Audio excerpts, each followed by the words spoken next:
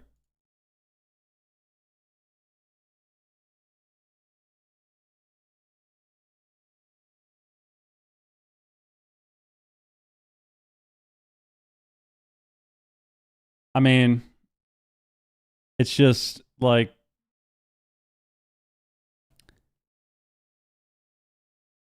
we gotta just be able to fucking like, why are we playing Frost Shock slow?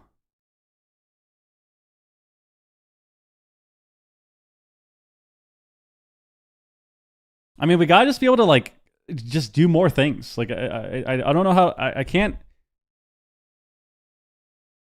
If I go into detail, it'll take 5 hours. Like, we just need to do more things. We need to be able to, like, cross CC more. We need to be able to hex the other LE. And even if we don't get the hex, the reason it's important is because you'll notice every time, like, you'll notice all of these games, every time Borog wants to do something. Let's see if I can find a good moment. This is too high up. Like, every time this happens, every time Borog wants to do something, this happens right here. Okay, we're running in. Oh, we should get a Searing Glare here. Sheer. Like, every time. Anytime. And it's very rare, too, because he rarely has the moment where he can try and cast Glare. And every time he wants to Glare, he just gets sheared by the Shaman. Because the Shaman doesn't have to do anything else. Like, Swapsy not playing Hex means that the Shaman doesn't have to press Wind Shear on literally any ability in the entire game, except for the Pally. Unless he decides to cast Healing Surge when they're dying and dampening or something, like, he doesn't need to shear anything else. Like, no one is casting. No one is casting. So it's just... It's so hard to win, and I think the best way I can describe this is what we used to figure out, what we figured out as a team, and what Wiz would always say, especially when we were like trying to get back into the swing of things. If everyone, you have to do things so that the enemy team can't stare at your cast bar. Like, you have to do more things so that the enemy team can't just sit there and stare at one person's cast bar. So, like, when we used to play RPS, especially if we would, like, take breaks, we'd start playing again, and, like, we would just kind of be slow. We'd be a lot slower with everything. We'd be doing things less frequently. There'd be games where we would just, like, hold on to a lot of CC. And when that happens, all you're doing is you're allowing the enemy team to focus on one thing. So, as an example, once again, under pressure, from Jamie's perspective, he can focus every single shear on the Pally and nobody else because nothing is happening. I hate how they skipped it right when I wanted to watch that moment.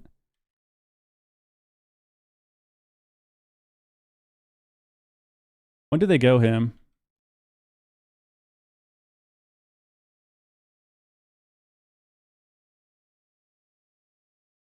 When does he lay here?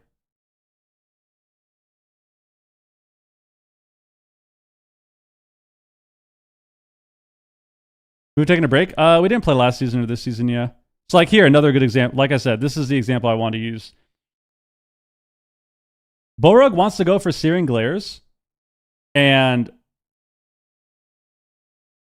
he just can't ever do it because when he does, he has sheer. Every time.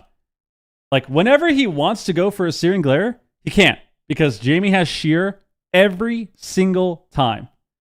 Every single time. So same thing. This has happened like every single game this has happened. He tries to go for a Searing Glare, he gets sheared. Tries to go for a Searing Glare, gets kicked. But why doesn't he fake? Because it doesn't matter though. Could he fake cast more? Yeah, but the fake casts are irrelevant. The point is he still has to deal with it. He still has to deal with the kicks. And that is the problem. The problem is he still has to deal with it every single time. So if you're going to have to deal with kick and you're going to have to sit there and spam fake into somebody that has a very high interrupt rate, so to speak, it's not going to happen. It's not going to happen. But why if he has double dispel? Okay.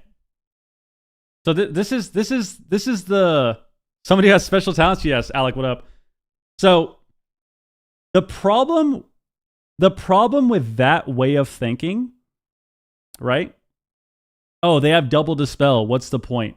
The problem with that is you're basically giving up. Like WoW is such a back and forth game where all of these interactions are really important. So if you just say, "Oh, it's double dispel," what's the point of hexing? Like he can just dispel it. But the way you should be thinking is, "Oh, if he hexes and gets sheared, my pally can cast. Oh, if he hexes and the druid has to come back and dispel him, now he has to use a global to dispel, and maybe he doesn't want to dispel Flame Shock right there. Maybe if he dispels Flame Shock, now they can do other CC. Now they can, if he dispels, what does that open up for? If he dispels a hex, now you can full stun, now you can full binding shot or full hodge the shaman. Now you can full hodge the demon hunter and you can't dispel it. Like, if you think in such a like one-dimensional way of, oh, he can dispel it, what's the point? Well, then you're just going to sit here and you're going to lose the matchup the same way every time. The reason it's good is because you're still forcing them to play the game. Like, you're making them play the game. I think the point is, well, once again, one-dimensional way of thinking. You're telling me that if Swapsy is sitting there spamming Hex on the Shaman, they're going to let it go off every time? Honest question. You think that if you played a 10-minute game and Swapsy is spamming Hex on him every single time on DR, that they're just going to let it go off and he's going to pray for a dispel? That Bixmex team is incapable of triple CCing? Like, you think Bixmex team is incapable of stopping the healer from dispelling a Hex and crossing CC? Or, like I said, if he dispels Hex, then you can press fucking Hodge! If he dispels the Hex, you can full Hodge the DPS with no out. Like, that's good. That's a good thing to do. The problem is, those little interactions are fucking over Borug so hard. Because he can't do anything. Like, he needs to be able to get Searing Glares off on cooldown. And he gets like 2 a game. He's getting like 2 or 3 Searing Glares a game. Feels like Streamer Zone has the momentum in their favor. Searing Glare immediately. Look at that, we got one. Nice. Fucking prime. From Borug. Fantastic play from there. And the scatter it matters so much. If this guy can get Searing Glares on cooldown, it changes the matchup entirely. Like, Searing Glare is so OP. It's all reversed by MBQ. Beautiful value from that. They got Blur and Reverse there. And Ancient Allure and Wall. But the wings from Borug should be able to deflect quite a bit of this. I'll move my camera. Ancient Allure from Lone this is really good. Streamer Zone as Look at well. Lontar. Lontar used the Ancient of Law there. He's pushing in onto Borog. And look at this. MVQ takes advantage. Chaos never comes Just through. stay on The Jamie, damage Big Max is taking, and and then swap the other two. I really like this from under pressure because they're just forcing the Paladin defensive. Full Hex lands onto Swapsy again from Jamie. That's the second full Hex, and the game has only been 50 seconds. It is so hard to play against. Intim onto Nice, Lontar. Searing Glare, baby. There we go. Unfortunately, it doesn't look like the trap Good. is able to land. Looks like he pre-dropped the grounding mid-air. Nice play from Jamie. All right, They're Fury of hitting the onto Eagle a on the little Lone bit. Tar too. It looks like they really want to Jamie. make swaps onto him, but Jamie now is going to be the main kill target as Lone Tar dips away. Jamie now out of line of sight. Gets. They're his pretty stealth scared bar right now, ready to actually. Light up Big Mix and just look at Big Mix's health bar. He seems to be stabilized for now as Borog's not in Full there. Hex but again. so low. Blessing of Sacrifice will be used, Lands. but at the same time on the other end we have an Iron Bark trading blow for blow so far. Yeah, Lay on Hands used on Big Mix as Oh, well. and Big Lontar Mix lands taking the a lot of cycle onto damage. Big Mix, gets the trinket. A lot of damage full on onto Jamie. He doesn't have wall available. So Maybe he go for can't get CC? into the fight. Finding himself. trap. Nice. He Trap reverses lands it. onto Lontar. Jamie almost grounding that one. So close. Hold on, Nice Jamie DR. strike from him. He's gonna get a But Hex. Streamers in, though, Couldn't get they it. just can't They get gotta it. go back Lone Tar. Jamie takes Go a back little Lone bit Tar, of go back damage, Lone but Tar, he's get some gonna be just pressure. fine. His wall is coming back in 2 seconds, and now under pressure, they're gonna collapse into Big Mex. Full maim, no trinket onto Big Mex. Lontar taking a bit of damage, does have the skin available. Full Hex once again onto Swapsy. MVQ with a Fell Eruption into the Hex. Was he able to get that? What happened to it? Oh, he Ancient of Lord is into him. That seemed very full to me. Ancient Lore on the intent, that was nice. Stop Swappy's momentum. It could be just the whole game. Lone Tar's doing well. He just needs to not. He needs to avoid those moments where he goes full Zug. Good playmaker, but And they're Big Mix good. just doesn't seem to That was a ever really be good able to clone. Take a breath. Clone at X. low. Nice, and an in-cap? In-cap to follow it up. Big Max Really is in good. a lot of trouble, and Borog's not going to go ahead and trinket out of that. He's still taking a X. huge amount of pressure. Swapsy Big gets Max Hex. trying to push in and get that full trap. He does get a full trap, but where's the damage? Jamie Oh. immediately going to trade that wall. I think he's fine to trade that. I feel like the defensive cooldowns are still in favor of under pressure. Big damage on Lone Tar. The Big Mex is Full the one rush? he actually needs to run backwards. Swap in Lone Tar now. Finally gets recovered from Borog. Hodge full, Full reverses. Hodge lands, reverse That's fine, he can't get the trap now. Excellent play from MVQ. Here the Always Eagle. there, ready to see that Ooh, position bad. from He actually Borog. maim Full stunned binding it. comes through. Maim onto Big Mex. He does have the turn available. He's He gets dead. the stun. Relapse on Big Mex. He's gonna be fine. Feign Death comes through now. Holy Borog shit. has to do Full so much trap. work. No wall on Jamie. Right now, MVQ and Jamie are just crushing Streamer Zone. Jamie Yep, full for the trap Hex. lands, but where's the Oh, he missed damage? kick, he missed The kick. preemptive Iron Bark on the Lord might have to bubble. He's going to keep him completely Borog. fine. Borog so Oh my low. He's God, holding on oh to my that bubble God. desperately. Big Mix caught into a Cyclone himself.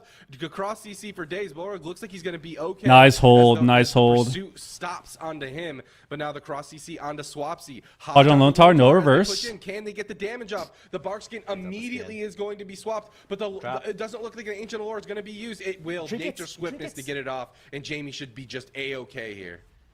Yeah, Jamie doesn't Like have the that stream, wall. guys. Make sure you like the Actually, YouTube stream. the Thank you. trinket Going to that Ancient of Law to heal. Borog did save his bubble earlier. Nice plays from him. I thought he would have had to use it for sure. Is able to save it and recover his team. Live to see another They day. got to do Lontar a. has no trinket. They need to do a big swap on MVQ, man. They just wasted Lasso though. But they used Lasso to peel here. We need to get Streamer Zone can Oh my barely force God. him. Full lasso onto Big Max. He gets caught out of position. double He stun. will Go stun. MVQ. Oh, Double stun. he Go gets sucked back MVQ. in. He's Come in on. So much trouble as well. He has aspect of the turtle. Okay, we He's feign. running away. Trades out the feign death. The greed. Reduces some damage. Double stun. Go MVQ. I don't like this from Streamer Zone. They're only really hitting Jamie with a little bit of damage onto Lontar. I don't think you can play like this. It's too slow and predictable Okay. for Lontar to heal Jamie. I there's the agree. wall I there want to again. see Borog run in there, get the Stun cross Stun CC MVQ. line, Nice. and just go all in on. Oh, we Lontar scattered over him. and We over and scattered over. him. Just swap him. That would have been so good. Every now and then they Reverse need on to the do it Hodge. consistently. Reverse Full on the clone Hodge. off the Iron The Bark. stun on the Bix They got Mix, Bark, huge though. damage onto him. Might have to The turtle. Borog out of there. This could be it for Bix Mix. This could at least be Pain the sack turtle. He's knocked out a line of sight of Borog to follow it up, and that will be the turtle. Yet another button to go. Borog still has the land hands. He still has the bubble to get through, but under pressure, just feel like they have total control of Okay. this game. Nice. Bull rush. Borog A lot of has pressure on Lone Tar. trinket. They got lore. Now they need to live. Using his Ross while in the Now they need to live. They need to live. a complete waste. Full hex goes onto Swapsy. Full clone onto He's Lontar. dead. Big Max- Bubble. Big Max, you have nothing back. He cloned the lay. Oh, full clone is Borog's bubble. He cloned the lay. He cloned the lay. He cloned the lay. For the re. Doesn't go for it. Lontar. Oh my doesn't want to. God. Let's Big Max get recovered from Borog. Nice. No. everything. Get a heal there Hands, too. Bubble, wings, Wow. trinket for Big Mix, turtle for Big Mix. A Streamer Zone, it's going to be a miracle of under That's on pressure MVQ, to Aura? kill. But here we go. He gets hexed on it. Goes on to MVQ. Wow, I wish that our Swapsy shaman could and hex their yet shaman. Another Nice, full hex. hex. Double stun? Under pressure. Big Mix gets stuck caught in a stun. Bullrug desperately trying to avoid any CC. He has that Blessing of Sacrifice. He has that Hodge. He needs to make something. Get a Hodge? Hodge onto Lone Tar. Reverse is late. Reverse. They do. They don't have reverse for trap now. This is good. Like Big Mix is still Full trap. He He trinkets. Nice. They have pressure. I think he might have immediately trinketed. No, he trinketed. Lone Tar does have that trinket on cooldown, and Bark's Now they're hitting Lone Tar again. Iron Bark in just 13 short Jamie has no wall. He caught into a maim. If he gets Dampening's followed up kicking with a in. Hex or a Cyclone, he doesn't. MVQ He does has get no stopped. blur. Good job by Big Mix. Swapsy gets hexed for the 90th time this series. He feels it. They want to get the win right here, right now. They know they have the momentum. They'll blow an in their MVQ. favor, but with just a Blessing of Sacrifice, Bullrug does have his trinket available to him, but the throughput might not just Double be blind, there. They could Hodge? easily just take down Big Mix at any given Jamie's moment. dying now. He might have to burrow. Cyclone, the stun Jamie on has no Bullrug. wall. This could Jamie be has it no right wall. now. And Ancient Big of Mix Lore? knows that he's on the run. Jamie trying to light him up. Ancient of Lore being popped from Lone Tar, keeping his Lone Tar's gonna have wall completely back. aggressive, and time is running out for Streamer Zone. GG.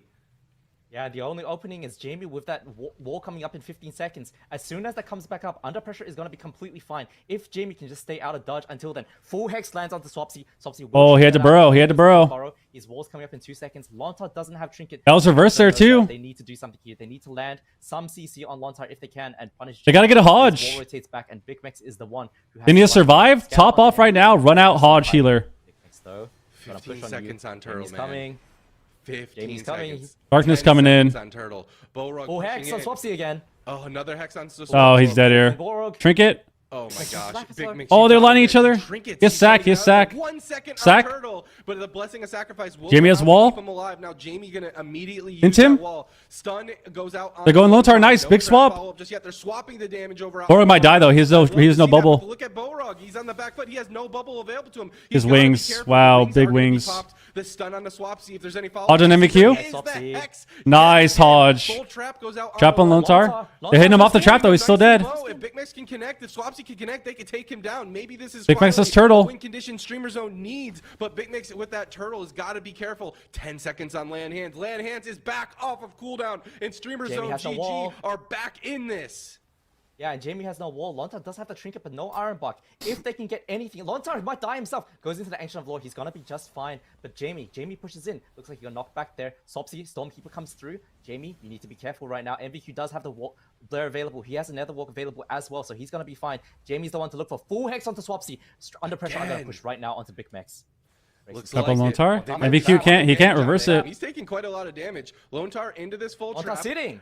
And he sits the whole Blind. thing into a blind to follow it up. The Hodge He can follows trinket up this on Hodge. Lone Tar. You're on as Lone well. Tar now, Jamie's in a Skid. bit of trouble. They're swapping the damage over onto Lone Tar. He gets sucked. Oh my god, he might just die. onto the Ascendance high ground. damage. Ascendance damage. And Lone Tar goes down. Holy Streamer shit. GG do it. The late dark Oh, he got a proc will there. not save Lone Tar, and Streamer Zone Wow. bring the game to a game 5. He got a proc there. Lontar, the game is in your Jesus. bag, and you choose to sit the Hodge. And Oh, yeah, that was so rough. Like, they just needed to... fuck. Sitting the Hodge here was really shit. We have Dark too, and then he gets an Ascendance proc too. So this is like... This is honestly a stars aligned moment for Streamer Zone. Big Max gets incapped. They Hodge Lone Tar full. He skins. And then he sits the Hodge, gets silence, and then Swapsy gets an Ascendance proc too. Like, this is just full stars align. And they couldn't get the darkness down either.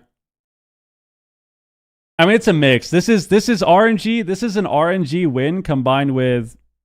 I mean, Under Pressure just fucked up here. Like, sitting this Hodge, the reason it's bad is because he's a Resto Druid, right? If he was like a Shaman...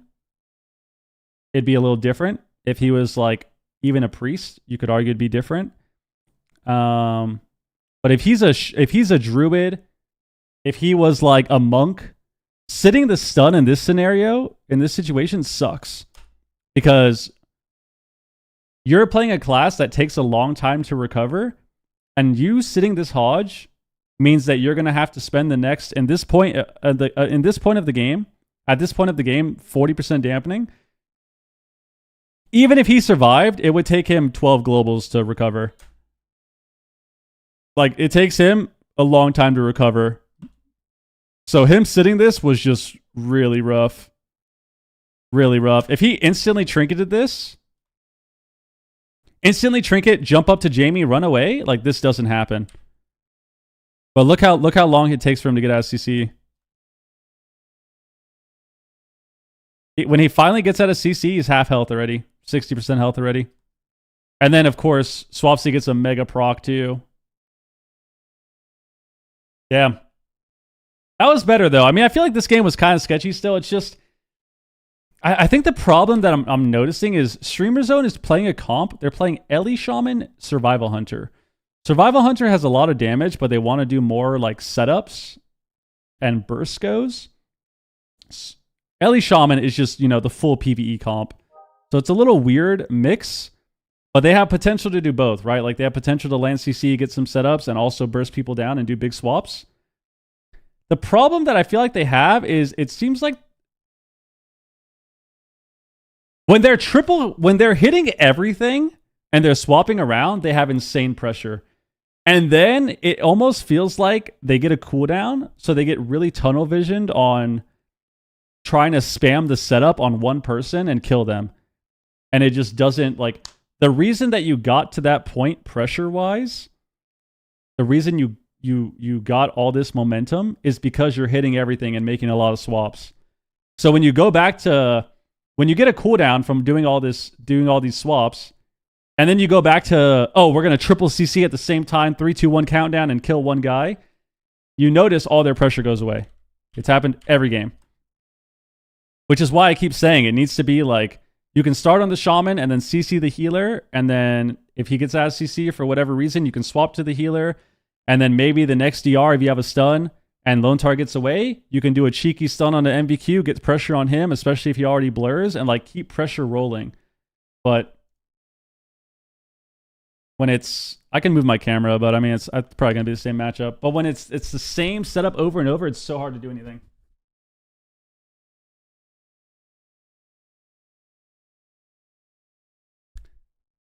You use Holy Armaments on cooldown? I mean, you kind of should be.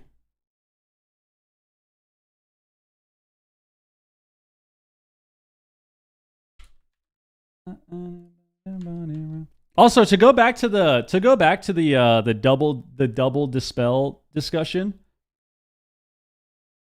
that rebuttal is always so funny, because I think a lot of people think this way, which is just it really is just not. It's really just bad to think that way, but it's funny to listen to because whenever you have people that have hexes, right? Like you have a hex CC or like something that they can dispel, right? The argument against using that CC is always, oh, well, they just have 2 dispels. Oh, they can just get dispelled. And what's really funny about that is if that's the case, then why do we even press CC at all? Right? It's a legitimate question. If that is the case, then why do we even press CC at all? Why do mages sheep the DPS? The healer can just dispel it. Why do priests press fear? The healer can just dispel it. Why do we do anything ever? They can just get dispelled. There's no point. Like, why do we ever root people? They can just get dispelled. So what's the point? Like, what's the point of pressing root or sheep or fear or hex or fucking silence? Like, what is the point? Or Hodge. Like, they can just dispel it. You know?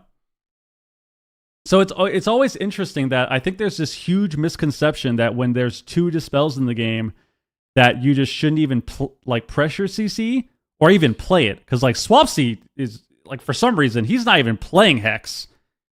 He's not even playing the ability. And it's like, if that's the case, and if that's the way of thinking, if that's the logic, then why are we even pressing CC in the first place? Like, why is Big Mex even pressing Binding Shot? Because Lone Tar can just dispel it. You see what I'm saying? Like, it doesn't make sense. By pressing CC, why is Borog pressing Searing Glare? He can just dispel it. You know?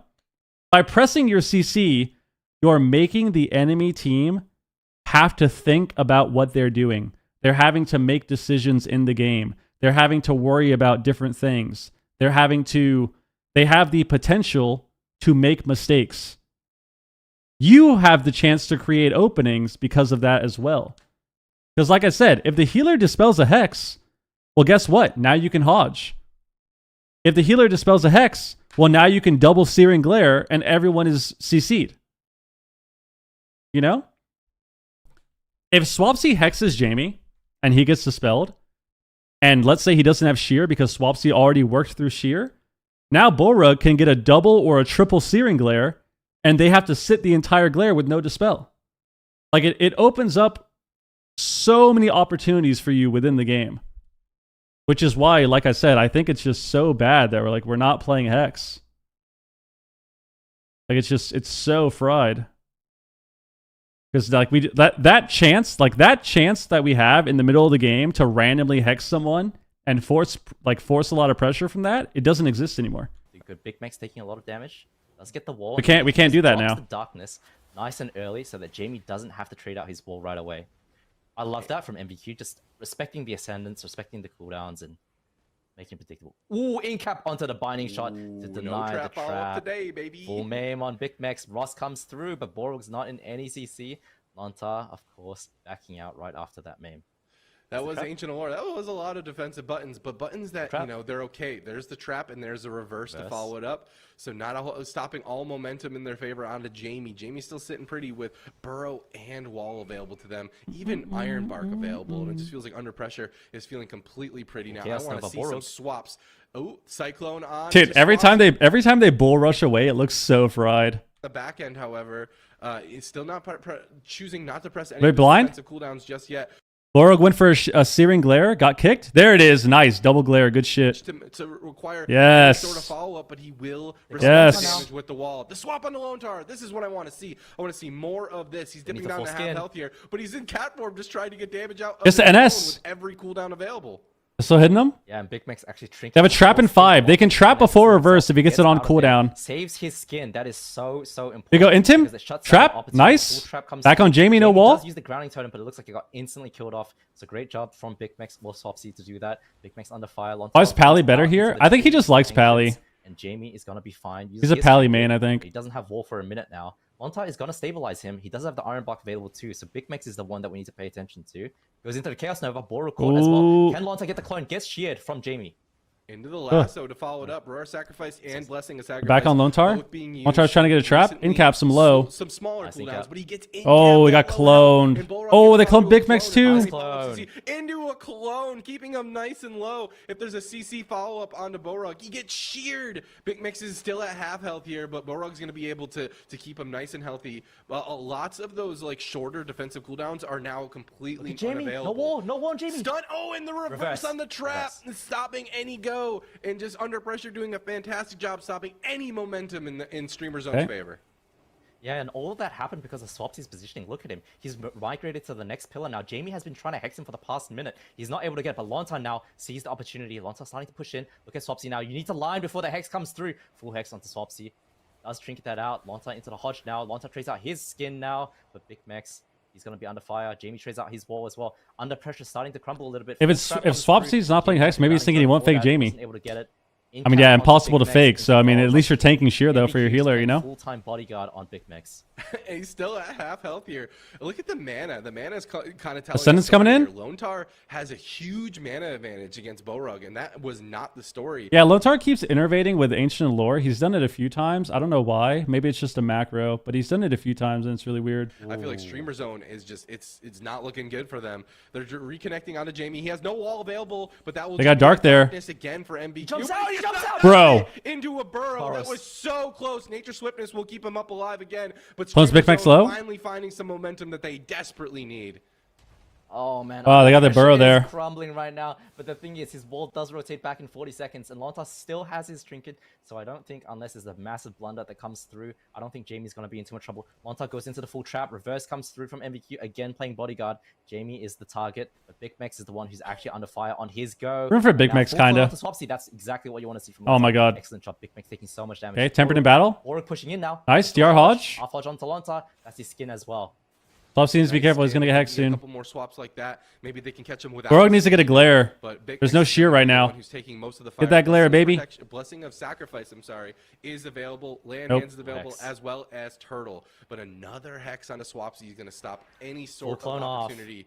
There's the clone off. Big Mix still going to be the main kill target, and he's chasing after Lontar. Pet stun lands on the Lontar. hand, but they're Yeah, actually on using Lontar, it no to do skin. damage. Okay. The Fury of the Eagle actually get interrupted by that in-cap. Huge plays from MBQ to stop the Hunter's damage here. But You have a Ancient preference Evolve on will force games? Regardless, no I mean, this game is kind of Lontar. interesting. He It's is a just longer susceptible matchup, to but swap it's at still fun to any moment. watch for the most part for me. Absolutely, he has no trinket. He's gonna come off stun DR, and Swapsy sees it. They're poking. The Hodge is no. The binding shot from Big Mix. DR's Lontar on stun. That was an opportunity for them to kill. There was nothing left. There was a reverse, I suppose, from MBQ if they could have covered that. But I mean, I definitely like faster games. I don't like super Lontar long walking games. through it to DR himself. Great play by Lontar, but But I Big don't mind Mix- playing games that are like Big several Mix gets the minutes. trap, gets reversed from MBQ. 10-minute games, not Figure fun. it out. Has though. no trinket, but he has skin available. And again, Big Mix is the one getting cooked up. Last one, Blessing of Jamie here. Sacrifice will negate some of that damage onto Big Mix as well as Roar. Let's try to go for the clone. Short cooldowns. Hey, to Tim. negate that. They're trying to reconnect on the Lone Tar, but he has Barkskin for this go. Hey. The pet stack. Coordinate assault on pet stack Jamie. will be followed up by nothing just yet. He's high mounted and he's getting on top of Lone Tar. No reverse for 30 seconds. He lands the full trap. Where's the damage on That's the a Jamie? skin. It's immediately going to be the wall. They're swapping the pressure back over out onto Lone Tar, but Big Mix has got to be careful not to. Leon Jamie gets an He's ascendance taking proc. Huge pressure. Alan Hands is going to be using it. Real Or Ascendance comes in shot through. 20 He gets seconds. incapped at low health here. Swapsy caught into a horrify. This is gonna be really scary. Into Look, Lontar. another Lontar's in hex. there. It's just a Big Mix 2v3 is all stuck. game Big long. Mix is stuck. The main stun, he's stuck in it. No turtle. It's Relasso. the lasso. He gets it at a sliver of health.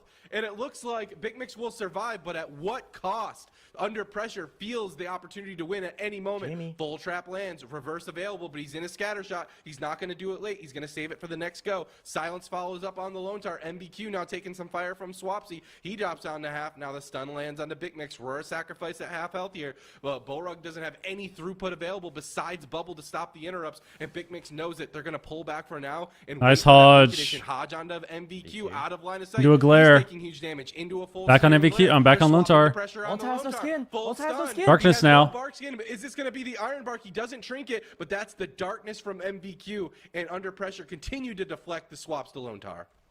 Yeah, Jamie has his wall coming back in 20 seconds now, and Big Mix is completely dry. He has nothing left. No lay on hands to bail him out. MVQ's dying now. He can be a target. He has another walk available, so it doesn't look like he's going to be in too much trouble. Jamie is really looking for that hex, but Boris Does he reverse? now. Full trap gets reversed, but Jamie has won 5 seconds. Jamie's dying now 5 seconds too. before then. I just died. Got kicked.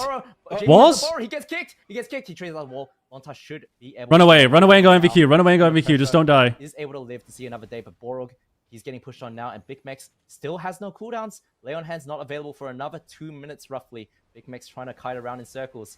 Lontar, no trinket as well. Jamie, Okay. no wall. Excellent Swapsy. If they can get this trap, Swapsy's gonna trinket this. Yep. looking Trinkets for it. Big Max and die. Jamie Heal. beat it. The pet stun lands. Jamie Full trap. Full trap. It's over. full trap. No way. Blessing a sacrifice. Oh my god. How did they lose? In Streamer Zone, Oh do it my on God. Their match point on Under Pressure's match point. They take them Wow. out 3-2. Insane. I did Wow. not think Jamie was gonna go out between the darkness, between the reverse. Holy shit. On the traps, it just felt like a brick wall. Game 5, bro. Somehow are able to break Game through 5, it. bro. Oh man, I mean this was excellently played by Streamer Zone, and I especially want to commend Borg for keeping his teammates up. Man, healing Look at Demon his Hunter man. Ellie, for all the healers in the chat, must know how miserable Wow. that has got to be. Demon Hunter Ellie absolutely roasts your DPS, and Borg, he's on the Holy Paladin. Yes, He's dude. sweating a little bit, I'll admit, but he's doing a very, very good job keeping his teammates up. But for me, actually, the MVP of this series is Swapsy. Look at Jamie trying to hex Swapsy at the top, and look at where Swapsy is positioned. He is avoiding so many important hexes at key moments, and because of that, they're able to get cooldowns, develop pressure, and that is what led into that kill later on that we saw. Unreal, unreal, and might I add, correct prediction on my behalf. You know, I'm not trying to toot my own horn here, but toot, you know what I'm saying? As I said, under pressure, Wow. some high highs, but also some low lows. And Wow. they were looking fantastic at the start of the series, but blunder into a few more blunders, and they threw games that they should have won. That was an insane series to try to predict. I mean, unreal. I was sweating a lot of bullets. This was so, dude. This was only 2 minutes in the game here at this point. This looked so bad for them. Clone on Borog, clone on Big Max low. No cooldowns on Big Mex really. He has no trinket, but he has turtle. Immediately Like after game number 1, it just felt like 2 minutes in, the this was looking pressure, rough. Had Streamer Zone's number, but this is a team that has showed us time and time again that they can adapt, and they're gonna have to do just that again, as they will be facing none other than Echo. This is gonna be a beautiful series in the grand finals yet again. Oh yeah, I mean Even this moment here, bro. Look how low he gets. They fought. Oh my god, he That's barely gets out. He barely gets out. Wait, he got sheared. He got sheared on the lasso and got the turtle off. And it's going to be even worse for them here against Echo. That is really the final boss in the European region. Though that is the big question. It's the question. This was crazy, dude. Really, with this region, who can beat Echo? Can they beat Echo? In a rematch, Dobob wasn't able to do it. Streamer Zone GG. Can they do it? They've already gone against them once in the upper finals. That's actually the team that knocked them down here in the first place chance. So it's the second chance for them. Yeah, I mean, if you're Echo, you are simply rejoicing right now because you want to face the team that you knocked Damn, down into the lower bracket. What even happened at the end? Momentum in Streamer Zone's favor. Going to be the wall. There's going to be the Iron Bark. He doesn't shrink it, but that's the... What happened here? Because he had no wall. He reverses. Oh my god, Lontar trinkets the binding. Yeah, they're just taking so much damage here. He actually trinkets the binding shot, which forces the wall. Holy shit. How did we get so low here?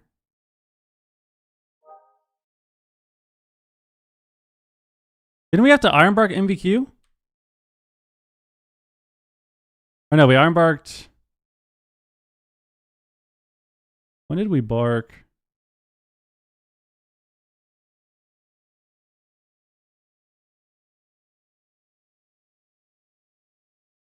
He barks Jamie. Okay. He barks Jamie. But he barks him. Oh my god, he barks him in the darkness. I was wondering why he didn't have bark at the end. He barks him in the darkness. What the fuck? So they dark to Trace. So they've been trading dark, which is really good for them. I'm glad that they started doing this. They've just been trading darkness every. They've just been trading darkness every ascendance because they have the same cooldown. So every cooldown is the same, or every ascendance is the same. Here we go, Streamer Zone, huge win. So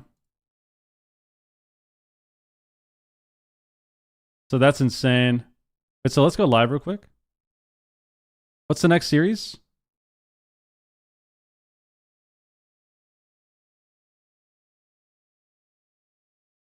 Are we into commercial? What's the next series?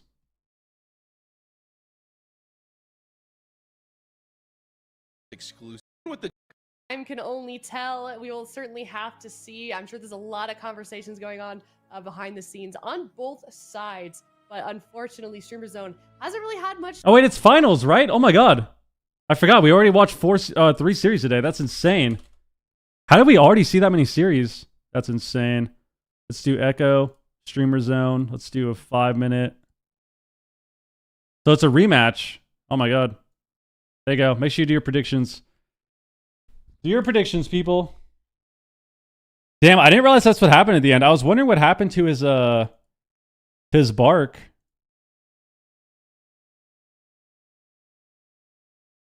So what happens at the end here? We Ascendance. They swap Lone Tar with Ascendance. They dark, because they've been trading dark every time. So they dark. Oh, but yeah, Lone Tar fucked up here. Damn, that sucks. Yeah, he barked here. He was just kind of scared, so he barked Jamie. But they were still in darkness, too. And they were at the pillar. Oh, man. Damn. So they did that, and then he has to swap all his hots. He has to swap all his hots into MVQ here. MVQ has to blur. So this is what we're saying, man. This is why it's so important to get triple pressure on multiple targets. Whether you're playing a matchup that has strong double target pressure, or, you know, strong pressure on 3 targets. Like, Haiti is a lot of healing on MVQ here. Andy had to Swift Mend him. But now he doesn't have that. Andy Swift Mends. Andy has to use the Soul of the Forest on MVQ, but now he doesn't have it for Jamie. So, like, look what happens here off the back of this Ironbark misplay and the split pressure. So they have to Dark and they blur, which I don't know why he blurred when he was in the darkness, but he ran out and then he blurred. And we Ironbark. So, like, now we kind of over-traded here. And then MVQ's still taking damage. And he runs out during Ascendance. So, like, this is kind of a misplay from them. I feel like they should have just triple lined. Like, that's kind of what they want to do anyways. But now, because he did that, because we panic Ironbarked and we used Blur already, and MVQ's taking a lot of damage and pushing out, now look at Lontar's globals here. He has to Life Bloom, Rejuve. Why did he triple Rejuve here? Triple Rejuve. He swap targets? He triple Rejuves? Oh, maybe it's just a bug with UI, but he Rejuves him twice, Swift Mends him, casts a Regrowth now.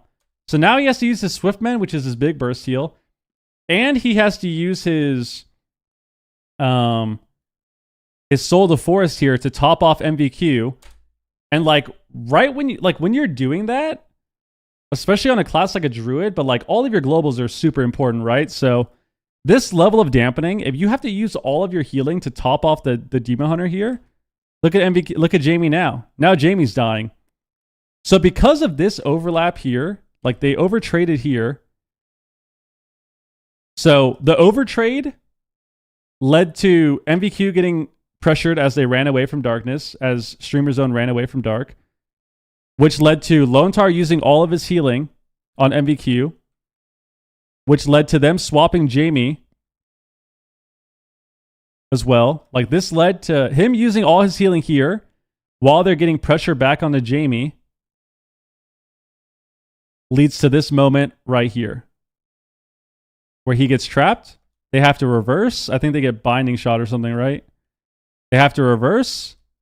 He gets Binding Shot and he has to Trinket, and Jamie's still low.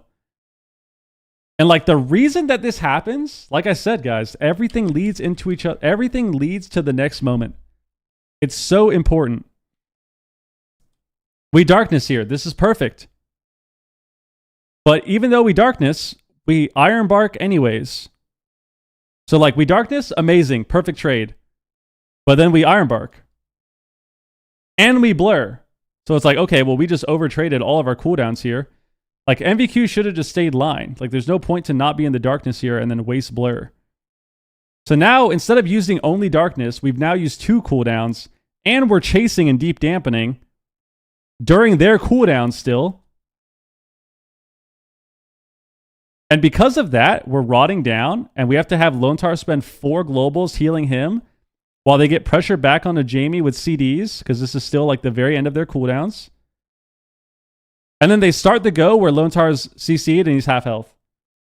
Like it all leads to the, it's all together, guys. It's all part of the same thing. It's all part of the puzzle right here. Like they start this CC chain with Lontar being, or with Jamie being half HP. And even though they got the reverse, it's 30-something% dampening. Binding Shot forces the Trinket, and then he's going to wall right off cooldown. Like, all of these moments are so important. And it just, you can see right there how much it matters that they kind of overtraded, ran out during CDs, and then, yep, game over. Game over.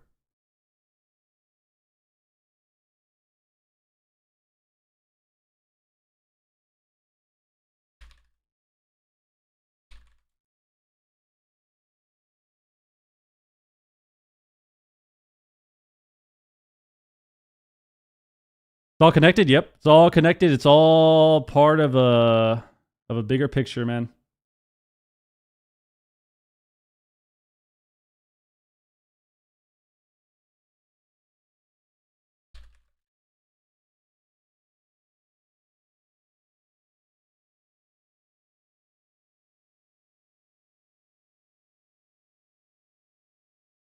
Big Max won, yeah.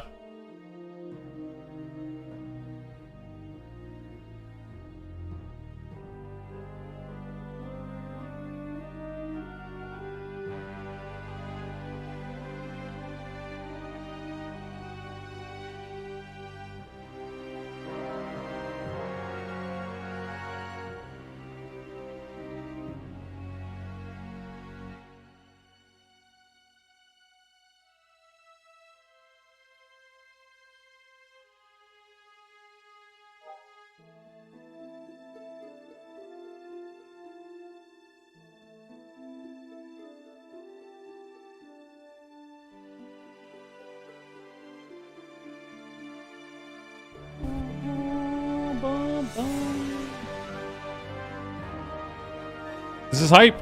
I need water, man.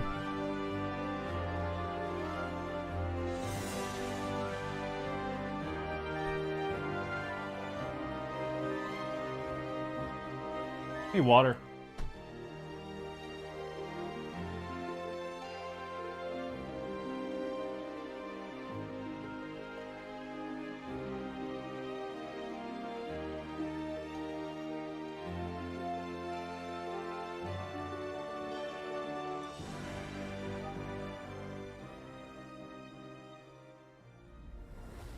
It is the Cup number 2 European Grand Finals, and it is Echo versus Streamer Zone GG. When we saw the pool of teams, Zico, in the beginning of this weekend, is Streamer Zone GG a team that you expected to make it to the Grand Finals?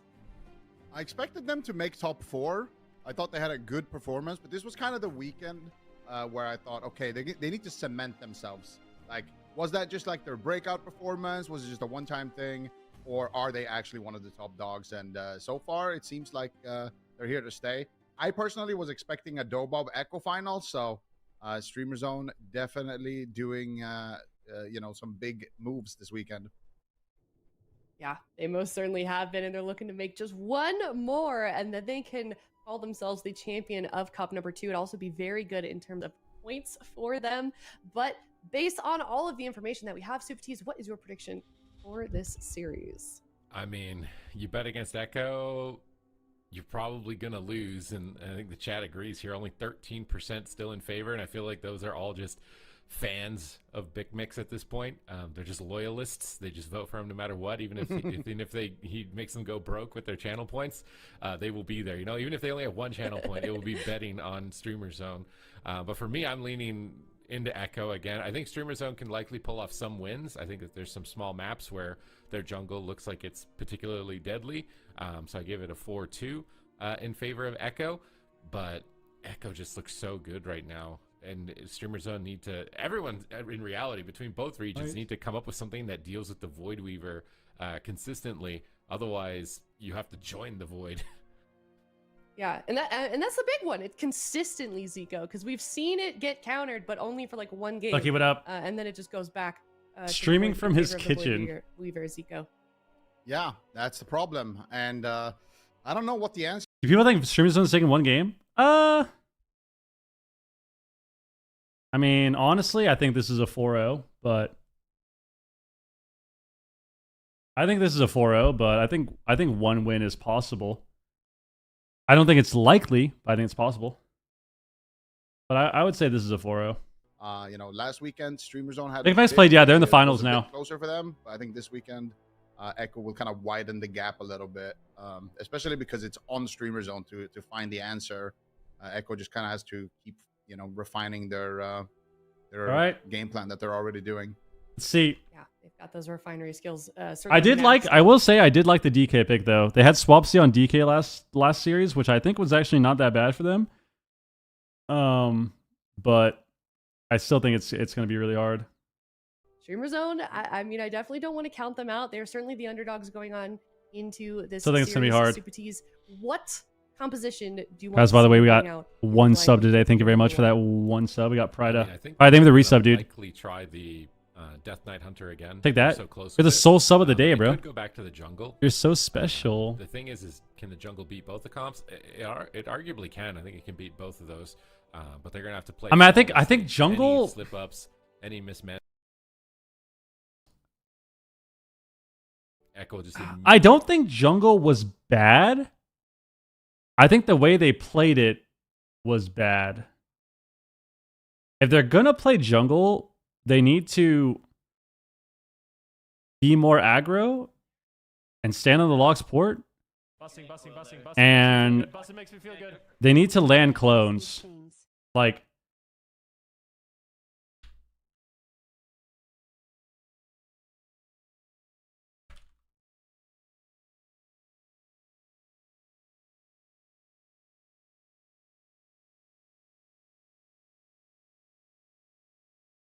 we'll see. We'll see. Yo, King Goosey, yo, thank you for the resub, man.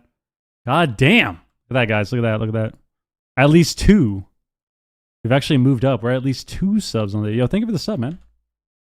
I've had some wins and losses today, so I'm not sure where the predictions, where the prediction leaderboard. Is it possible to spec out a clone? I don't know how the do you- tree works. I don't think Help me, man. it's good to do. I feel like I'm going with. I feel like I'm making smart choices, and then these. I like this guy so much. We want I wanna Swapsy. give this guy some We don't subs. want Swapsy on Feral. Surge will lose all his hair.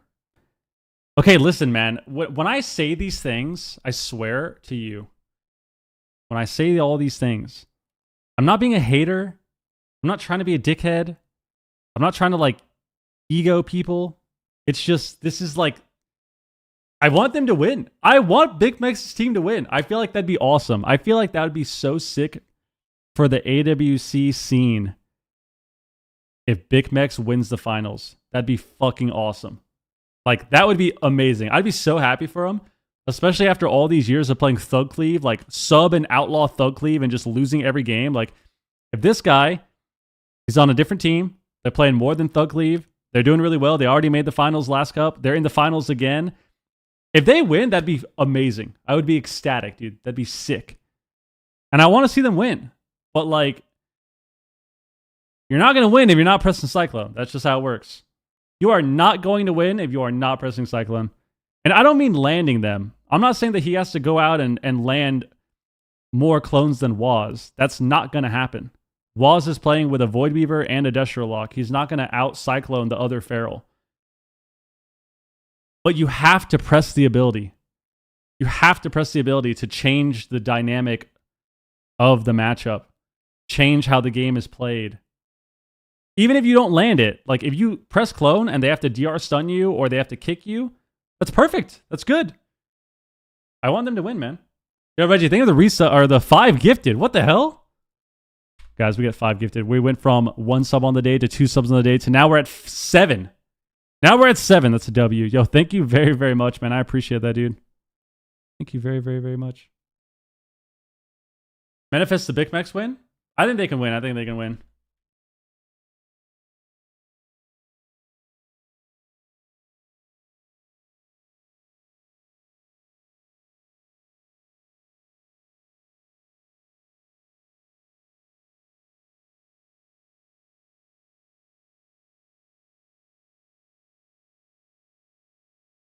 Dude, we need Big Mex to win. Like, I'm telling you, that'd be so hype, dude. Busting makes me feel good. I'm telling you, that'd be so hype, bro. I'm telling you, that'd be so hype, dude.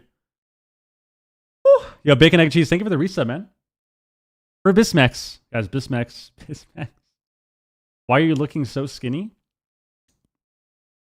I always appear skinny. Except for the time I was 240 during COVID, because I stopped caring. But I've been working out again. I've been working out again. I've been trying to care about my physical health. Trying to care about my physical health. I've been trying to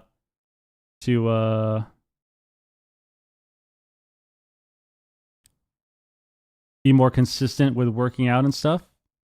And I've been trying to be better with the amount of food that I'm eating. So I don't eat clean. I don't eat super clean. Like I definitely ordered breakfast this morning. But for the most part, like I've been trying to order less food and cook more.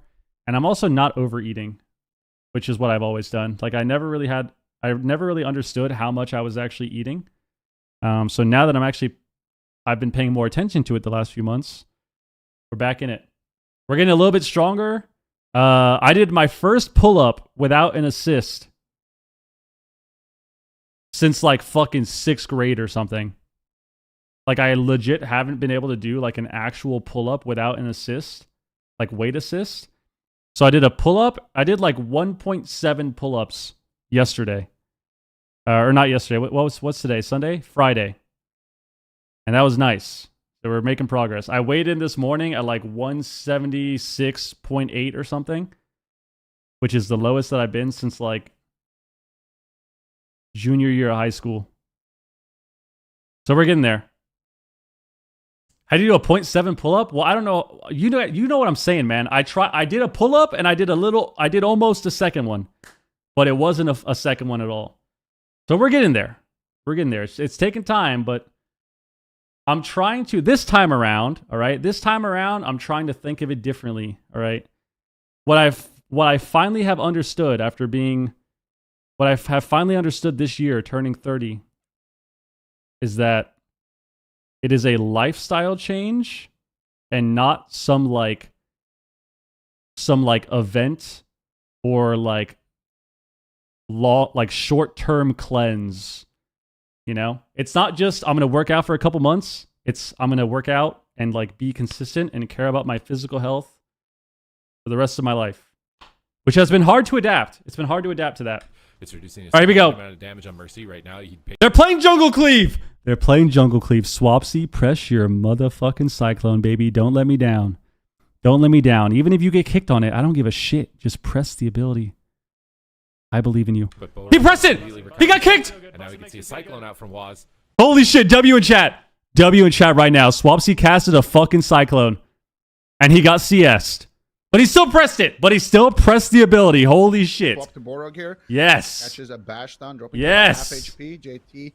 Actually, they have killed Big Mac's pet, but he manages to get a resummon. Mercy could be in a little bit of trouble. Nice grip. They're making him run. This is good. Kinda staying ahead They already got a of them. PS and a dome. Streamer zone, looking to potentially reconnect. They got one PS and dome. Circle on this side of the map. Gets caught by a stun behind that pillar. Has to actually Nice kick on the clone from Swapsy. Interrupted there on his Cyclone. Borog finds the fear on Nice fear on JT. JT. He got the death, but ooh. Actually, he fears him on the trap, but JT bought enough time here for Mercy. Okay, DR clone on Big Max. Position. Really, really nicely done. Mercy actually. Oh, full clone on Borog though. This is not good. There, for Double coils. Getting a mortal coil here onto Swapsy. Caswell's gonna connect on Swapsy. Only one bolt. Only one bolt. Guardian. But it's gonna be answered by the Guardian Spirit from Borog. Okay. All right, good recovery here so far from Streamer Zone, but it seems difficult for them to actually get onto the Warlock. Swapsy's finally getting his way over here. Nice full trap. Into a silence, into a trap, but Mercy's just going to port behind the Stun to Waz. and Swapsy's not able to get Swapsy back. lines of fear. Can't get back. They're going to switch onto Waz. They got to be careful here. Now they hit a huge explosion of damage on Mercy. Okay. Waz lands an interrupt onto Borog. They can play like this. I think it's fine. Like I think it's fine that they sit behind the pillar. The problem is, oh my god, full clone. If they want to sit behind the pillar, they need to sit behind the pillar that the lock has port on. JT, freezing trap attempt here. He's trying to bait Fade. He's trying to bait. No, JT's Void Weaver. Fade. Here comes the collapsing Void. They go for a Chastise stun trap, so they can't fade. Oh, clone Swapsy. Good coordination here, but nice. Full trap on JT though. Nice. He got a fear. They got Will. Borog sneaks in. Borog had to trinket though. Will Forsaken, but Chaos Bolts are slipping through from Double Mercy. Infernal Stun. Infernal Nice have Spirit landed. Form on the He's Incarn. gonna be able to get a quick cast. Chaos Really Bolts, good. Name stun, no trinket.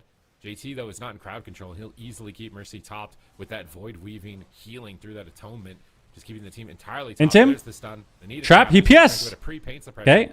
They have to kill Mercy. Second They'll PS. swap, and they're gonna swap targets. They're going on Waz. Grip Swapsy back to the pillar. Up. Nice Waz double turns around. grip. Nice double grip here on Swapsy, pulling him out of line. 2 of his bolts, own. though. Not out of line of the Chaos Bolts.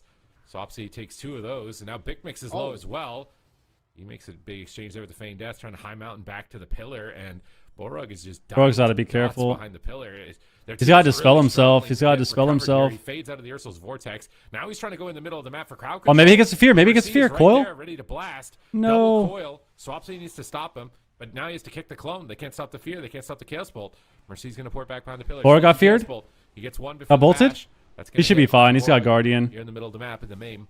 But not enough Just keep running at JT. This is working. You're taking damage anyways. Try and maintain his DPS, but Swapsy is right on his heels now, just passing. Nice fear. Evenly matched on damage. He got the death. Echo are trying to throw Stun the trap. ball here and attack the healer though. It's working. He has that port. He's too far. Freezing trap once again. It actually gets JT's trinket.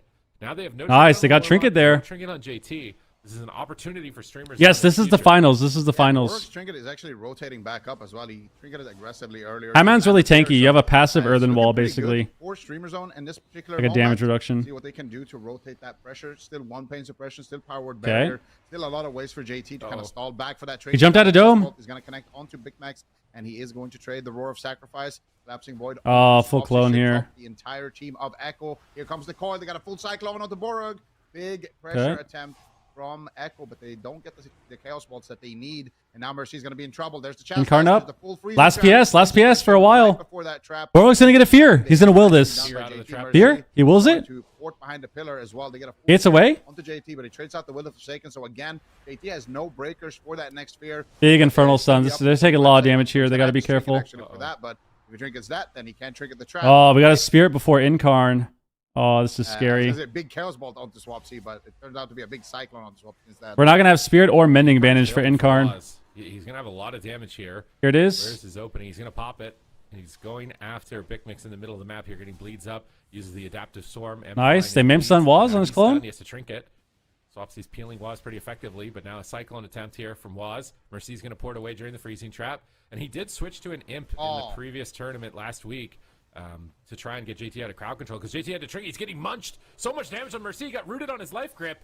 He's not able to escape too easily. He's finally getting to the center of the map, looking for a Chaos Bolt, trying to fake the interrupt here of Swapsy, I believe. He has gotten through the interrupt, or Waz was able to soak it. They force another pain suppression. They are starting to recover, but it's not looking 100% solid for Mercy. Big Chaos Bolts on Big Mix. Nice. We got a clone. Yes. W in chat, baby. Oh, my God. From Big Mix onto Fuck Waz. yeah. He's going to get dispelled out of that. Keep doing that. Not making his point. Yes. JT has no trinket. This is their time to win the Yes. game. They have to connect. Swapsy needs to get there. They get the Look at that. Stun behind the pillar. He walls. He needs a Typhoon in behind the pillar. If you can get a Typhoon behind the pillar right here, it'd be sick. But actually, it might be Restun. He had to pact. I don't think he's His wall's fading. He could die. He's going to reposition. He could die. Life swap. Swap. Needs to do it. He gets it off in time. Waz is rotting, but JT recovers. Now Big Swapsy bolts, on the though. back foot. Very scary. Borog is the one who needs to play defense. His Guardian up. Cloned. Yeah, let's see here. Swapsy with the Guardian Angel as well. Mercy has no wall. cooldowns left. JT has no breakers left as well. This is a really dangerous upcoming. Clone walls right now. Clone walls. Clone walls. Clone walls. Clone walls. Clone walls. But he has got no trinket. If he does get cross CC, it could be No, over. Swapsy just clone. Nice kick. He needs to try to save Mercy during this fear. freezing trap. Mercy Full teleport. fear. It's over. They win. done. JT does have the. Yes. Oh, my God. Will fall in game number 1. That's what I'm talking about. From Streamer Zone. That was a That's what I'm really, talking really about. sick Oh, my play God. that happened much earlier. Yeah. When JT actually did There we use his go. trinket. So what happened back then was he got stunned into a trap, and then Borg was there with the follow-up fear. And Waz made his way over there while JT was still trapped to bash Borg into a Cyclone. But Borg Holy shit. Look at this clone. trinket with that, but Borg, yeah, he Where did they clone him right here? Where is it? Right here? Fear, and then forced JT's trinket. Oh, they didn't even And that's show it. one thing that you kind of have to do on the jungle side. You just have to be willing to Oh trade my your trinket God. aggressively to land CC. Otherwise, your team is just not going to have enough pressure. But you can see it here on the Oh replay. my They get a God. full trap onto JT. Mercy ports away. They get the fear. He's got the will, but no void shift, unfortunately, for JT. No cooldowns really to. Dude.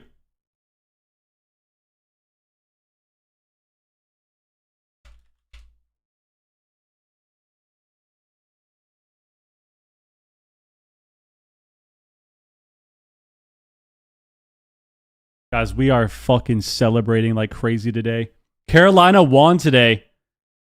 3-3 start to the season, baby. That's what I'm talking about. Holy shit.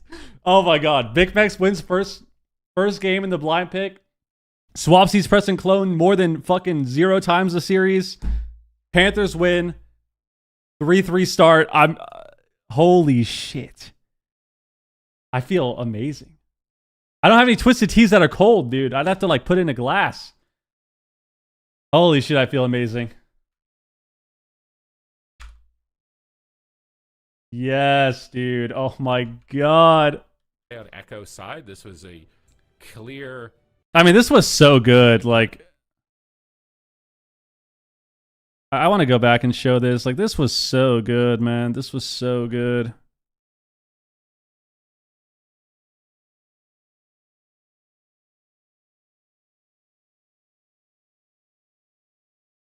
Able to soak it. They What happens here? I think this is when we get the clone, right? So Bora gets CS'd. Swapsy gets cloned. Swapsy goes for a fucking Cyclone. And you may think, why are we going to clone the lock? We want to kill the lock.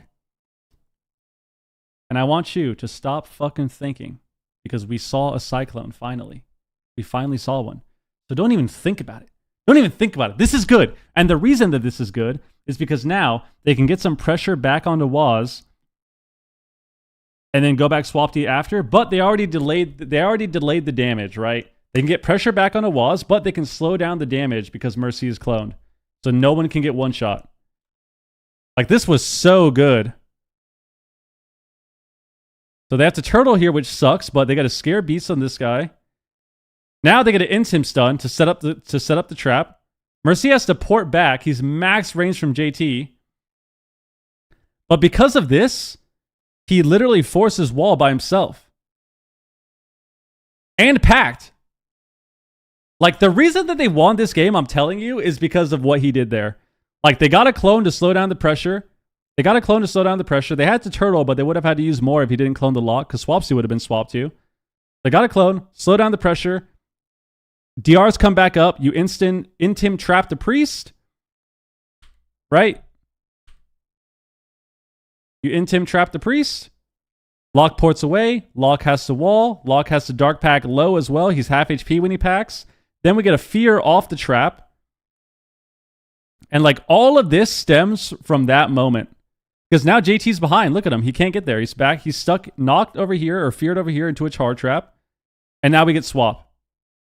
And like, all of that happened, I'm telling you, because we landed a Cyclone. Like, that was so good. That was so good. We're playing it again too. Nice. Good. Jungle again. It's going to be a big map, so we have to be scared now. So the thing is, big map, we have to be scared about getting caught in bad positions. And one thing that is important is we cannot let Echo dictate where the game is being played. Right? We can't let them feel secure in their little home with their port. And what I mean by that is we have to be aggressive. We have to land CC on the priest. And we have to make sure that if we are going to line, there's going to be moments where we can't do this, but if we are going to try and hide behind the pillar, we have to be close to the lock's port. Because if we take over his port and take over his pillar, then him porting back doesn't do anything. Because if you notice, every time they take over Mercy's pillar where he has his port down, he moves across the map and puts another port. Because he can't play the game with his port on the pillar that they're standing on. So, if we can do that again, it's good. Yo, Snoopy, thank you for the resub, by the way. Or the new sub. Thank you for the prime, man. Guys, we're at a crazy number right here. We're at 9, actually. We're at 9 subs on the day at least. At least. Yeah, that's the name. I have that one. I hate that they won the first game because now I'm like really excited and I have a lot of faith. So I'm actually really upset with them. Yo, Mex Rican, what up, dude? David, what up? Now I'm upset with them that they won the first game because now I have faith. Of European. I had no faith before. Now I have faith. Do we have a worthy challenger? Can Streamer Zone steal the throne for Cup number 2 and tie them on points overall in the standings? They took a confident win in game number They can do 1, this. But obviously Echo have made They can do this. applications for Let's game see. number 2. This is really a deciding match. If Streamer Zone can win here, then I believe they can win the series. Yeah, let's see it. This is going to be a really tough map. And like we kind of mentioned in the pregame, it's all about Borg getting the He already mind blasted. He's not going to have this for the go. or out of stuns. And if he can do that, they can win the Okay. game. But Nice scatter. Off stun on He's Waz. looking for one right now. Waz Gets trinkets. it. Onto JT. Nicely done there. Let's see what they get with this. They got Waz's trinket. They got Mercy's Okay. trinket. Actually, Mercy swapped. He's playing Dwarf now. They got barrier there. Stone form. Nicely done there. Mercy Barrier and was Waz high trinket. mountain earlier, so a lot more. Oh, defense Big here Max on team Mercy. double trinketed though. That's not good. Double trinketed before the coils. This is a solid opener for Streamer Zone. Yeah, this is a great opener, and it's on the back. No, this is not great at all. This is really Swapsy scary. here on the Chaos Bolts, but one did connect, and now we see Big Max Okay. charging in, looking for crowd. He's in a double coil here. Trap. Do they switch pets? We'll have to wait and see because Big swap on Waz, no trinket. Fear. It's gonna get No trinket, full fear. Waz is almost dying. Full fear, he can't get out. Big pressure Woo! from Streamer Zone in game number 2. They're switching back on. Waz kind of scared. They got packed He's again. into the corner. Waz is Yes, Borog, take their pillar, baby. Take their pillar. Is still rotting down. Limited defense. Bit greedy, but Chaos Bolts are incoming. Yes. As he stuns Swapsy and looks for another Cyclone. Borog Take able the to pillar slide that the down. lock Another has Chaos his Bolt port connects on. Swapsy. Yes. Another Chaos Bolt connects here from the Overfiend. That pet from the Destruction Warlock lobbing out Chaos Bolt after Chaos Bolt. Okay. Spam Fears on the Ups against Spam Feared. Big Mex is making his play here for crowd control. He gets a full trap. Mercy is Okay, Mercy press back. He ports, but he's rotting to dots. No, chase him, chase him, chase him. Why are we going Waz? What the fuck? Far away. He's trying to drain life as back. Why did we do that? Just chase. Waz is now getting swapped to. He has to use survival instincts, and We got wall. I think Streamer Zone, as long as they don't I mean, they need to commit to Waz if they're going to do this. Like that, doing that is fine, but they need to actually commit to him, and like they need to get a swap set up soon. Finally found a really nice strategy full here. trap. Full trap onto JT. They're going after Back on Mercy. He's Mercy. caught up in a stun. Nice grip, or Urso's Vortex actually, bringing JT in, but Borog not able to find a follow-up fear this Okay. time around. Big bolts Nice, coming in. Shutdown there 2 from bolts. the end from Bear Waz. form. Good bear by And, he Swapsy. actually rooted up Borog there, I think, on his dispel, so he was kind of stuck there for a minute. Waz going for a Borog's clone. still Borog pushing gets for the clone. fear, even without the trap, knowing that he has Big a stun little on bit of Waz. breathing room here because Oh, JT this would have does been a have really good clone. Like right there would have been insane. Stun Waz, run behind the pillar, clone him. out, but they're gonna go for the freezing trap. Borg is already in position. Mercy already kiting around the corner. Nice Inferno stun on Swapsy. Kinda scary here. Turning it around 2v3. Swapsy here trinkets on for the his side of Incarn. Apple. Nicely done there. And they will get the Will of the Forsaken from JT as well, though, on the side of Streamer Zone. So really, Okay. really good punish there. But they still get themselves the cooldown that they wanted on the side of Mercy Streamer has a Dark Pact. Oh no. They mending? Borog's Angel form is over. Big Mex is looking for crowd control. Full stun on Borog. Can't get the Here in Scared back. Beast. Cyclone, no one can stop it. CS on Swapsy, that's good. Swap to the healer. Or might die, though. He gets caught. Massive damage incoming. Guardian Spirit. Oh, they procced him, I think. I think they might have procced him. This was a Oh, big it's power so play bad. from Waz and Mercy, putting their team back in the game as they managed to proc that Guardian Angel. If it is a 3-minute cooldown when it stops glowing, we will Mercy's know. still dying. They weren't able to, but a huge. What's he dying to? Swapsy. Freezing trap again. He trinkets it into a fear. He fades the fear. He's Whoa. Borog is MVP. Mercy is in trouble, and Streamers on are so close. Swapsy, clone him low, dudes. Clone him low. Clone him low. Clone him low. The pain suppressions. He's still sitting on 2 right now. He's gonna have to be very. Fuck, low clone would have been And insane. Don't keep the gas pedal down. They look so good here. Big mending? Too. That was so sick. JT trinketed the trap to try to fear Borog before he gets feared himself. But Borog just fades his trinket fear and then full fears him. That was absolutely. Swapsy's gotta be insane. careful Almost won here. the game based off that. Mercy's Here got comes- nothing. Mercy ports And away. Here comes the potential last setup, full trap onto JT. Can they connect onto Mercy? Foils? Making his way over. Nice foil there onto Swapsy. Borog is kind of. Oh, man. Waz is just playing complete defense right now, being a goal. Swapsy's so far pushed in. He's dead. Oh my God, Swapsy! What Wow. are you gonna do? Swap comes out from Borog. Borog once again grips him to safety and then hits the void shift mid-air. Nicely done there. Swapsy's over aggression costed them dearly, and that's all on the back of that fake that Mercy did. Pre-barrier. Swapsy's out in the middle of the map right now with the Warlock. This is danger town for him. Full stun on JT. They're trying to win the game. He manages to recover Swapsy. Swapsy needs to get back into cat form. He kicks the clone. JT pre-gates away from the trap.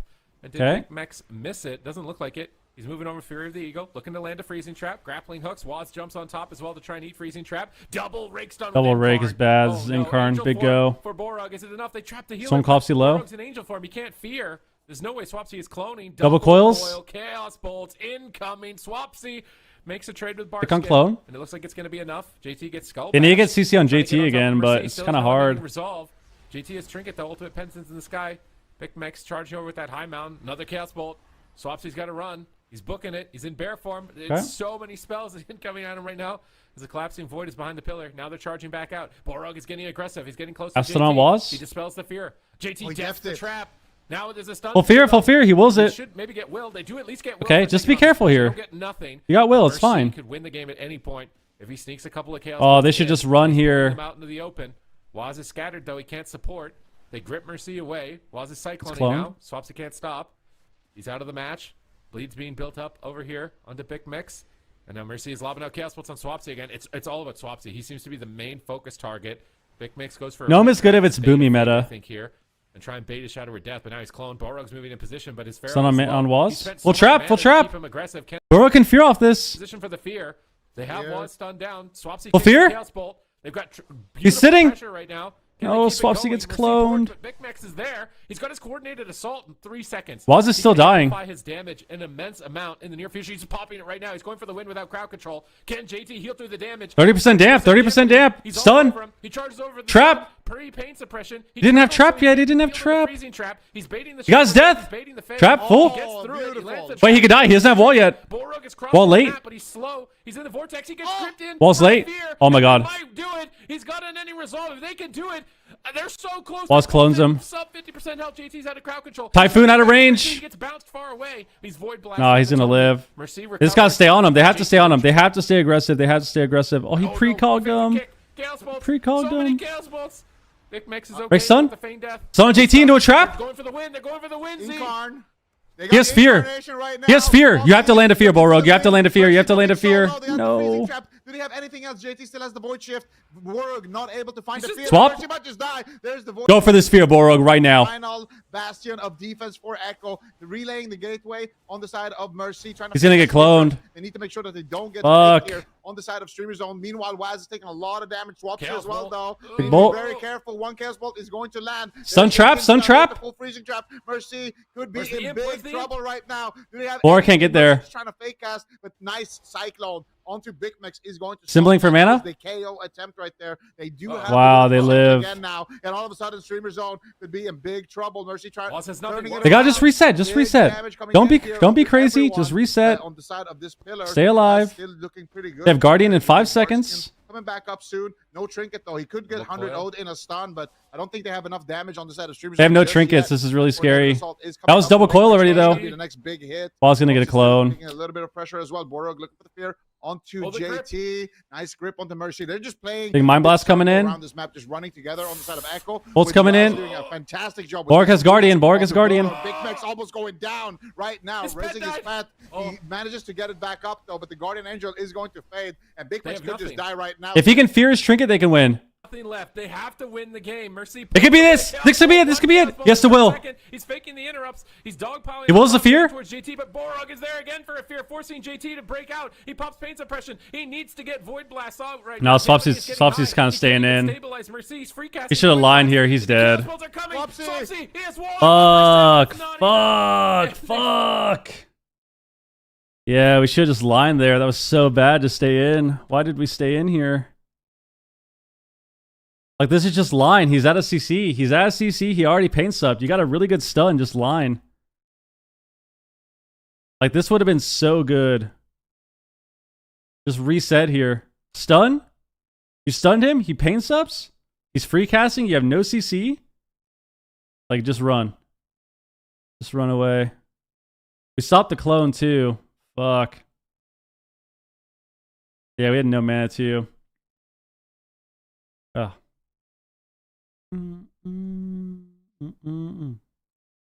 That was a crazy game. That was a crazy game. He's the only one ever casting. Why would he ever clone? Wait, what do you mean? You're talking about Swapsy? Because he needs to suppress the ability to change the game. That's why. If he presses Cyclone and they spell lock it, great. Now Borog can cast without worrying about CS. If he presses Cyclone and they stun him, great. They just use the stun, whether it's full DR, whether it's full, whether it's half, whether it's triple DR to stop the clone, whether they Typhoon him, good. Now they don't have that ability for later. But like, the problem with Streamer Zone is they are playing, like, think about how close these games are, and they aren't using Cyclone. I mean, I wouldn't even say it's lack of experience. Hasn't he played Feral for like 5 seasons? Or like 3 seasons now? It's a long time. And it's not like he's bad at Feral. He just doesn't press clone. Because he pressed it last game. The first game that they won off of him pressing Cyclone.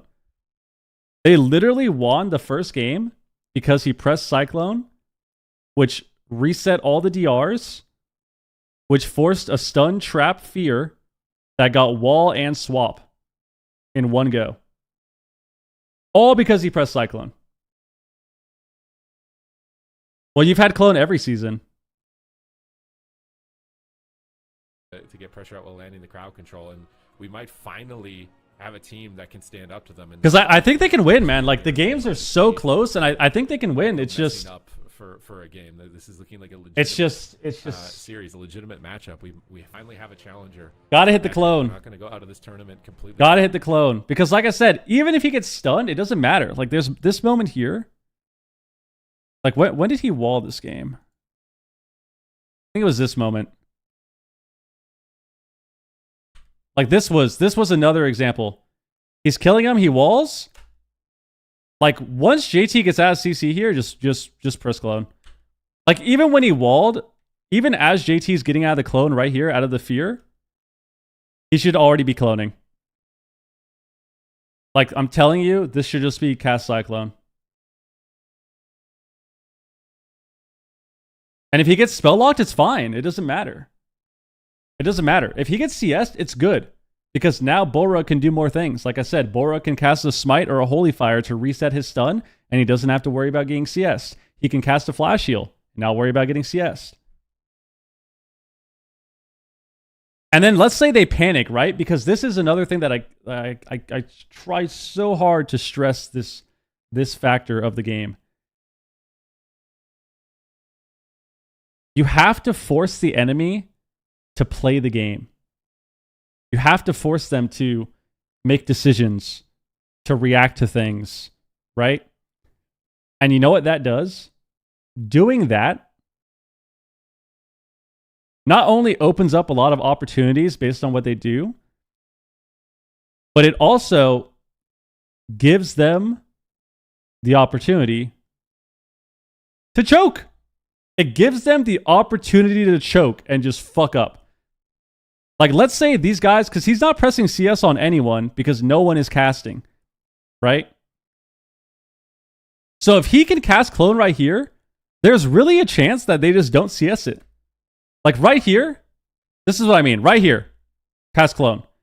And it's only Mercy that can stop it, right? Only Mercy can stop this because Waz is so far. Mercy can fuck up. He could just not press CS here. Or he CS's the wrong target. But like, you force them to make mistakes. If he gets CS'd here, perfect. Bora can cast now, and then he can actually cast the clone out of the lockout maybe if they still have pressure. Right? If he doesn't CS them and he clones them low, fucking beautiful. That's great. But you have to just have these moments. There was another moment here, I think, where I want to find it, where they get to this point where Waz is behind the pillar with them. I think it might have been right around here. Maybe I'm too far ahead. Maybe it's here.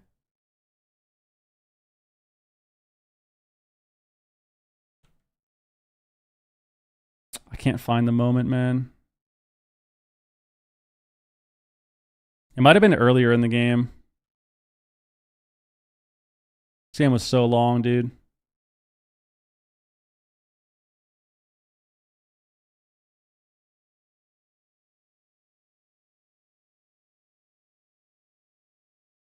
Was it here?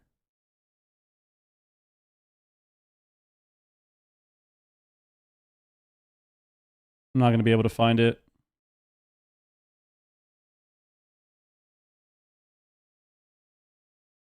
Yeah, probably won't be able to find it.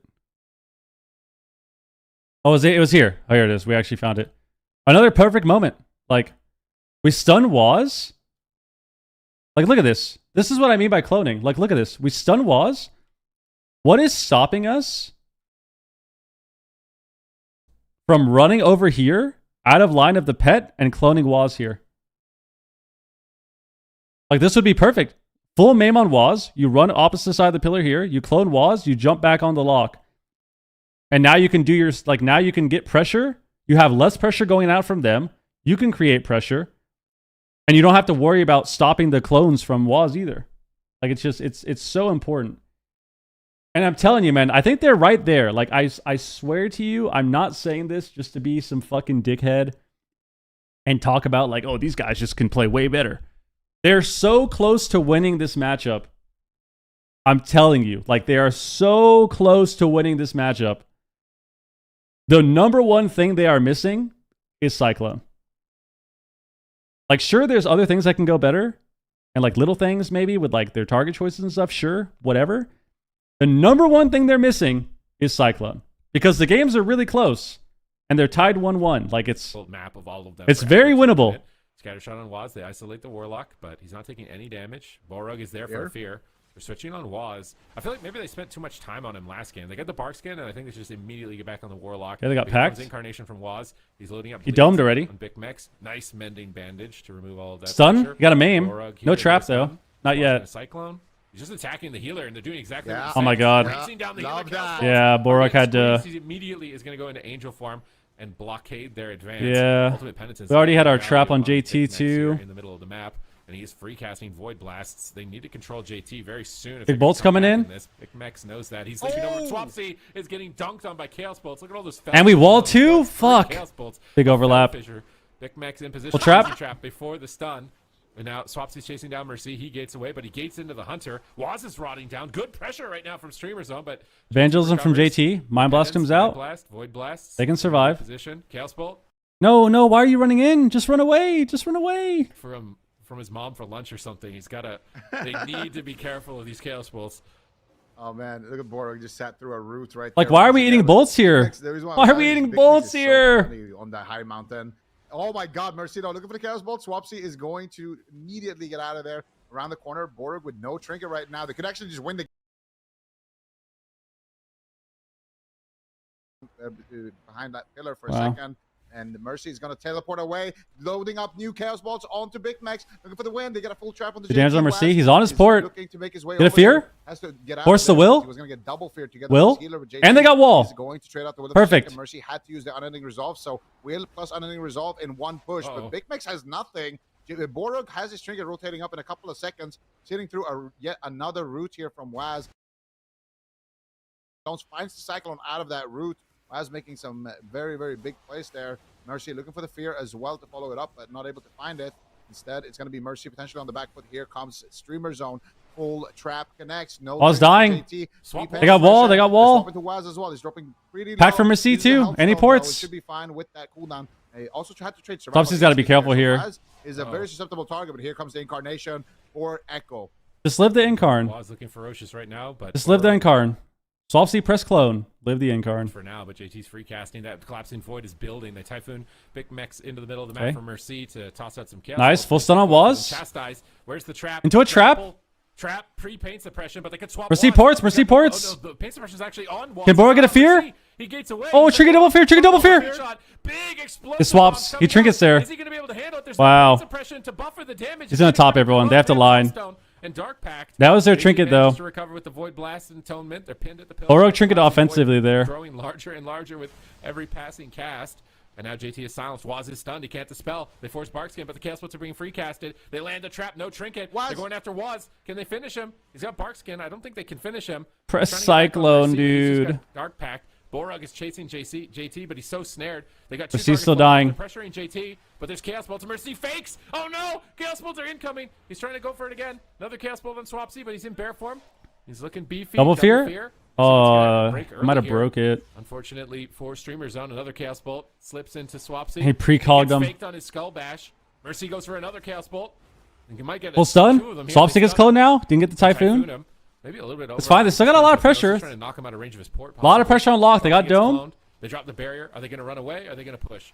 They have a difficult decision right now. I think It's they're on trying to run Swapsy. away, but Swapsy gets Double bashed. bolt. And now Swapsy's in the middle of the map. One Chaos Bolt. That's going to connect. He recovers. Big Mix Nice gets gripped. grips. Orug evasive maneuvers here with these Full lights. clone. He gets caught by Waz in the Cyclone. Heal. And now Big Mex has Don't some turtle, blocking. don't That's turtle, don't exhilarating. turtle. Swapsy might just die through Barkskin. It's so much Swapsy's damage. dead. Borog is struggling to heal. Mercy's on top of them. Double coils come through, looking to win the game right now. But Swapsy Full trap. He might come to regret pushing. Like He can fear. Full trap and no They're gonna have to will. He's gonna will the fear. Barkskin. Maybe Swapsy tears in. Stuns him again. Gets a big Fear. first bite on Waz. Wills it. Full fear on JT. He wills out of it right away. Chaos Bolts are coming. Okay, just Borog line. has That was good. Apolognosis. He does manage to stay alive, but now That was good. Just Just be careful. For him in a second. He should be okay with Angel. Stop giving Once him he dies in the pre-cog sun. and getting Swapsy's bolts. low. Angel, just in time. His team should be able to recover, but they're behind on mana. They're going to have to win on Burst alone. Yeah, Borg still has his Ulti pen? void shift, but they need to make something happen on the side of Streamer Zone. Don't get cloned away here. from their grasp. Here comes another push. They do have Borg ready to follow up. Swapsy Full maim? team. There's the maim stun onto JT. Into a trap? Up with a full fear. This is it, maybe. Now. This is good. Get the fear. Oh my god, that's Gets a trigger the fear. Insane. Double fear. Double fear. Borg. Trinkets. As a result, and JT is going to trinket Mercy gets a bolt though. Big pressure though onto Swapsy. He's left in midfield. 1 chaos bolt, 2 chaos bolts are going to connect, but he does have the bark skin. He has renewal as well. Swapsy is looking very Alberta beefy right now, and JT here manages to fear Big Mix, trying to stall the trap. Big Mix trying to fake out the Shadow Word Death potentially from from JT, and Waz is there trying to soak the trap as well. Everyone is playing on top of him right now. Can he get the trap? He's got the stun. Waz eats the trap. He didn't get the bolt. He didn't get the bolt. And now Mercy with that pain suppression is going to be able Hold on, to Borog. and Sun's Swapsy's Mercy. gonna be the one in trouble. Yeah, Swapsy's in so much danger right now. Borug, is he in position to get a life swap here in the near future? Full maim, clone on Big Max, he can't help. Borug is chasing JT, but he walks into a coil. Mercy is playing aggressive. He's trying to fake the interrupt here with Chaos Bolt. Borg has Guardian. Not falling for the baits just yet, just camping in bear form, waiting for Borug to. He needs to chase down this fear. He needs to chase this fear. He needs to chase this fear. Full cyclone. He can't get to the priest. If they use Skull Bash on the priest, they might regret that. Chaos Bolt. He faked a kick! Cast it again, motherfucker! Cast it again! You casted it one time and you faked a kick instantly. The whole team, high mount stun trap. He gets his own trap, and Swapsy eats a Chaos Bolt. It's so much damage. Another Chaos Bolt. Or couldn't get the fear off the trap. There's too much to interrupt, and Swapsy's trying to come back to assist, but he walks into a full bash. He's got bark skin, and he has survival instincts. Takes the clone. Coil is coming up. He died with the coil coming up, and no trinket last time. Borg's gonna die here. Fades. He got Angel. 6 seconds. 5 seconds. 4 PI? seconds. 3 seconds. And he's caught in the coil. He needs Foils? the trinket. Where's the trinket, man? He's in it. Why did he sit that? Why did he sit that? Why did he sit that? Echo played this so good. My goodness. They're able to do exactly. Damn. Why did we sit that, man? We should have just trinketed there. He's caught in Trinket? Get out of line? He would have lived. He would have lived too. He would have been like right at the pillar. He would have lined. Why do you want Streamer Zone to win? Because Big Mex is fun to watch. I think Swapsy literally pressed Cyclone one time this game. 7 minutes. I think he pressed the ability once. I just don't know how they don't... I don't know how they aren't like pressuring to just press it. Or like saying to press it. Because it... Like I said, man. They won the first game because he got a full clone on the lock. And it reset all of their DRs, which led to them getting a stun trap into a fear. Mercy has to port away, wall and dark pack at half health, which forced the swap as well. So one cyclone landed between DRs, between the setup. Not only reset their health because they stopped the pressure from Echo, but that clone led to a stun, trap, fear into a tar trap route behind the pillar, 500 yards away. Mercy had to port back, wall and dark packed at half health. And the chain was long enough and the range was so much, they were so far away that they ended up forcing a swap too. So one clone, it wasn't even a low clone, he just cloned him at full health. Reset DRs and led to them getting every cooldown, and then they won the first game.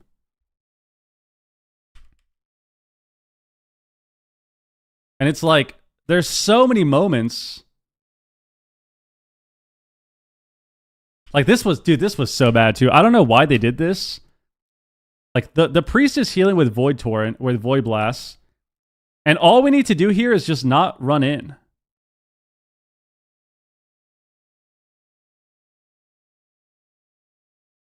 Like, we just need to line here. This is good. Just line. And then for whatever reason, we like charge into them. Like, look where we're standing. This was so bad. We just get bolted twice, man.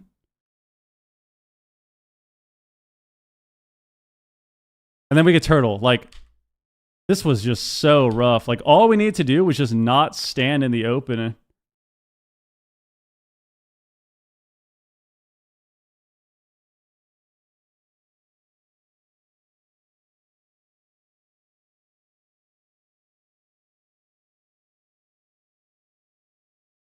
Damn, dude.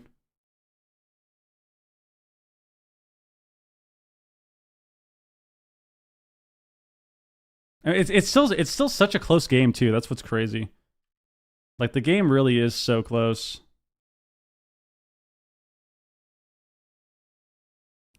The game really is so close, man. Same thing here. Full stun on Waz, cast clone. Like, if he CS's you, it's fine. It doesn't matter. And then at one point, there was something that happened that was really bad here. We're at the perfect spot to line, and then we tried to land a kick instead, and I think we precogged him and got bolted. I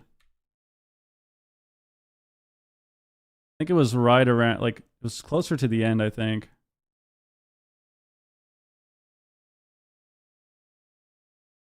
We precog him here. This sucked. This is where we get...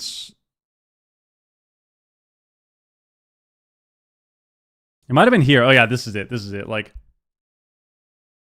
this was just so fried.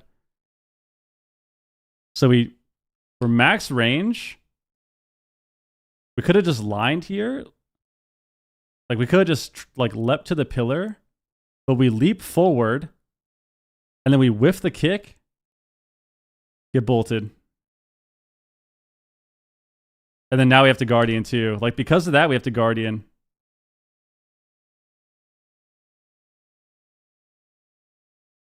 And then we get clone low too.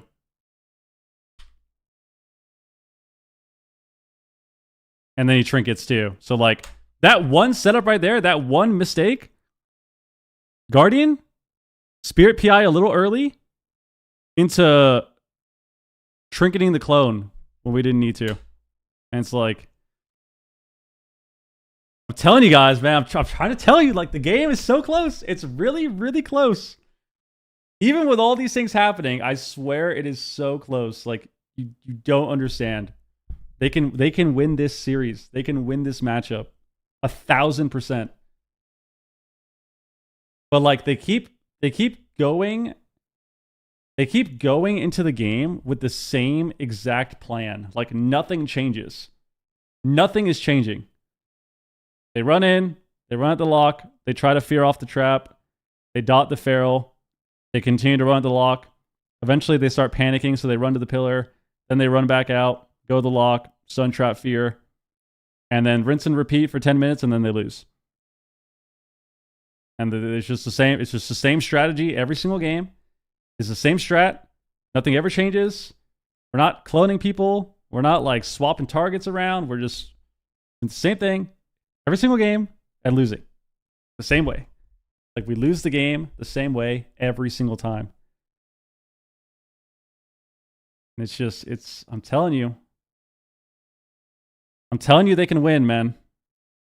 They can win. It looks like he had tattoos, and he's like tattooed like black ink. They can win. I know it. Oh, yeah, I know it. Sleeve, like a full black sleeve or whatever, yeah. On his legs too. And he's got Shadowlands boots, I think, but we don't show the whole picture here for them, for the weapons. Yeah. But talent build is a little bit different. He's not running Typhoon. And he's not running Innervate. I actually don't like that. Considering that, like, mana's been kind of close, and on a Holy Priest, Innervate can be really key. You can time that during, like, an expensive healing window and give your healer free mana, and then the What does he have to give up for it? I wonder, is this talent tree right? Because I swear I saw him Typhoon at some point. Maybe it wasn't last game, though, but I feel like it's not running Knock. Gabarksy, thank you, man. I did see a Typhoon last game as well. I saw. I swear. He's playing Typhoon. He was Typhoon. I know which one you're talking about when you try to knock him out of the port. Yeah. So I don't know. I think that was a Typhoon. 100%. Bro, we still have so many games left. This is only EU. We have 4 more series for NA too. Where they get more. It's like an apotheosis window almost. An additional apotheosis window for the team. And Waz is. Well, what would he have to give up to get Innervate for all us non-druids? I don't play Feral a lot, so I'm trying to look at the options that he's got here. He's obviously the target, so he's taking a lot of the talents that reduce damage on the left, is what he's opting for. This is maybe more defense for himself. He's yeah, kind of the main it target. it would be really hard for him to lose something here, honestly. Like me just looking at this now. Yeah. Like he would either have to lose stamina in bear form, or he'd have to lose cooldown reduction on his auto frenzy, or he'd have to lose like a tiny absorb shield on his bark skin in order to get it. I'm pretty sure those would be what he has to trade. Those are all pretty big as far as personal survivability, so maybe that's why he doesn't want to trade it. He's targeted every game. Oh yeah, he definitely has most damage taken on Streamer Zone. Like they've been gunning for Swapsy. I mean, obviously. Wait for Pika to compete again? I don't know. Melts down, but I wonder he should. Why are they so focused on Innervate? I mean, I think they're talking about mana, but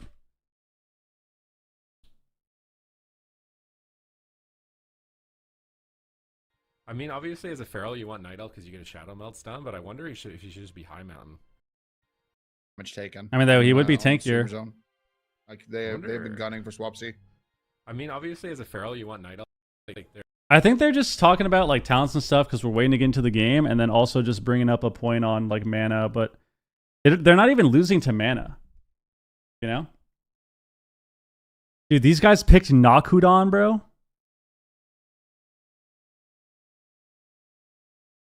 I'm surprised they didn't just pick like a Ruins. I feel like Ruins is so good at running at lock.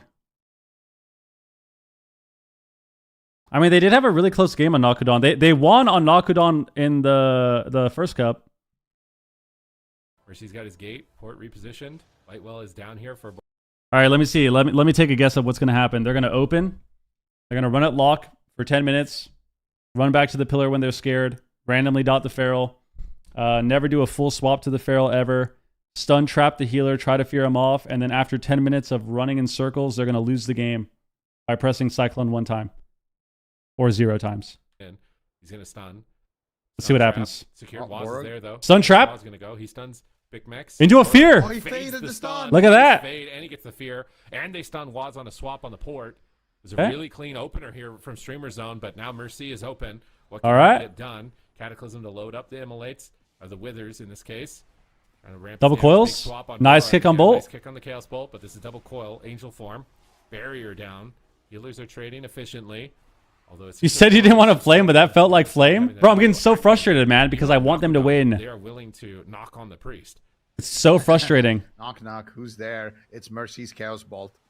Borg actually has played away. a phenomenal opener so far with that fade earlier. But Oh, now that's he's a big got the Cyclone clone. out of that route. They have to Once wall again, there. Waz being so disgusting with these root spam, finding so many cyclones out of it. But here comes Big Max finding himself a nice little trap onto JT. Fear? It looks like Nice, Waz double fear. is, sleeping. This is good. I don't know what that was. He but, pressed double Cyclone! fear Holy as well. shit! They got Trinket! Kinda isolated Oh here. my Looks like god. Waz may have this W in chat right now. W in chat right now. Half clone? every cooldown in the DC'd. world, but they're going after think. Oh, no, Swapsy. he's- Did they take the win? I mean, come on, guys. Like,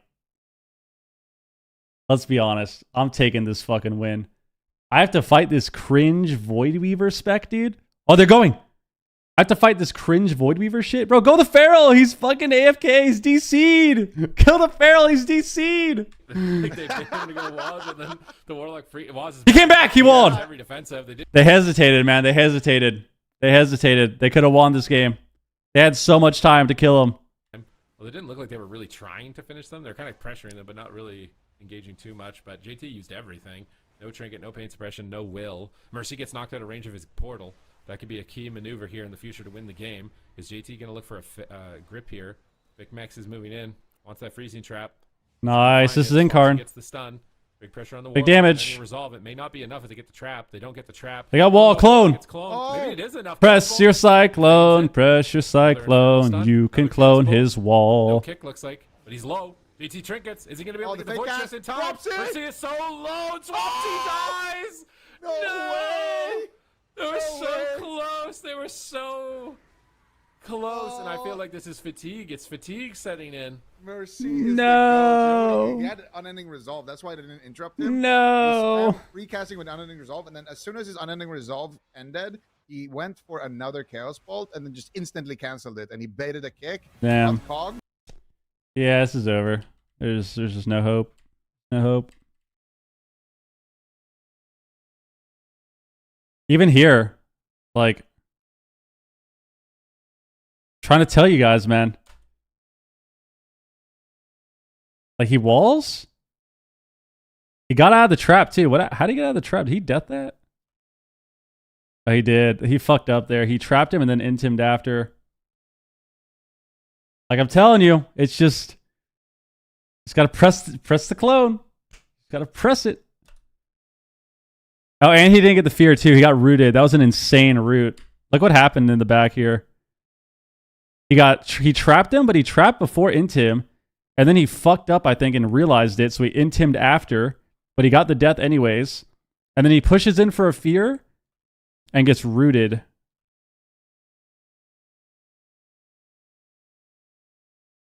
Damn. Yeah. So he didn't get the fear. He actually got clone here. I mean, this is what I mean, guys. Like, what? Like, he has wall up? You can't get CC on the priest? Like, just clone this guy. Just clone this guy. He's got wall and he's bolting you. He's got wall and he's bolting you, bro. Did we play Typhoon this game? I think we unspec Typhoon. We did. All right. I mean, for some reason, Swapsy just does not like utility. No utility. Just rotation.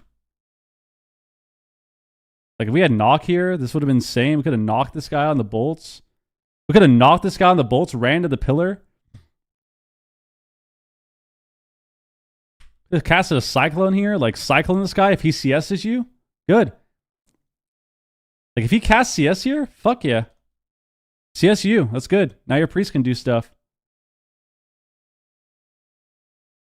Yeah, you can knock wall, yes. And then we precog him at the end here. Oh my god. And then Borog had to go spirit form without PI. I mean, I feel like this was just kind of a choke on all ends at the end here. This was just like mega choke. Maybe they got excited from the DC. Honestly, if you think about it, the DC might have been the reason that they lost this game. Because all of the strategy went out the window. And they were just confused at the end. Like, we throw a trap here without intim. Which is really weird. Like, he normally doesn't do this. And then he intims after because he deaths it. And then we can't get the fear because we get rooted. Then we have wall up here. And, like, we unspec Typhoon for some reason.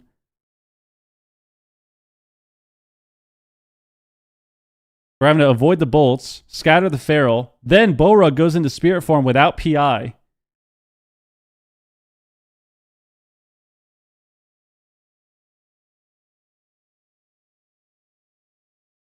And, like, I think if he PI'd there, he might have been able to save him. Faster globals, he would have finished the flash shield faster, gotten his Serenity off.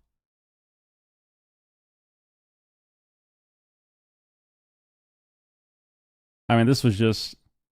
Flopsy trinketed too and then just didn't renewal. Like, this was just a terrible game. This is just a terrible game. I comment our DCs? I don't know. It depends on, I don't know, your internet, I guess.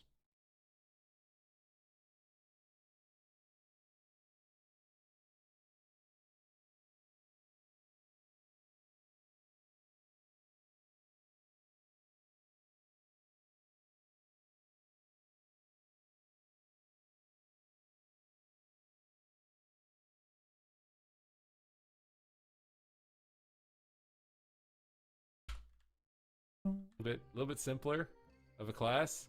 They can reverse this. I can feel it. Compositionally, I think the there it is. Better, but Come I'm on. Wondering if, based on their current, come on, let's go. Like mental state, if it would be Dollar Sewers. Dollar Sewers. This is it. This is it, man. This is it. We want the lock. Stand on his port. Press Cyclone. I don't know what's going through their head, and it's frustrating me so much. I'm sorry. It's just so frustrating. Because, like, look at this opener.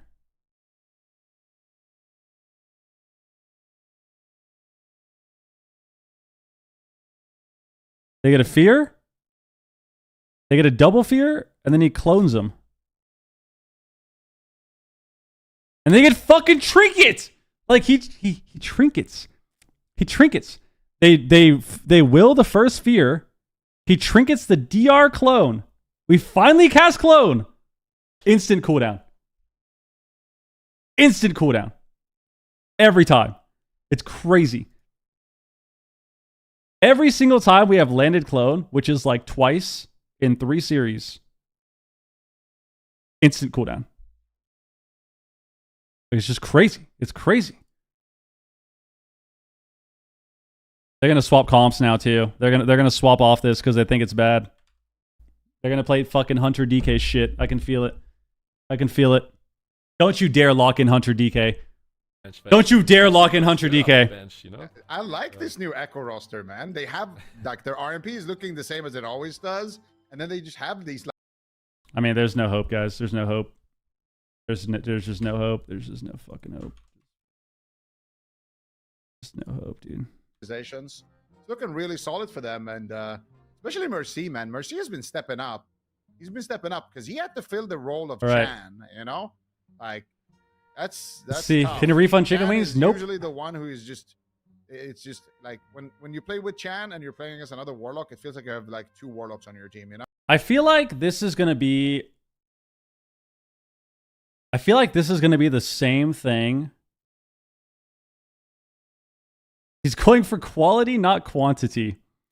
I feel like this is going to be the same exact thing that we have seen in every single series with these 2 teams.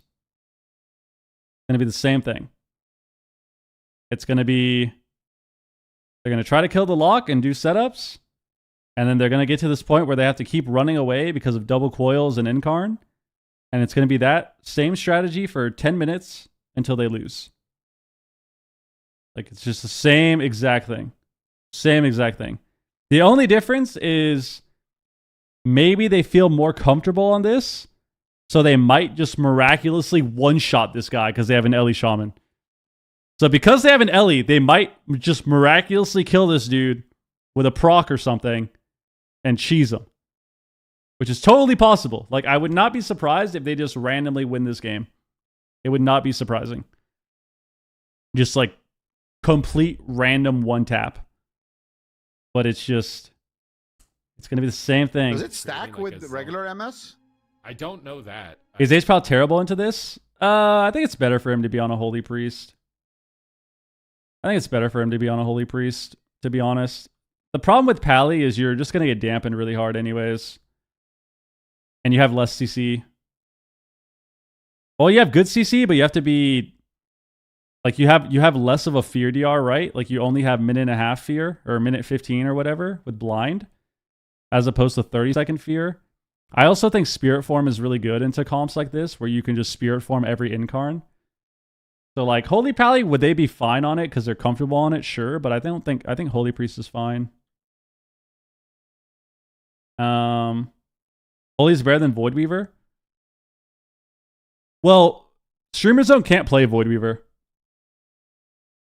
Like,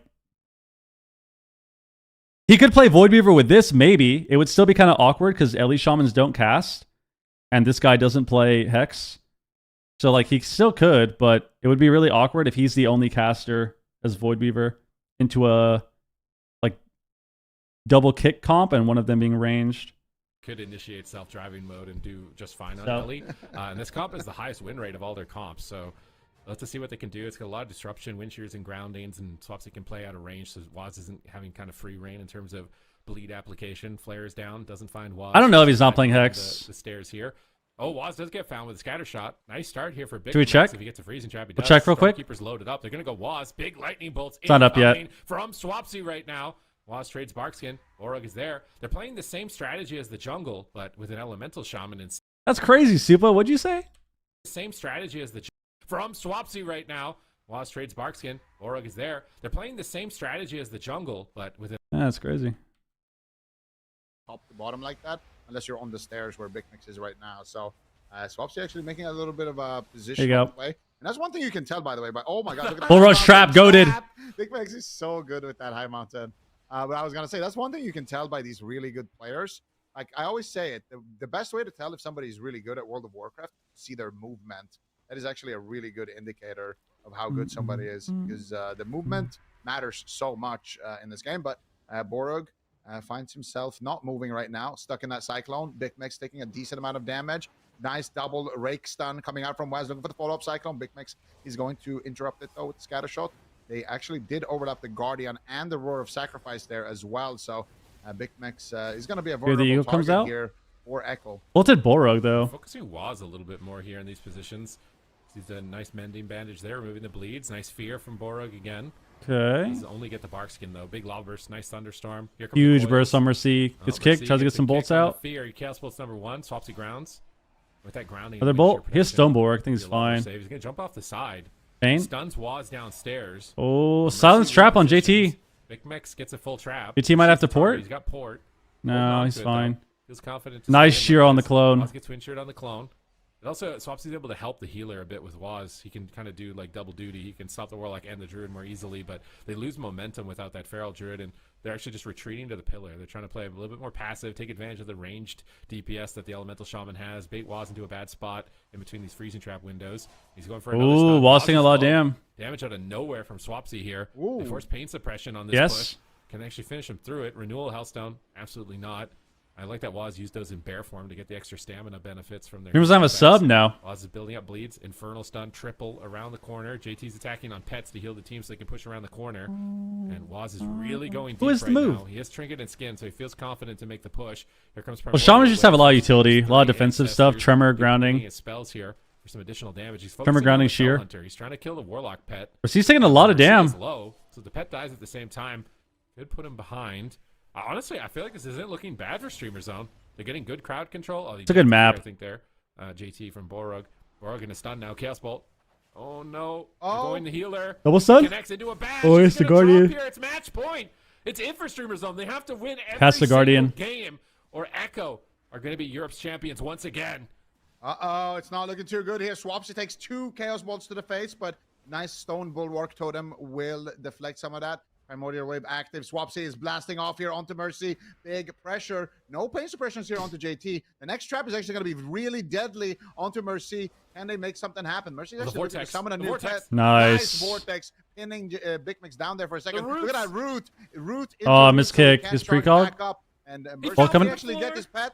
Oh no, Borok fell through for Did he get reset? Oh, he did. Extra Oh my JT. God, Oh, he he got gets feared. feared. Bro. JT wins the fear duel. Bro, this game is so amazing and fun. As a result of that, JT used the Shadow of Depth though. Big Mix could land an easy Wow, trap that was here. so Actually gets cheese. feared by Borok. He needs That was to a land it. really He max needs to land range. it. Full trap. Fear. Full There's trap. a Full trap as well connecting. Do they have the damage Dark though? pack. And he try to force the trinket plus cooldown from JT. This So Ascendance. they'll be able to find it.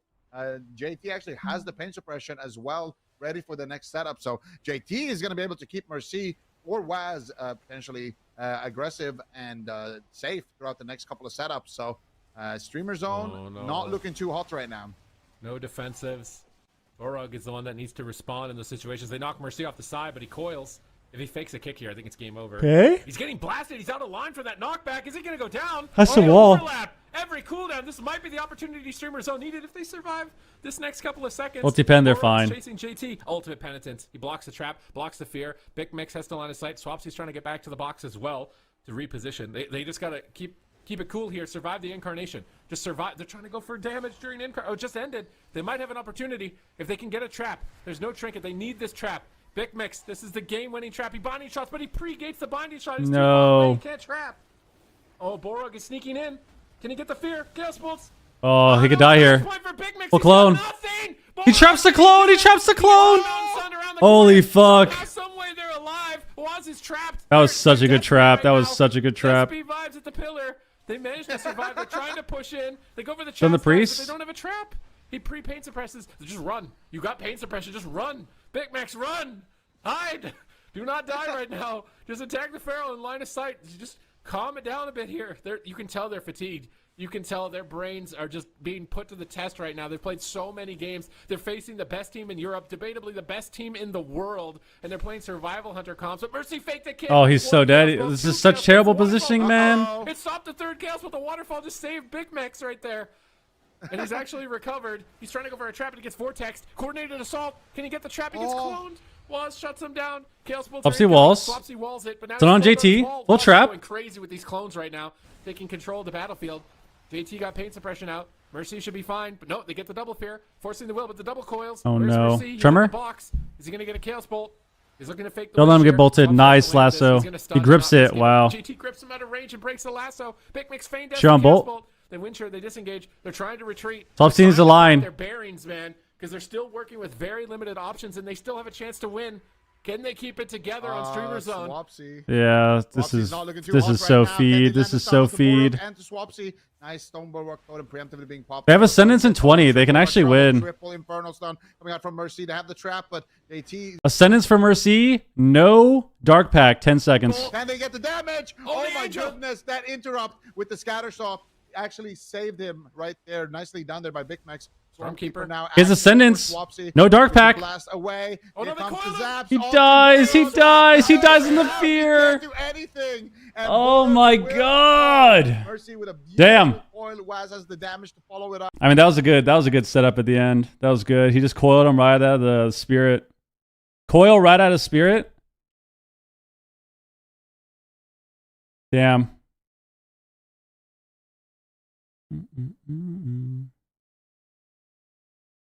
Damn, if only we were like healing surging here or like hexing or something. That would have been pretty good. Fuck, he should have like...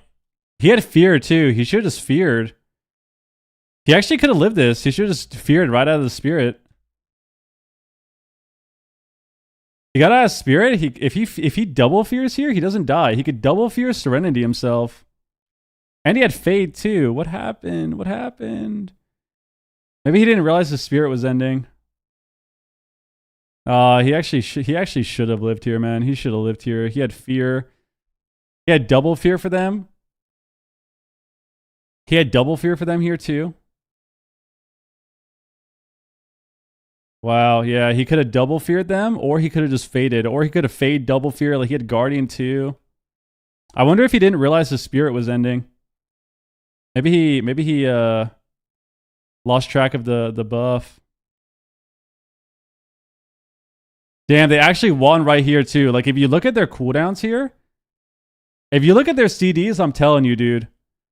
Ascendance is up, no Dark Pact on the lock, no wall. 30-something% dampening. Guys, I know he was coiled. I'm aware. I'm aware, but the coil is irrelevant because he shouldn't have been coiled in the first place. We had fade. Like you can fade before the coil. He could have faded before. He could have feared. Like he can get out of spirit form and react to pressing it faster than Mercy can react because he can cancel spirit form early.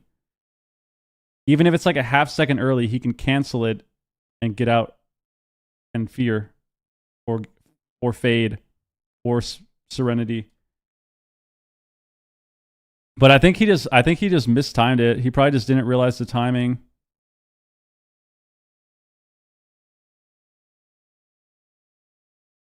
Yeah, he probably just didn't realize. Like he could have maybe canceled early and faded, like Serenity himself too, cancel Guardian himself, but I don't know what Swapsy's doing here either. Like, why are we not healing surging here? Like, what are we doing here? We're just doing damage. Like, we press healing stream. We fucking healing stream, dude?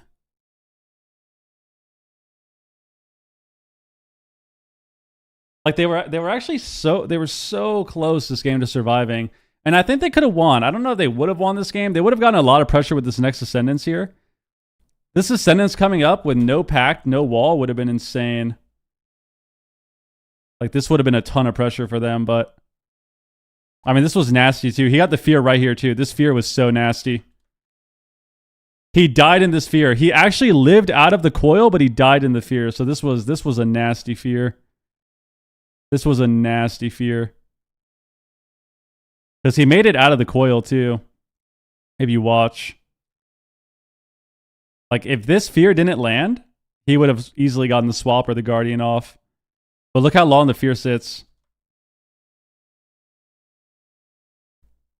0.9 seconds of fear sitting.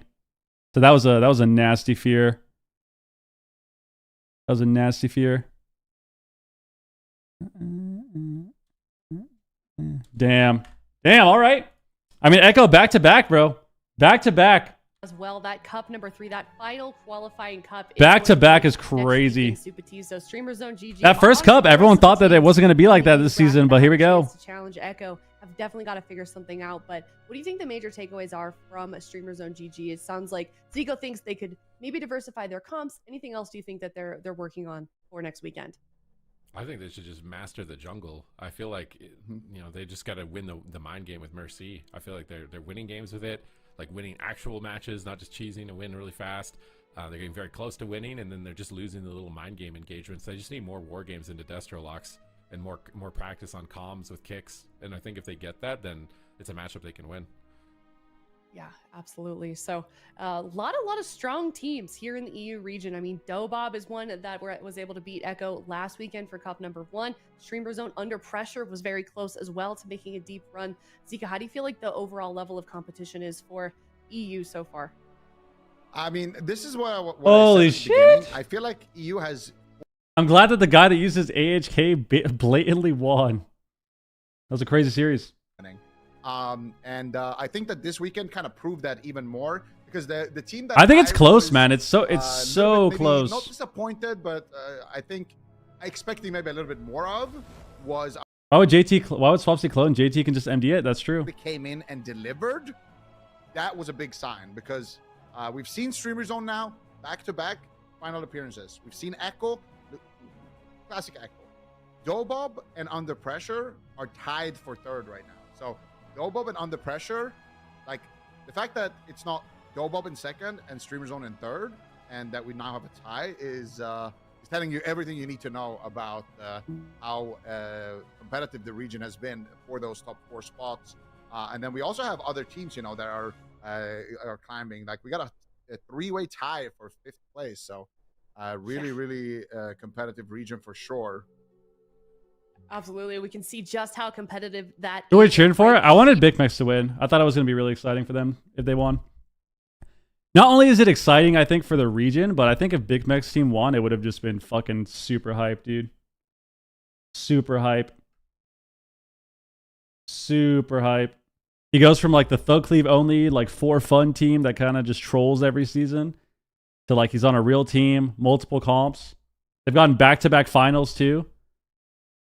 Would have been lit. Be anybody. I feel like Full Smart could have a good run. I mean, they must be feeling somewhat inspired from Streamer Zone. Their jungle putting on such a show, and even their own jungle. I think the games are so close, man. Like I swear, it just they got to figure out. I don't know what needs to happen, but they need to figure out how to get Swapsy to press clone.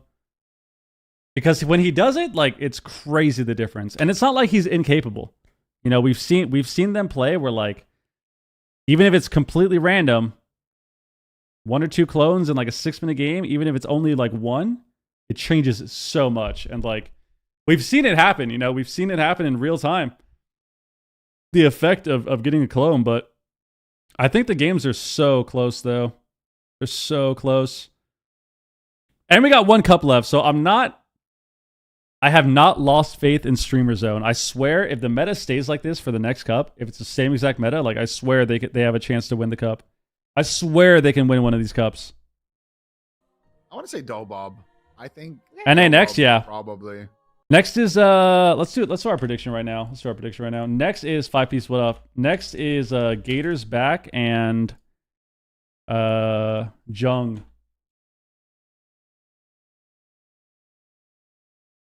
How long should we do? 10-minute? It might be a while. Let's do a 10-minute prediction. Hold on.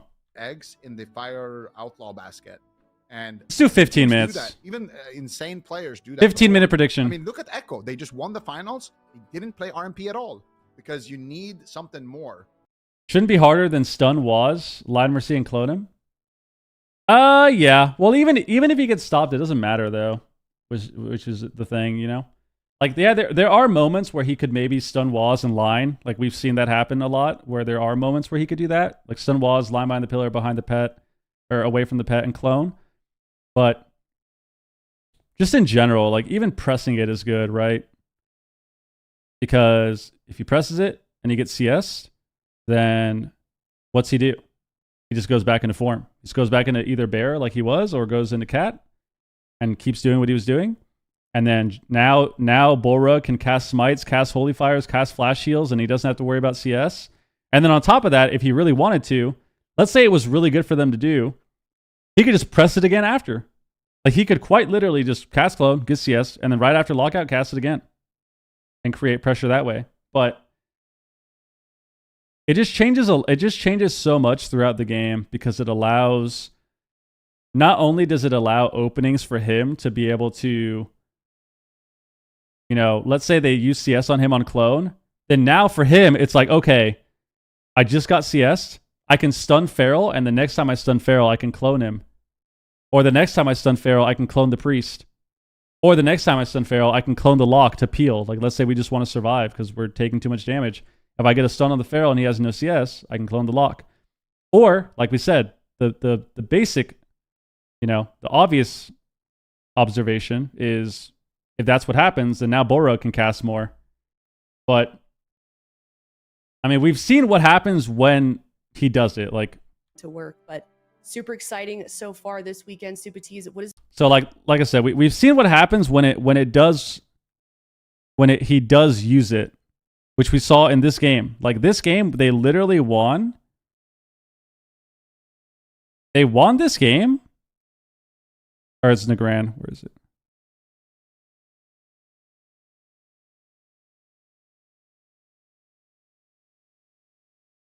Right here. Like I'm trying to... This is why they won this game. Like this clone is why they won this game. He clones them, and even though they're high HP, he clones them. Obviously, Big Mex has his turtle. They get a random Scare Beast on Waz. They go back to pressure the Lock. And because of this, the reason this is important is because it slowed everything down. Like it paused the pressure, right? And now, off this clone, they can't get as much pressure as they wanted to. Otherwise, Swapsy would probably be in bear form here and like probably skinning and being scared. Because of that clone, pauses everything. DR's reset. Stun trap fear on the healer. Lock ports away. Has to wall in Dark Pact. And then they win this game like 2 DRs later, right? And they got swap here too. So wall, Dark Pact, and swap. Off the back of that one clone. Yo, Jason, what up? Wiz is about to play, yeah, like 10 minutes. And then I think they won like 2 DRs later, right? Yeah, they literally won. Like, look at the timing on this. He pressed wall and Dark Pact at 5 minutes and 47 seconds, and they got swap.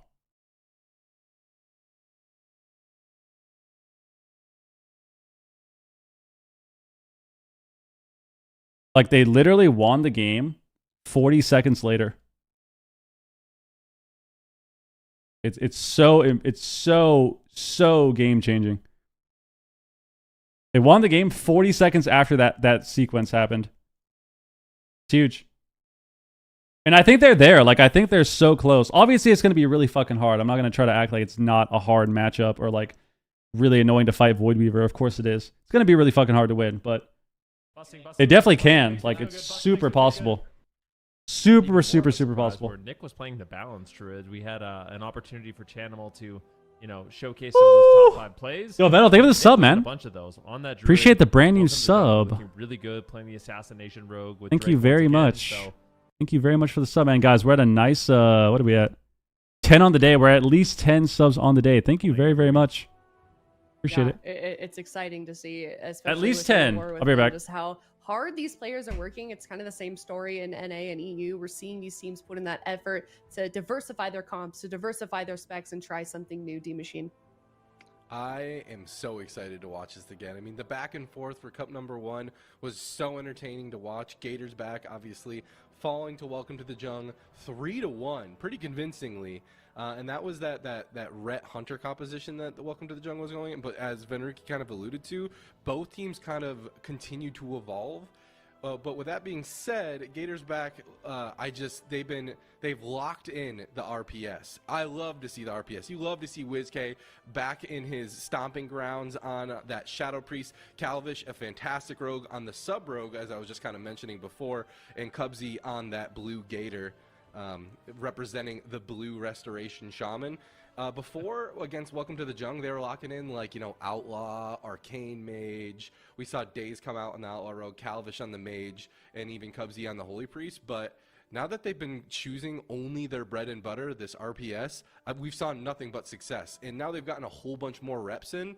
I would love to see them still continue to lock in that main composition, and I think that that's going to be the meal ticket to take down, finally, Welcome to the Jung. Yeah, definitely says something about being able to play your main composition, your main spec, and actually have that be a good comp against the team that might be your biggest rival in the entire tournament. So we can talk a little bit about predictions here. It's got 7% for Gators back versus Welcome to the Jung, 93%, Ben. This one kind of surprises me given Gators back performance last weekend. Yeah, I mean, chat. Are you guys What listening? is Have you guys this? been watching at all? At 91, Welcome to the Jungle lost last week. You guys know that, right? Oh, Okay, there we go. I guess not. We got some big, people that have big points now finally getting involved in the mix. But yeah, Gators back. They're looking good. Their RPS is insane. You have Cubsy healing, Calvish being really enabled with this RPS composition. Normally always playing like Rogue Mage, for example, on his Rogue. But this composition seems to really fit his playstyle. And it's up to Welcome to the Jung. They need to figure out an answer for this RPS because they were getting owned last week. We'll see what they have. Is it going to be the Destro Warlock from Nick? Is it going to be the Balance Druid? Something else entirely? I will say, Welcome to the Jungle, they are the kings of the region right now. Like, they're the ones consistently winning season after season. So for Gators back to pick up some early momentum, it's a good sign, but you cannot count out Welcome to the Jung. Look at that. As you were speaking, they listened to you, Ben. Good. Sorry, they're going back and forth. Yeah, it's a little bit. Gators back 47% now, 53% in favor of Welcome to the Jung. But Gators back, this is a team. It's so cool to see it come together. It's kind of like a hodgepodge of some other teams that we saw have success in AWC. But I mean, I think this particular combination, D Machine, has sort of surprised everyone with how quickly they were able to rise to the top in the North American region. I think the stars have aligned for this roster for Gators back. You have veterans like Wiz K and Cubsy, folks that have been on the BlizzCon stage, have been on in the most high pressure situations, have that experience, have that presence of mind. Corn mic, to yeah. continue to be at a high echelon. How are all our classes good when we aren't queuing? You know what's crazy, dude? You know what's crazy? This has probably been the best expansion. This has probably been the most fitting expansion for our team since Legion. And we don't compete. Kind of interesting. The meta this entire expansion has been melee caster healer. And there's a lot of CC. And majority of the time, like, it's a pretty fast-paced season. Fast-paced meta. And we don't compete. This is like literally the perfect... This is the best meta of an expansion we've had since Legion, as far as like how we like to play as a team. And we don't play, and it's all your fault. It's all your fault. I know Zico was saying earlier that he's just trying to... He doesn't even care about who wins and loses. He just wants to have the same prediction as me. So we'll see what happens. I actually went with Welcome to the Jung. Play Cup 3? I feel like they were heating up. Nah, sign-up's already closed, man. We'd have to... We don't have a team. I sense that Welcome to the Jung and potentially Nick on the Moonkin is going to take this one. Yeah, okay. We've got some... Guys, this is such a sad time. Peekaboo left us, and we have nothing in our life anymore now because we can't play AWC. We get some subs, man. Prime sub, new sub, resub, gifted sub. Like, at the end of the day, man, Peekaboo hates us. And we just can't play anymore, man. We can't play anymore. There's nothing we can do. Can't even compete. Good. I'm being a little bit of a... Can't even compete, man. A leaky faucet here, but if I could re-predict, I think Gators back could really take this. Yes! Especially given how volatile it seems like... That's what we like to hear. In particular has been. That's what we like to hear. Do we have any reason as to why that is? It just seems like so many teams in both regions. Who's D Machine? D Machine used to work at Blizzard. He was Happy partner anniversary. He was one of the esports coordinators for Blizzard for a long time. That guy do that. He is. We were roommates. Like he knows me too well. You know, he knows so many For a long time. Wait. Yo, what the hell? No, I just feel like you look at these rosters. My things aren't updating. Yo, rub a dub in a tub. Think of the resub, man. Right? Like, and yup as well. Think of the resub, man. 9 months. That brings us to 12. Oh, here we go. All All right, that being said, They're taking the Sea-Doo comp. They're taking the Sea-Doo comp. Let's see. here, Gators back. This is going to be really hard. This is like what you would expect to queue into RPS as a counter. Death Knight and Holy Priest coming out for Welcome to Jung's blind pick. I'm curious to hear what Venrugi's analysis of this is going to be, because in my mind, Gators back is in their bread and butter. Sap does land out onto Cubsy as WizK pushes in, Sap onto Nick, and it looks like They're going to try to run at the Priest, triple Daze is not CC gonna be with pushing goes on the too Shaman. much, too quickly. Gators Daze back is needs to down go low the on the DPS Outlaw and Rogue CC and the full healer with Summer potential healer swaps. Let's Yeah, see. Very interesting to see. So we're not going to be having Calvish. Maybe he just. What? Oh, they're playing Outlaw? The damage. So we'll see what they can do. I do feel like Welcome to the Jung potentially won Okay. this blind pick. Won this blind Outlaw into pick. melee It's cleaves is also like a all very right. Like you get a lot of liquid, blade flurry damage. This is also a very team formerly known as Liquid. Sea-Doo, Maz, and Trill. Okay, grip. Composition. Grip line. He Assassin grips Cubsy Rogue, back. Unholy Death Knight. Super duper strong cleave setup. Huge jams on Cubsy here. He has to trinket. Casters, and we're actually seeing them make a big. Wow, swing. instant trinket. That was They death get a mark. huge trade. Just They get traded the out. trinket as well as the astral shift. So that was a great push there by Welcome to the Jung. A couple more swaps like that, and that could be either a Spirit Link or They got to get out of this. Yeah, They got to get out deal. of So this pillar. Defensive fear goes out, but here's the kidney shot onto Drake. Ascendance here, kidney onto Drake. If there's any follow-up into the blind, Can I get a hex, that could be though? spooky for Drake. Or a hex. As they Nice. traded Oh, he AMS'd it. out, that should be Wow. enough, and Jang Bahai gets out of that CC for now. This is the first game for NA. First game for NA. There's 4 series total. But a cheap shot follow-up, and they're continuing the onslaught on the. Do you foresee new blood in AWC? I mean, there kind of already is. Good static. Totem to peel this double melee off of him, but he's caught into a DR kidney. If there's a follow-up, there is not. Line on Wiz now Cubsy? getting caught into a stun. And Swap on Daze Wiz. He didn't feared fear, too. and so whenever Cubsy's not constantly getting taken down, there's good cross CC from. Cubsy needs to get off this Good pillar. momentum He's so running far. 2 into them, I Kidney think. Shot onto Drake is no follow-up CC. Yeah, on now Jang he's Bahai. gripped. He's got to get Looks like away. Things are starting to stabilize for Drake now. has the cloak. As I say, Yeah, Drake. Full fear. Cloak of Shadows will recover. Though. Zang's gonna sit. No Skate will. doing an excellent job following up the crowd control. Gets a full fear here, and now Drake is. Dude, actually Carolina got a big vulnerable. win today. However, he's looking to just get aggressive. Garot's coming in. Big Garot Oh, here with kidney. He has no Cubsy. trinket. Beautiful grip, but a full kidney shot lands. He swapped high. He's dead. He's dead.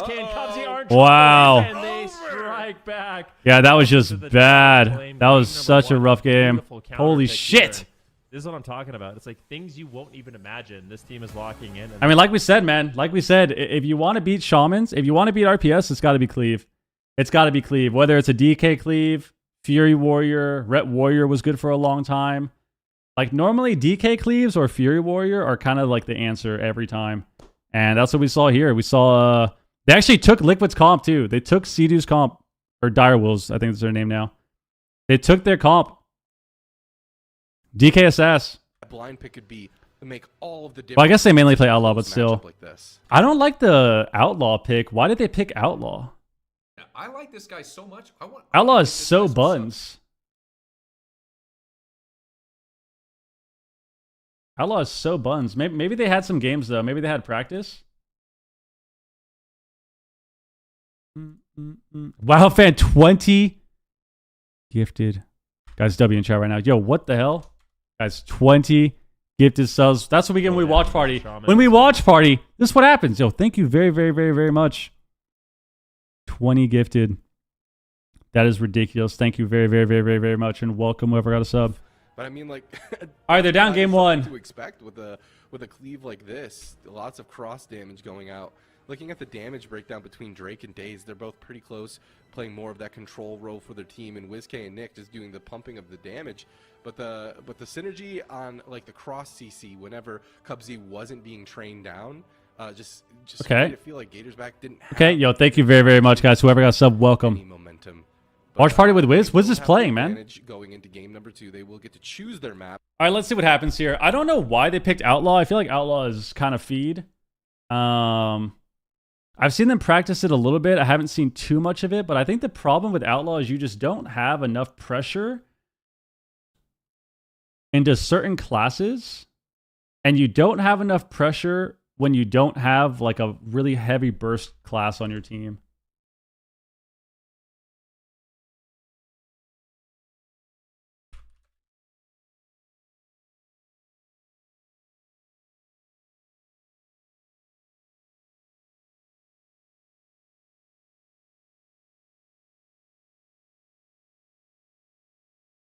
followed up by like a 2 million in Venom. So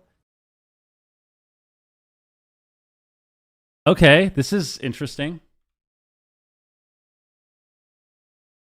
bleed damage to multiple targets. The Garrote silence is You guys can't see the comp. Hold on. specifically unique to assassination. So when you get the So,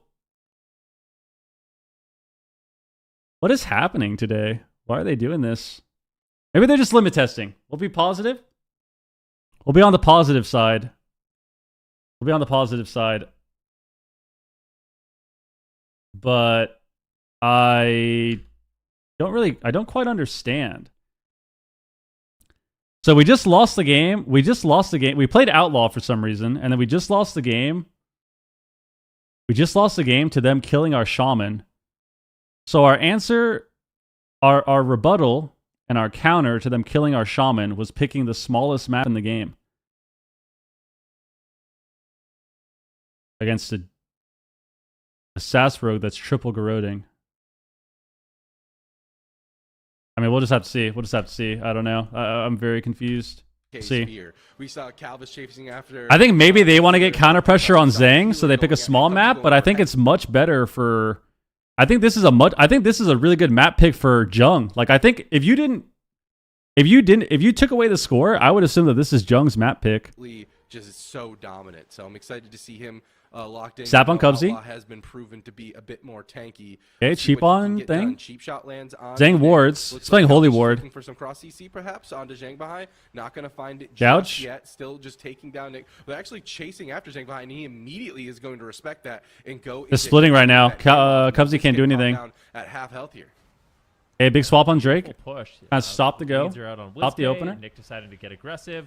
Big silence coming in. They're making a swap. Okay, Kitty on Zhang too. Can they take Big a swap on down here Zhang. On Drake? I think Zhang has the Guardian. Should be okay. There we go. Looks like he trades out the Some Guardian pressure. Spirit. That'll be enough for him to top off. And I think Holy Priest is very good at dealing Drake still has a lot of with cooldowns. damage It's profile. not Part of the reason why they locked this. the game hasn't really started yet. He has a lot of damage. Big bomb. Onto Zhang Bahai. Drake getting low on health. Can they keep him alive? Okay. Oh, he's playing so greedy. I Wow, can't he believe actually he's said that. alive. Wild. They used the anti-magic zone. They had a trinket though. Kind of just prayed that would be enough. Kidney? Drake is still in trouble. Kitty shot goes. Cubsy out with the onto knock? Zhang Bahai. Whiskey's trying Drake's to still get that dying? Potential fear Cubsy if he can walls. find it, but it looks NS. like Zhang is able to top off the team. Okay. They tried to do a go on a Cubsy. They can do a go on Zhang. No trinket, no Guardian. This is big. Problems asked from Drake. But they gotta be careful. His big cooldown. Big hex on DK. Nice. Damage swapping over out onto WizK throughout all of this is going to be a fade. A nice defensive. Nice. Wow, Zhang got a really good fade stop fear. A bit of that onslaught as well.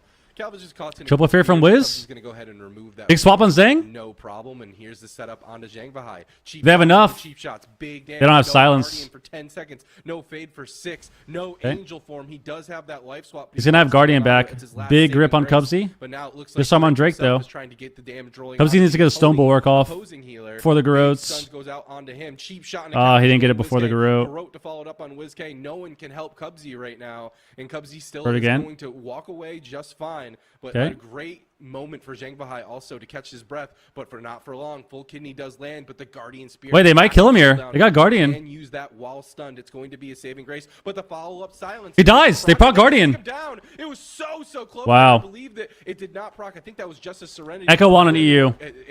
That means it's on a 3-minute cooldown. Might have to disperse here. Moving forward. It's huge, but it's Maybe Cubsy can save him. He's a sentence up. Nice. Sleep on sudden death. That was from the PI. Assassination Rogue as well. They have a lot of damage still. Nice hex. Execute them. Zhang goes into going spirit off form. rather quickly, but yeah, Zhang Bahai in quite some danger, not having that. Zhang seems to be the main target. They've got defensives though, but stun locked in that combo.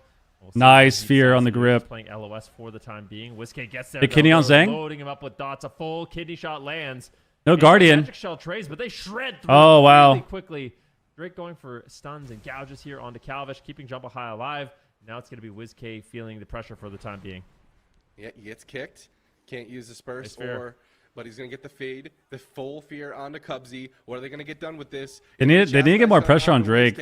He's trying to get the pressure swapped back over to Zhang Bahai, but he's just line of sighting. It's going to be really hard for them to tunnel one guy. Sort of kicks for now. They have to peel Still has back trinket fully. too. What they do, Can Calvish get there to get the go rolling? Looks like the main kill They're gonna kill Tide? has been Zhang behind this whole game, but the kidney shot, as I say that, Okay. swaps over out onto Drake. He's gonna catch a huge. Oh no! serenity Oh no! here. He's dead. He's First. gonna be popped off, no problem. WizK! Big damage on the WizK from Drake is gonna be the dispersion. Full fear? Sterling's still available. They swap the pressure over out onto Calvish. This is Calvish's blades as well, so he's trying to get some Okay. damage done onto Drake. I think they're really scared here. They have an NS. Really back and forth. No WizK's in trinket. trouble. Full Swap. on Cubsy.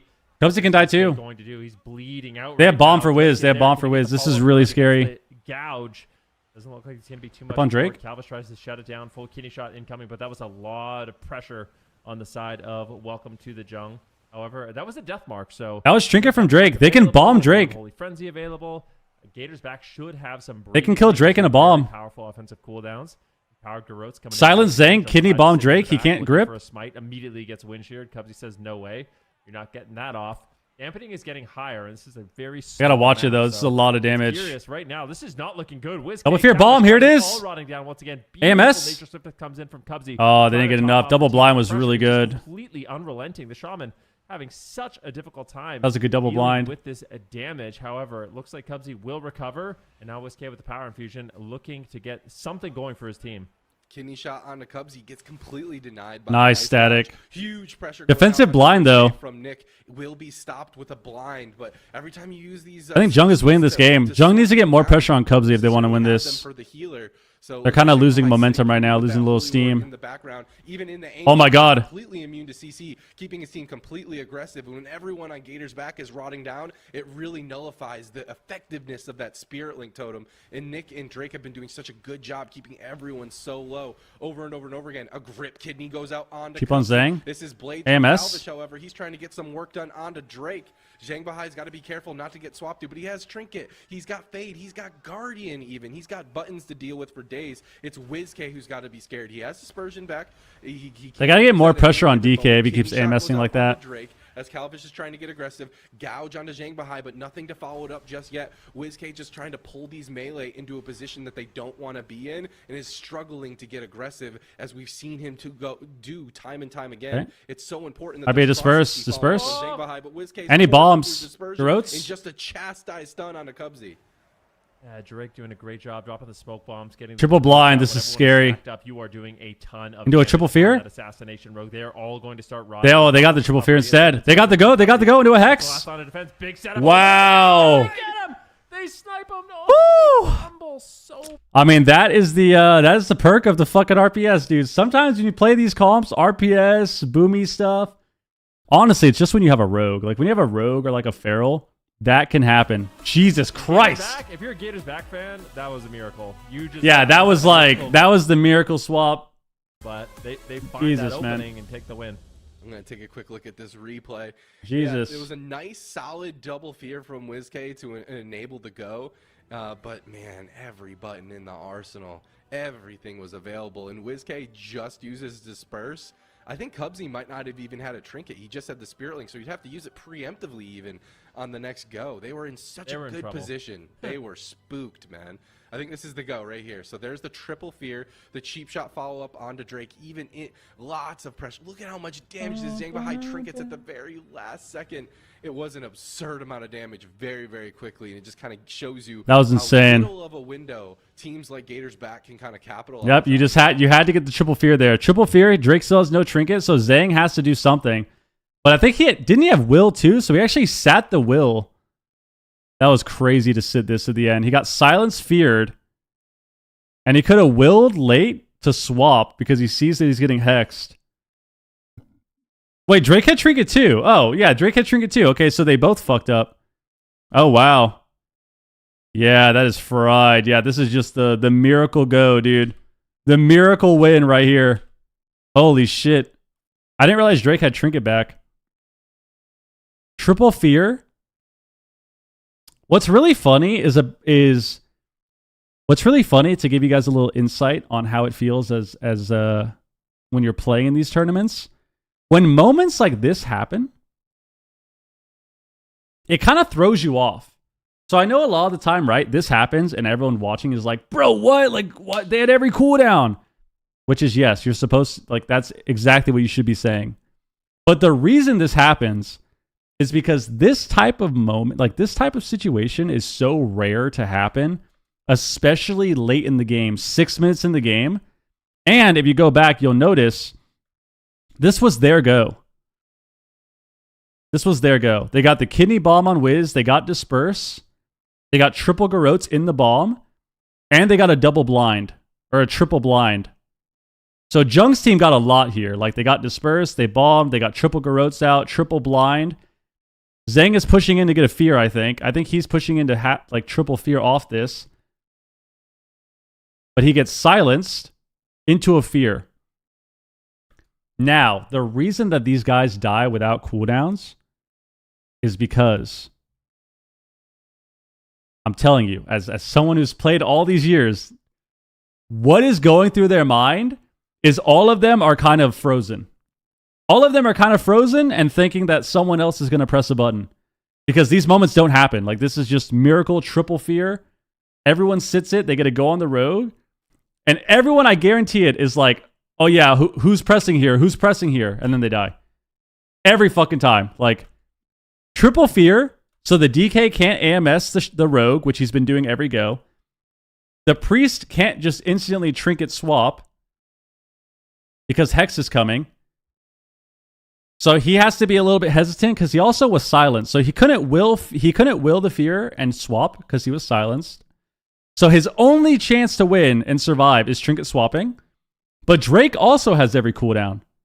So it's like, normally, I'm telling you, because of triple fear, normally Nick would be able to AMS here, but he can't.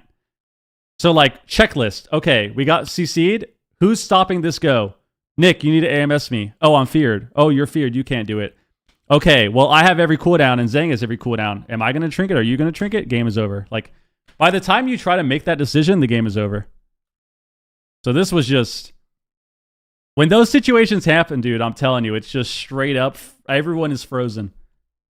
Everyone is frozen when that happens. Like, happens every time. Here we go. Also sapped up as well. Same matchup, we get to Ruins, though. Down. A nice double fear from WizK to open the stuff up. Looks like Calvish is going to be opening onto Zhang Bahai with that full kidney shot. Cheap shot goes out onto Nick, but Drake is going to shut down Calvish with a cheap shot of his own. Both teams just kind of slowing each other down. Good job so far. Really, we'll have to see who comes ahead in the opener. Down with WizK, bro. What the hell? His back is relatively stable. The double blinding sleep comes in, though. This is the Unholy Frenzy. Unfortunately for Nick, he's not getting too much damage out. Finally, a little bit of pressure here onto WizK and Calvish. Full asphyxiate stun. Double fear again. Need to make sure we don't see blind on Zhang. Or Drake going down. With Drake has the cloak. Cooldowns. He plays it safe. Just uses the Cloak of Shadows early on. There's the anti-magic shell as well. Wow. So slight overlap, and now the full stun comes in. The smoke bomb drops out. Drake, bomb late. Are you in trouble? Silence. Oh my god. I don't know. I'm a little bit nervous. They got Zhang's trinket. Come in. It looks like wow. he will survive. That was the anti-magic zone from Nick. So Nick trading up basically all his defensive cooldowns to keep his team nice and healthy. They're getting a lot of pressure on Drake. Zhang Bahai without a trinket. I mean, that's a Zhang fears Wiz. Big go on Cubsy. Cubsy is Stoneborg. Big kick on Drake. That was huge. Slowed him down. And they gouged him. He can't get a fear. Hex on Drake, or Hex on Nick. Drake's out of line. A little bit more stacked up. Oh my gosh. Trinket vanish. Holy shit. Wiz can't get a fear either. They're too stacked. Up, kidney on Zhang. They can win off this. Oh, he got gripped again. Gouge? He should get this. Wow, nice. Nick has AMS though. They're not going to get much with this. Forsaken will be traded, so he breaks out of the fear, but still a really, really double blind situation, I would say. Dark Ascension comes in. Silence on Zhang. He's going to end up surviving. Beautiful peels there by Nick. Gets the double blinding sleet, so very important for Nick. He is just slowing the game down right now. He's the one. Drake's got to be careful though. No trinket. The stops when he needs. Kidney on Zhang. To try to keep his team alive. He bombs. Really defensive bomb. And break up the CC. Actually, no. Offensive bomb. Offensive bomb. Because he's too far. Just remember that sudden death. You can just evaporate out of nowhere. WizK needs to be careful. He can't greed the dispersion too hard, or he. Calvish had the cloak there too. Needs to be very careful, but still, I feel like Gator's back. They're in a good situation. One good setup, they could potentially close out the game. If they're gonna do this, Cubsy needs to push in and help Wiz, I think. Back and forth are crazy. Oh my god, double fear again! He has that evasion, but Zhang Bahai caught into a full fear. He gets Zhang gets out. Puts it into a cheap shot. Is the evasion going to be enough to keep Drake alive? Zhang had to trinket there. Hex even to follow it up. Cubsy getting in on the action. Blades is still available. Damage on Wiz. Cubsy has to be careful. Cubsy tremors. Maybe knock him. Nice knock. Guardian Spirit topping Drake and giving him that extra healing. But now Drake wants to get aggressive onto WizK. WizK's preemptively popping. Drake has no trinket, no will. Drake has no trinket. They have bomb back. They can win this game. They couldn't get the perfect go though. Maybe they bomb late. Huge double blind from Nick actually. Hex from Cubsy it's gonna follow up onto Nick. Good cross CC into the fear onto Zhang. They don't have DRs. They don't have DRs. Unless Gouge? Half Hex? I don't have Hex. Pressure himself. WizK being the main kill target, he still has a Disperse. Gators back have buttons for days. I still think Hook Point was a bad pick. Dangerously low over and over and over again. Double fear. This is really scary. Might get dispersed. MD's it. All alone. Might need to use the dispersion. Still just greedy. Cubsy has no AoE healing right now. This is really bad. I'm so afraid, WizK. Please, the dispersion comes in. Massive spell. They're rotting now. As well, dispelling off all the dots. But this could be the end of the game. Drake's low on health. Wow. At the same time. Calvish is getting low. This is back and forth. Cubsy has Ascendance up. He can top him. Totally stabilized. Cubsy has Ascendance up. And they got to go the DK more when this happens. Really tense situation, but both healers navigating it expertly and topping off their team. But once again, we have a big setup here from Welcome to the Jungle. WizK Double fear is in trouble. Full fear lands. No disperse. No disperse. Oh, WizK could trade out the Void Shift. Silence on the Jungle. I think Shamans are really good, especially in with a comp like this. From Drake. Getting those Hex. up onto WizK. I got gripped on it. Can to get the damage rolling here onto Drake. He's got no Cloak of Shadows, so super vulnerable in this situation. But luckily for him, Jung has his Trinket. He's got the Void Shift. He's got the Guardian. Welcome to the Jungle should not lose in this situation. They have a lot of cooldowns. Guardian gonna be used. Apotheosis. They gotta get more pressure if they want to win this. They don't have enough pressure on DPS. Cubsy's gonna get feared. If they can put Drake into a stun. He got out. He didn't get feared. How did he not get the fear there? He's gonna holy. He might have gotten knocked. Between the Holy Ward, the AMS, the fades. It's so hard to get CC onto this priest Zhang Bahai.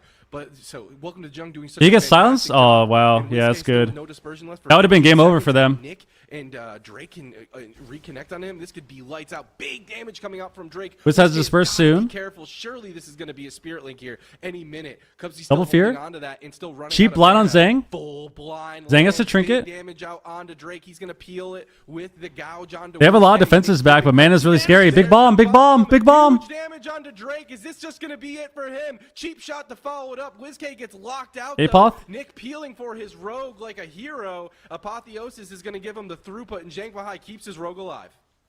Yeah, Drake actually you gotta be careful here. It's a lot of damage. Dampening's kicking in. Anyways, this is unbelievable. Cloak of Shadows. Are you gonna trade it? WizK's low. Doesn't want to throw. He is a disperse once again. I just am so. WizK is a very greedy Shadow Priest, and it pays no off trinkets. 99% of the time. But that was Guardian. With that sudden demise, that he could fall. We'll see though. So far, it is working out. I think he was knocking the fear. The Spirit of the Redeemer. But it's got a big range. Free heals.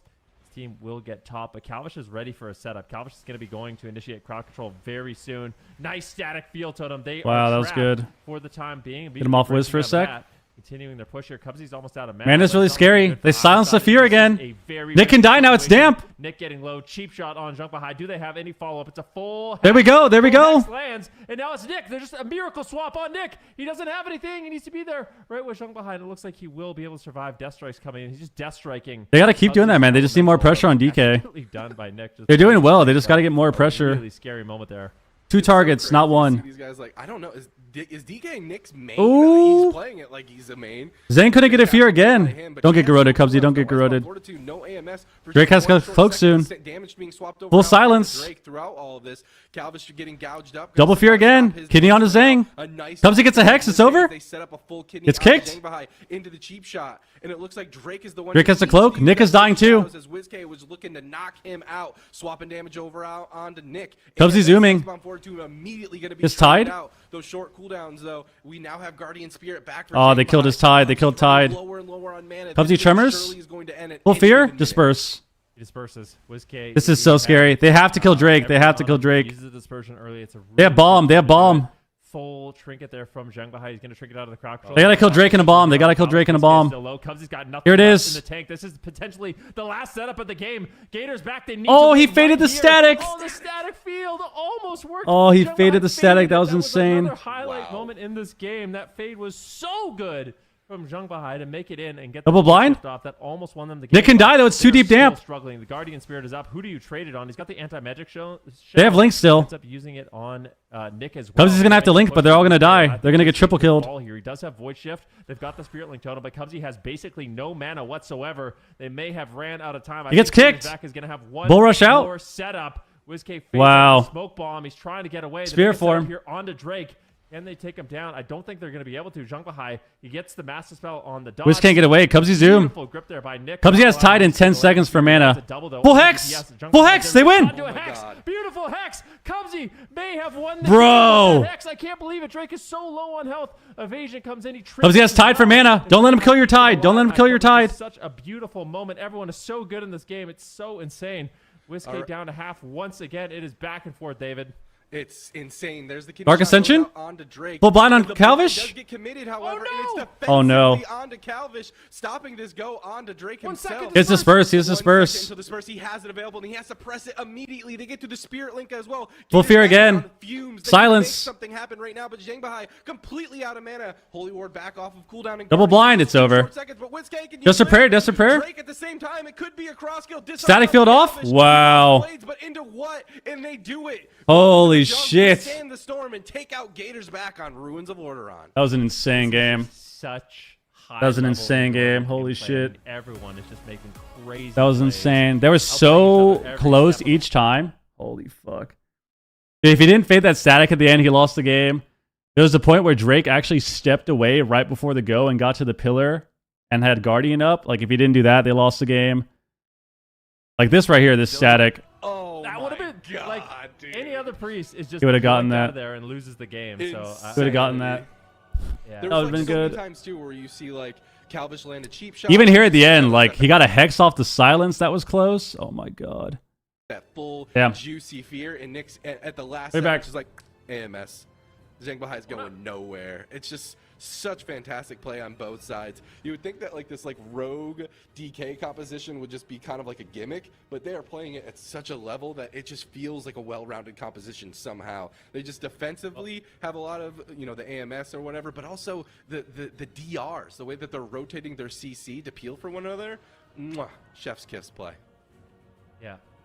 I mean, you would think like a composition like RPS has kind of a clear win condition, right? It's like, okay, we can kill the Assassination Rogue, which isn't super tanky, and they have a Holy Priest, to which we can just, you know, put an instant stun or an instant silence into a fear or a hex, and we can just win that way, like easy as 1, 2, 3. But the problem is, you have Nick, who is being very disruptive. Like, he's doing really good grips on WizK to deny, you know, some fears. He's also getting really good blinding sleets defensively. So whenever Calvish wants to get a setup, he's getting the blinding sleets. Like, he's just doing a really good job. And I feel like it's about time we get to kind of gas Nick up as a WoW player. I feel like people know him, but they don't really know him. He can literally play any class at the, like, I swear any class he plays on, he plays it like he's an absolute master at it. I think he's one of the best multi-classes in the game. And actually, a fun little fact about him is I think he's the first player that I know of that has gotten rank 1 on every single class in the game in 3v3. Wow, I did not know that. That's insanely I think that happened in Dragonflight too. What the heck? And you know, it's one thing to be like really good, even get Gladiator, rank 1, insanity. Capable of playing it in the AWC upper semifinals. Holy shit. All right, the same matchup, Robodome, though. League of his own. The For sure. Robonome. Both teams opting to lock into the exact same compositions, and I don't blame them. This seems like a very close back and forth. It could have easily went either way on Ruins of Lordaeron especially, but Robodrome, that's always a volatile composition, or a volatile map, I should say. How do we win this? All right. I'll give you my insight. I think the reason that they lost this game and the reason this matchup is looking harder than before, or harder than I think it should be, is because this right here. We're in dampening 6 minutes into the game. No trinket on priest. Go back a little bit. No trinket on priest. No guardian spirit. No spirit form. Rogue and a fear. They do a go on Nick. He has to AMS himself. He has no Icebound, no AMZ. They have a full CC on priest here. They get a cheap hex. Right? Cheap hex. They do a go on Nick. Nick has to run away here. And look how much pressure they have from this moment alone. And the problem that they're having is this is one setup. They hit Nick one time this whole game and almost killed him. The problem that they're having is they keep only going one target. The entire game is doing a go on the rogue. So the entire game is doing a go on the rogue. We had a kidney go on the rogue here with bomb. You know, you go another 10 seconds, 20 seconds later, we do another go here on the rogue. Like we do another go here, we get trinket. We do another go here. We get a fear. We're still hitting the rogue. Still hitting the rogue here, priestess to will. And the problem with this is even if you're getting cooldowns, you always run into this point where you are basically just getting baited into training one person because, oh, we can win if we do the perfect setup. Oh, we just have to land the setup when we win. But the enemy team can react. Like they can just delay it and now they have cooldowns back up. But the entire game, they just spent training the rogue. I think they have to go more people. Gonna improve his throughput. They have to go DK and rogue and CC the priest. Into another cheap shot, into a follow-up Garrote. No wall available for this go. He still has the trinket. He has. Look at that. They're hitting DK. He needs to be greedy. He needs to pull this game. There we go. The late game.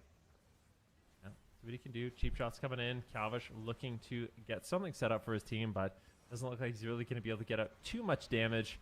Just kind of peeling, setting up for a later date. WizK now going for a big void volley here. It's a setup on Cubsy once again, but these void volleys are just so annoying. WizK doing a really good job timing that, getting a lot of control of Nick and Drake during kind of a crucial moment. And it does seem like Nick will be the main pressure point in this game a little bit more. He's doing WTF, they're listening too. I don't know if they're listening, but oh my god, is he fucking die in the opener? Swap. Gets gouged. He almost dies in the gouge, and that forces out the void shield. I don't know if they're listening, but I cannot confirm or deny Cubsy, WizK all running down. This forces out the ascendants. that I may be messaging Wiz looking good. I mean, and spamming him just between every game. But here we go. The kidney shot Cannot confirm or deny. I have no idea. Smoke bomb, but he trinkets out of it and he goes directly into a full disarm. Calvish catching zero momentum. Welcome to the Jung. Just seem like they have everything in their favor so far. Kidney shot from Calvish though. They got to get this moving. But Cubsy gets gripped in. Are they going to swap to him yet again? Everyone stacked up for the side of Gators back. Imagine you give them a shit strat and they're supposed to go priest. Every single person. Cubsy gets a. I mean, they should go priest. Like I think the strat is to. I think the baseline strat, is to spam CC the DK, go the rogue and the priest. But the way they're playing, they're not able to do that, so they have to just go DPS. He's the anti-magic. That's the problem. Going after. The problem is they can't. They're not able to do that because they keep using everything defensively. A little bit of a setup here on Drake, but I don't think it'll be like they keep spam gripping Calvish on every go.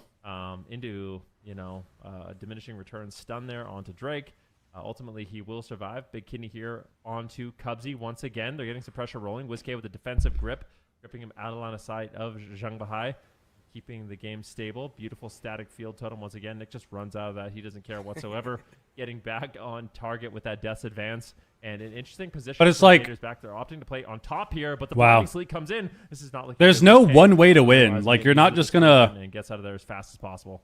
You know, something to note. They can't just only do one thing and win the game. Trinket not too long ago, about a minute ago at this point. So maybe it's going to change in the middle. Back to punish. We're going to have to wait and see. But just as a reminder, they got his ward off. Use that guardian spirit while stuck. Or then they go. They grip him out of line. Sort of CC. This is really bad. He doesn't have disperse. No swap. To prevent him from keeping his team alive, but in just 20 seconds, it's coming. Cubsy's got to cover these tides. He keeps killing them. Pressure. Ascendance is going to be popped from Hex on DK. His team aggressive. Big go on Zhang. Still has Guardian available to him, but WizK has no swap or dispersion. The buttons are being forced like crazy. Huge damage. Like they just need to do more. Do a go on the rogue. Do a go on the priest. That's fine. CC the DK. Once you get to dampening, if the DK keeps AMSing a different target, if he keeps AMSing the priest, if he keeps AMSing the rogue, then you can do goes on the rogue. Jung Bahai gets the fear. WizK and Calvish are in a little bit He's of dead here. No, Big there's NS. a trinket available. What is that heal? Massive heal from Cubsy. He trinkets out and connects the Nature Swiftness there onto WizK, but now with no trinket available, they are susceptible to a blind, which is coming up in just a few short seconds here for Drake. So I feel like welcome to the jungle. They have almost a clear win condition onto WizK. There's a gouge, potentially into full blind. Drake is trying to peel, though, for Nick, realizing that it might be in trouble. They don't want to throw away the game. They have a win condition. Like I said, if they land that full blind into a stun, into a fear, into a garrote, like I think WizK is just dead. Here it is. Kidney shot onto WizK. He trinkets immediately into a fade, trying to bide some time. He does have the dispersion. He torns away with the high mountain, but don't greet it.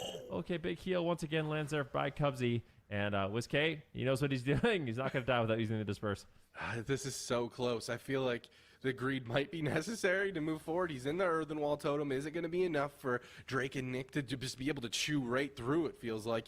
So now he has Dispersion moving forward. Cubsy has that Spirit Link, but it's hard to always be in position Spirit to form? get that off when absolutely needed. Jang Bahai preemptively getting that him out, getting his throughput like crazy. It's tied up. Looking pretty Grip close stun? between the two. WizK still in a danger Double zone. stun? Cubsy gets gripped into the triple disorient. This surely is going to be a dispersion for WizK. A disarm going out onto Calvish yet again, but WizK. Like, when this happens, I think the thing is, when this is happening, Cubsy needs to be more aggressive on Zhang. Like, they either need to get damage onto Zhang, or Cubsy needs to be, like, pushing in to start CCing him. Drake now hitting up Cubsy. No Hey. follow-up CC there. Just Nice. that Drake sign shot too. out onto Calvish. It's Drake dampening. gets Triple the kill them and follow-up dampening. team, but both Drake and Nick are rotting down. Jang Bahai has his work cut out for him. Huge. heal Triple kill them and dampening. 30% dampening grip onto Cubsy off of that stoop into the. That was distance IBF of and AMZ. Drake. Do they have any follow-up? They go on Cubsy, though. In some DR stuns. Maybe get a double fear? Perhaps even Nice. Double they fear could from surely Wiz. start getting some cooldowns. Silence on Zhang. Players back Kidney on starting Zhang. to weather the storm, and the cooldowns are starting slowly Cubsy can't get a hex, though. to become even. Yeah, big Garrote's coming It in, bombed. though. Drake has a lot of cooldowns. Cubsy He's got gets trinket, kicked. He's got cloak. He's got Drake has a trinket. everything basically he needs. The smoke bomb comes Wiz has down, to be he careful. It might be tries to train, dispersed. He's going for it. WizK Oh, no. Oh, my God. I cursed him. I was talking about that the entire series. So It close. finally So happened. close. Guys, no, F in the chat. amount of F in the chat. F in the chat. They're not out of it. They're not out of it. They're not out of it. It's only the upper bracket. On the upper bracket. Upper bracket. Fuck, dude. Also, Jason, you missed it. You missed the first game. The first game was completely fried. They threw away the first game. They played fucking Outlaw for some reason. It was really weird. Damn. Yeah, like this moment here sucks. Like, what even happened here? We got the Garrotes out. This is our bomb. We try to cast Hex. We get kicked. I mean, we just need to Ascendance here, I think. Like, this is just Ascend and... This is Ascend and Disperse. We tried to Aura cast. Fuck. Yeah, we just... I mean, this is probably just Disperse instead, actually. Disperse high. It sucks because, like, this is DK cooldowns, too. Like, it's so sketchy here. I think he Deathmarks here, too, right? He Deathmarks late, actually. He Deathmarks a little late, too, which is why you're watching this and he dies. Like, the reason he doesn't hold here is because of this. Like, he actually just gets a late Deathmark. Late Deathmark Kingsbane right here. Fuck. That game was actually going really well, though, I think. Despite the loss,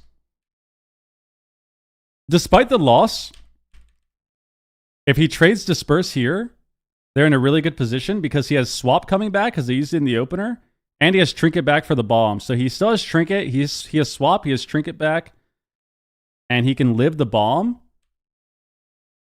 So if they live here, like right when he died, if they live here, like they're actually in a pretty good position because they have no trinkets on Jung. And Yeah. I'm kind of with you, Van. I do have. All right, we got a feeling we might be prediction. Seeing that matchup again, but we've got some other teams first that have another chance to prove their worth. Got As Dire well, Wolves Dire next. Lower semis D Machine coming up next. I'm so excited. I mean, we saw these Cats guys before and dogs, baby. Before, but I feel like Dire Wolves 10-minute has prediction. new, energy about them. Cats and Dogs is Zhang's team, or Jax's team, sorry, and they're against Sidu. Look at this right here. Very well may be Massive. what they need in order to take out Cats and Dogs, or Voidweaver yet again going to be their demise. Dire Wolves, one of those teams I'm expecting to see some sort of adaptation here in Cup number 2. Yeah, I mean, they're going to have to. I mean, every single one of these teams, you guys already stressed in that last series, is really Yep. making each other step up. And it's exciting to see. It's exciting to see the development in both regions. So we're going to head down to that lower bracket. We have got 3 series left here in North America before we crown the champion for Cup number 2 for the North American region. We're going to head to a break. When we come back, it is Cats and Dogs versus Direwolves. Stick around. We'll be right back. I have witnessed this battle before. They who would stop at nothing to destroy our world. And the heroes who would sacrifice everything to save it. Bussing makes me feel good. Bussing makes me The feel good. timeline you know. Oh my god. But the past Yo, Tar, think of the resub, dude. is never etched in stone.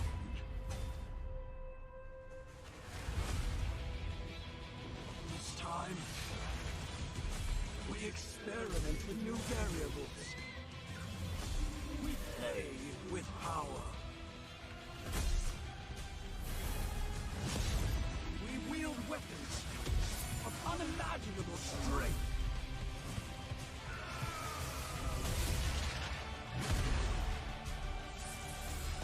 Many dangers look beneath the shifting sands of time.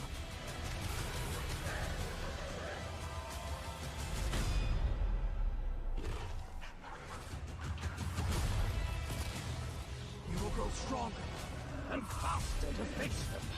But so will the enemy. Tell me, Time Runner, are you prepared? I don't know. Cats and Dogs has been winning the last few times they get this matchup, so.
Ah. Holy shit, dude. What'd you say? I'll say those games were really close. Wait, what?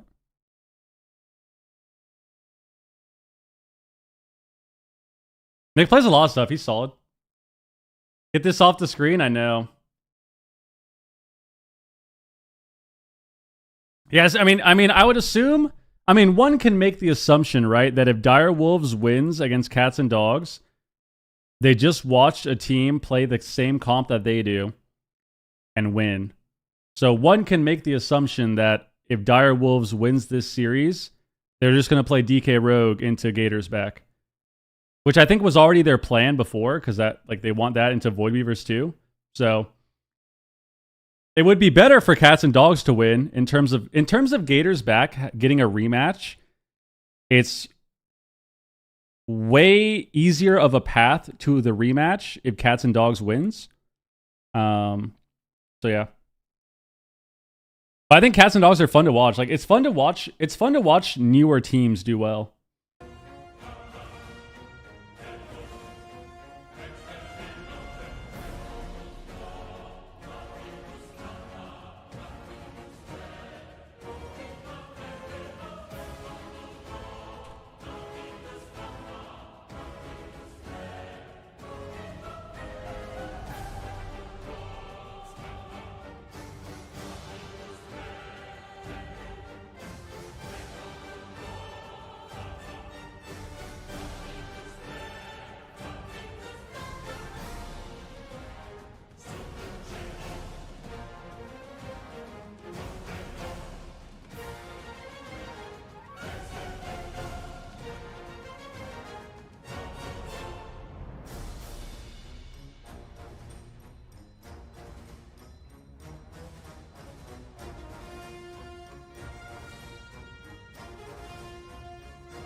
Does Wiz need his old team back? Bro, they literally won the first cup, man. They won the first cup, dude. I think Cav will win this cup. Upper bracket game, it doesn't matter. Like, at the end of the day, upper bracket series don't really matter. Especially when you get a matchup like this, right? Like, I think a lot of teams, I think, would agree that it's better to have a tough upper bracket matchup into something that you've never really played against before than to get in the finals, right? Like, would they rather fight this now and then potentially get a rematch, or fight it in the finals where they're just, like, confused, right? And have to figure it out on the spot. But now that they lost, now it's like, okay, what do we do? Let's go back, watch the VOD, see what happened. Why are these games going like this? And they have time to kind of figure it out.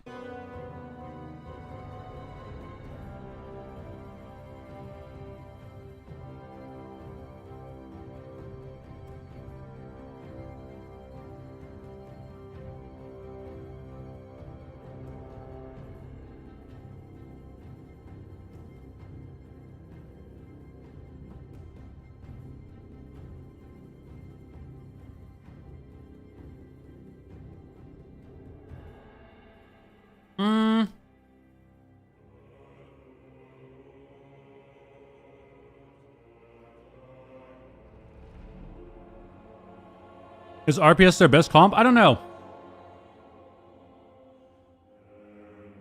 I mean, normally if you want to beat something like this, I think, well, I think they could play Boomy too. Like, I think Boomy would be good. The problem is, Boomy into this matchup is kind of AIDS, but it's still winnable, right? It's not fun to play, but it's winnable. Double caster stuff would probably be good into that comp as well. Like some sort of double caster. Like Mage Lock or something would probably be good into that, but I think RPS is fine. It's not fun, but it's fine. For the talent, I don't know what exactly that means, but I think we might have some changes in the placements coming in. Ooh, Zico! What is going Look at even that little on? crystal ball. Look at that. Oh, the crystal ball. What is going on? 10 perfect predictions. Are we actually just That's from the amazing. future right now? That's incredible. Now Wow. all we gotta do Prophet is Zico. now all we gotta do is just vote with the chat. This is easy. Like, now we just coast. Like, no matter what, we beat the Yeah. chat. Easy clap. That's true. Wait, yeah, that's a good point. That's a really good point. Ben is no longer the enemy. Chat is the enemy. Oh, you heard it here, chat. They're spamming ragey. I can feel it. I'm just give a kidding, chat. I victory love speech. you. Give us a victory speech. Well, I want to say thank you to all the competitors for providing us with these amazing games and for choking and making my predictions come true.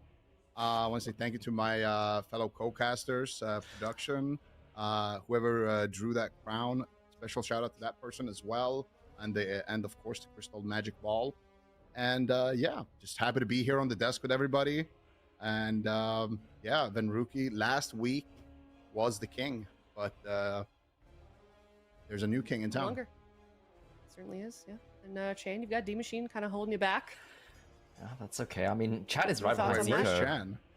So He's yeah. he's Oh. almost all the way to he's one below me. Oh, sorry. Oh. I What did didn't you see say, Chan? Chan? Well, the thing is, chat is right behind Zico, and you can never trust Twitch Mm. chat. So I think Zico's just a bit lucky. And, he needs Oh. all the luck he can Mm. get, so it's all right. Right. Let him have it. It's fair. Okay. All right. Well, you know, we'll check in, see if we can. Listen, I'm just happy I'm not at the bottom anymore. That's all I care about at this Thanks, point. My Aya. bar is very low. But let's talk about this first series that we've got coming up. It's Cats and Dogs, and it's Direwolves. We are down here in the lower bracket. Looks like chat is about 41% in favor of Cats and Dogs versus the 59% for Direwolves. Chan, do you think this is going to be as even as a matchup as chat seems to believe? Oh man, Chad is completely wrong here. I think Cats and Dogs are gonna Ooh. absolutely cook Dire Wolves. I mean, I don't know if I don't know how they're gonna find an answer to that Rogue Warlock Priest. I think it's a super solid comp. It's their main comp. See if Dire Wolves has actually cooked something up, but I'm not confident in it. Okay. All right. 3-0. Zika, what do you think? What's your prediction? I'm with the chat on this one. Did we open everyone's predictions surprise. already? I'm going with the Wolves here. I'm thinking it's did, gonna be right? a tough series, but I do think the Wolves is going to come out on top. Hello, I Loey. feel like I'm the okay. Wolves have been cooking. They've been looking Thank you, better and though. better. I'm kinda I full already. believe in Lord Mez. I think Lord Mez is going to come through He's gonna clutch it up. It was a difficult series to predict for sure, but yeah, I think Sea-Doo and the gang. I believe in them, and I believe that is Okay. potentially what Venruki picked as well. So hopefully we double dip here and we get the chat and Venruki prediction. Ooh, then you know your spot would be secured for at least one more series. Yep. I'm happy that I That was lost, voted on the 3-1. My prediction is What are almost Hollypops? the same as Jalapeno yours. I'm poppers. 3-2 in favor of Direwolves. I kind of agree with what you were saying, Zico, as well as what D Machine was saying before we head into a break. It kind of seems like they're ramping up a little bit, they're getting a little bit cleaner, kind of figuring out their compositions for this season within the current meta. So I think they could do it, but I do think that Cats and Dogs is going to take them to a game 5, and I think it's going to be a pretty hard fought series nonetheless, no matter which team you are, because we know what these guys are up against. They, time is ticking for them to get the points to get into the top 3 instead of getting put into that gauntlet, which is now where any of those teams want to be, 4th through 8th place. Yes. Pretty competitive spot. And you and Ben are like mind melding today, Zico. I feel like the bakery is back almost. What's going on? I know Venruki is not happy about that. Venruki thought he had something cooking out, but I could tell. I called his bluff. He's been talking up Cats and Dogs all day. He's been yeah, that's all smart. weekend. But I know Ben. All right, here we go. I'm gonna go against the boys. Rogue DK. All right, well, here we go. Game Rogue DK like we thought, but they're playing with a Shaman, not a Priest. So I think Shaman's a good call, though. I think Shaman does well into the Destro lock. So we'll see. And I've got some renewed confidence in it. I think this is the right pick. I think Rogue Restless Shaman is very, very good into the Destruction Warlock of Shards. So we'll see how the Direwolves handle this. Big damage onto Trill, the blind on Sea-Doo at the start. Yeah, Shards actually fake casting Sea-Doo there, getting a precog, but Sea-Doo grounds the Chaos Bolt. One is going to connect onto Trill, Fear onto Sea-Doo. They need to do something about this. Sea-Doo is going to trade out the Tremor Totem. Already a decent opener here. Blind coming out onto Awaken. Looking to get some pressure onto Mez, though. Jax is doing so much work right now. Mez gets gripped in. He grips Shards in, gets a double blinding sleep. The road onto Awaken. Going after Shards once again. Nice Earthen Wall Totem here for Sea-Doo. He's back on his Resto Shaman. And so far, his entire team is looking very good. They grip Awaken in, but he's just going to fade and try to walk away. Trill, though, is going to be able to land a kick there onto the blast. But Trill is getting blasted as well. Oh, my goodness. He pre-cloaks that kidney, but that's going to save him from using that trinket. But that's still a big trade defensively. Yeah, Sea-Doo has no Tremor Totem right now, so he needs to be careful. But that was a really good cloak. Going onto Awaken. Awaken in trouble. JT fell earlier today in Europe. If you attack another and you deny the Mind Blast, you make it very, very hard for. Is this guy a fucking Void Elf, dude? Bro, he's a Void Elf priest, bro. What a savage, dude. Now, blink away all right. to safety, but Trill is under heavy fire right now. All right. Void Blast coming in. Sea-Doo needs to deflect it. Ascendance. That was a big rip. Sea-Doo is topping Trill. Can on Awaken. Charge connecting a Chaos Bolt onto Trill, but so far the pressure has been amazing. They already got one pain suppression onto Awaken. They're pushing for the second one. They get the Power Word Barrier instead. Awaken just kind of trying to stay ahead of the damage. Wants to potentially get his ulti Penny out as well at this point in time. The Mind Blast is going to connect as well. Trill is going to be the target. Jax is rolling down. Charge is rolling down. He sneaks in a Fear onto Sea-Doo. I think Sea-Doo actually thought he lined that, but it's on diminishing return, so they're going to be completely fine in this position. Awaken positioning far away, and Mez potentially going after Charge right now. Smoke bomb attempt onto Charge. Let's get dropped. Wow. Oh my goodness. I looked away for 2 seconds. Wolves do it. My God, that was. I looked away for 2 seconds. I looked away for 2 seconds. What fucking happened? Rolling down. Charge is rolling down. He sneaks in a Fear onto Sea-Doo. I think Sea-Doo actually thought he lined that, but it's on diminishing return, so they're going to be completely fine. What happens here? Does he bomb? Positioning far away, and Mez. Can he bomb? Going after Charge right now. Smoke bomb attempt. Oh wow, we actually died through wall too. Far away. God damn. And Mez. Oh, we walled a little late. Potentially. Yeah, we walled like kind of late. We could have walled way faster. Going after. And then we actually died through wall anyways. Charge right now. Smoke bomb attempt onto Charge. Holy shit. Dropped. Oh my goodness. Yeah, I mean, you just gotta press. You gotta press. Returns. You gotta press there. You gotta press there. Like, it should just be instant wall, or you trinket, which I think wall is better. But like, completely fine in this position. Awaken. Gotta do something. Like, I think you should have just walled instantly. Like, if he walled right here, and bomb. Like right on the bomb. If he walled, maybe he gets a little bit more time. Him trinketing doesn't mean that much because he can't port yet. So he'd have to trinket Bull Rush. Or he can trinket reflect the damage. Or trinket coil. Mez potentially But I think a huge problem is we walled kind of late. going after charge right now. Smoke. So we took a little bit of damage on the wall, which I think we got like a coil through wall, which means that the coil was already in the air. Positioning far away. Again. Yeah, I mean, we just took so much damage right here. Mez potentially going. I mean, we only walled like a half second late too. Yeah, I mean, we just need to... This just needs to be way more CDs. This needs to be way more CDs. Going after charge right now. This was good cross too. Jax couldn't even help too. This was really good. Lasso and Jax can't help at all. Awaken was max range too. Awaken positioning far away. Yeah, I mean, they just got the end of an expansion. got kind of cheese there. Nothing they can do.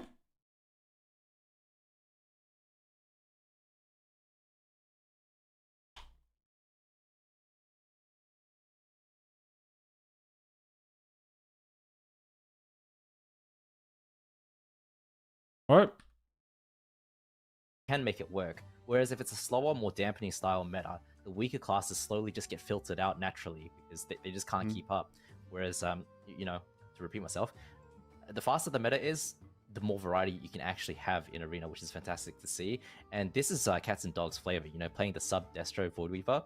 But I think Direwolves, they did find the right pick here. I mentioned at the start of last game that Rest of Shaman Rogue is fantastic into casters. It's just so hard to deal with because the Rogue is so disruptive, you know, can even gouge you to stop your casts on Shard's Chaos Waltz, and then you have to deal with the Wind Shear, you have to deal with the Tremor Totem, you have to deal with the Grounding Totem as well. So Direwolves, they know the right strategy, get on top of the Warlock, and bring the Priest in constantly. Don't let the Voidweaver PvE from 40 yards away. And Mez, Lord Mez, instantly on top of Shards. Yeah, and already, like, they got the Earthen Wall Totem as well while being on top of the Warlock, so it's just going to add extra uptime. Waken, did he actually fade the Blinding Sleet? He did. Nicely done there by Awake, but still a lot of damage coming out here. Charge is free casting now onto Maz. Maz needs to be a little bit careful. Doesn't want to trade out his Trinket. He doesn't have Anti-Magic Zone, and he's going to actually get a Shadow Step kick from Trill onto Charge. Charge caught up in a Kidney Shot. Mez caught up in a Cheap Shot.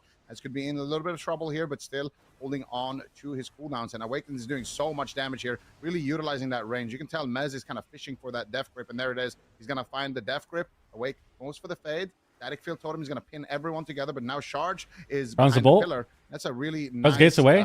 Playing big gate this game. As well, coming out from Charge. He's going to gate all the way to the upside of the map. Big blind on Sea-Doo. Demonic Circle behind that. On Awaken though. Kidney on Trill. They kind of stopped their go. Awaken a blind as well. Both healers mirroring each other. Anti-Magic Zone drops from Mez as well. Charge looking for the follow-up Fear. AMS the Fear got a resap though. Sea-Doo to stop that Fear. Okay. Yeah, and the thing is, Cats and Dogs is playing a setup comp because they have that sub-rogue. Oh, Awaken's kind of in a bad spot. Right? But the problem with that is that they're going to lose the long game because the rogue... Double coils? Don't get Hex. Is just so he deathed it? Nice. They are actually the ones on the timer here where they need to make Mind Freeze again? And get us set up, catch someone without cooldowns or Trinket, and KO them with the Chaos Bolt. Free Fear on Rogue? Hard to do wait, big on the Rogue. Big on Trill? With the party AMS on Not enough damage. Oh, he has to Trinket anyways. Wow. Trinket Cloak. Shards fix the kick. But Sea-Doo gets an AMS from Mez to deny. Excellent play from Mez. Kidney on Sea-Doo does have the Awaken. Available. Stun onto Awaken. Awaken ports away. This, and now everything. Or Shards ports away. Awaken taking some damage. Yeah, this is exactly Gotta what be you careful want here. On the side of Direwolf. Just make sure they're you like for the super healer, split. And now it's kind of awkward for the Warlock because his Demonic Circle is where Trill is. Okay, right so now. Shards gets On away. the other side of the map, so Shards is going to need to relay his Demonic Kidney Circle on Shaman. behind that pillar. He's probably going to do that right now. There it is. And now he can breathe a little bit here. Going wow, that's a big bolt. And Blinding Sleep coming out onto Awake and Charge. Positioning's really rough right now. For Trill to get here, double Chief Shots connecting. He's going to get the Empowered Garrotes as well, getting a lot of damage here. But big Void Blast coming in. Infernal Stun coming through as well from Charge. He's got Power Infusion. He's got some swift Chaos Bolts right now. And Trill has got no Cloak of Shadows. He could be a potential target. They could maybe drop him in a Smoke Bomb here. We'll see if they can do it. Yeah, I mean, Arc Pack from Shards, ulti pen. They're protecting him for now. Hit a DR Kidney there. That's Deathmark too. At the same time that Trill does, otherwise he can come in, he can drop something and protect Trill. Static Field down. Sea-Doo, of course, goes into the Kidney Shot now. Cheap Shot lands on Trill. Is he going to bomb? Huge Thunderstorm. Shards, not able to connect. Thunderstorm. Found the bolt too. Onto Trill to knock them away and protect Trill from. No, they're not liquid anymore. And of course, 40 seconds left until the cloak entry. Hey, Awakening's in a better spot now. He just needs to be away from the Shaman. Need to stop these setups, and eventually they're going to win on Full Fear. They got a full fear. Jax Trinkets. Offensive trinket, no link! Oh my god. That was so bad. What the fuck? It was a really quick kill on the link, but Jesus. managed to hold on. It looked like Cito had Tremor Totem there, but he decided to trinket in that position. Maybe didn't want to use the global.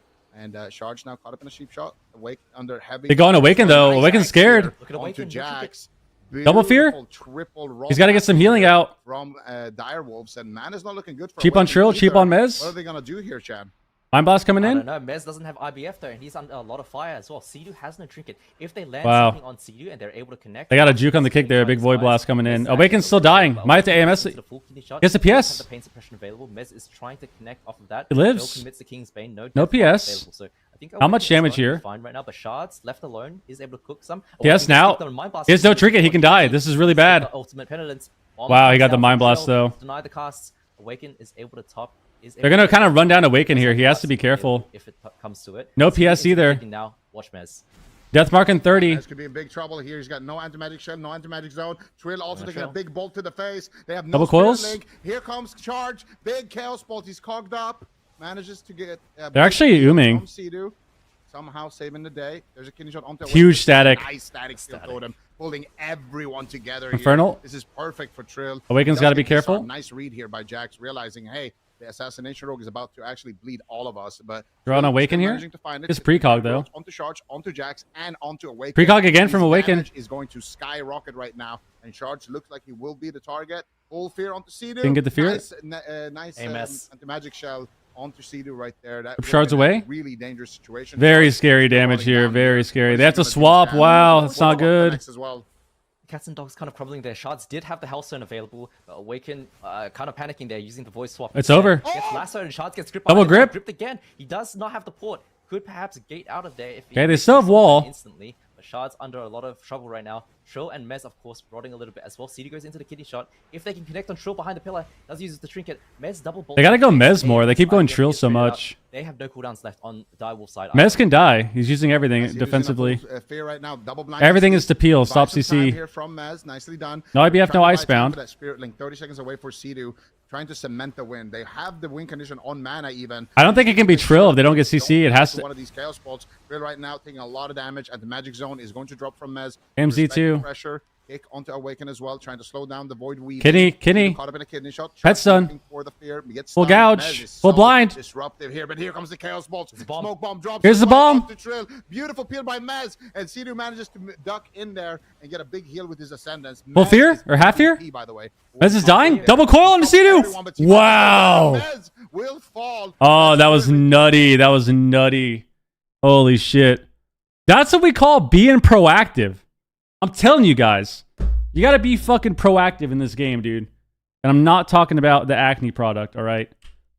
Look at this. Instead of getting the double coil on the rogue, he actually coils his aura cast and wins the game. Because Sea-Doo tries to be super greedy here and go for the wave. Look at this. This was insane. They actually live this go. He gets a half fear. And then the fear breaks and Sea-Doo tries to healing wave him instead of surging. And then just gets coiled anyways. So he could have linked here. He could have gone for the surge, which he still would have died anyways because the coil went off. He could have linked here instead. He actually coils Sea-Doo there instead of Trill, and they win the game off that. That's fucking insane. That was a good coil. That was a really good coil. Oh, that was such a good coil. Nice shit. Wow. Was that a Here for It All reference? Well, what do you mean? Have you never had proactive? Wasn't that what it was called? That acne shit? I thought it was proactive. I remember I took a test. I took that that survey they did to order that stuff when I was like 14.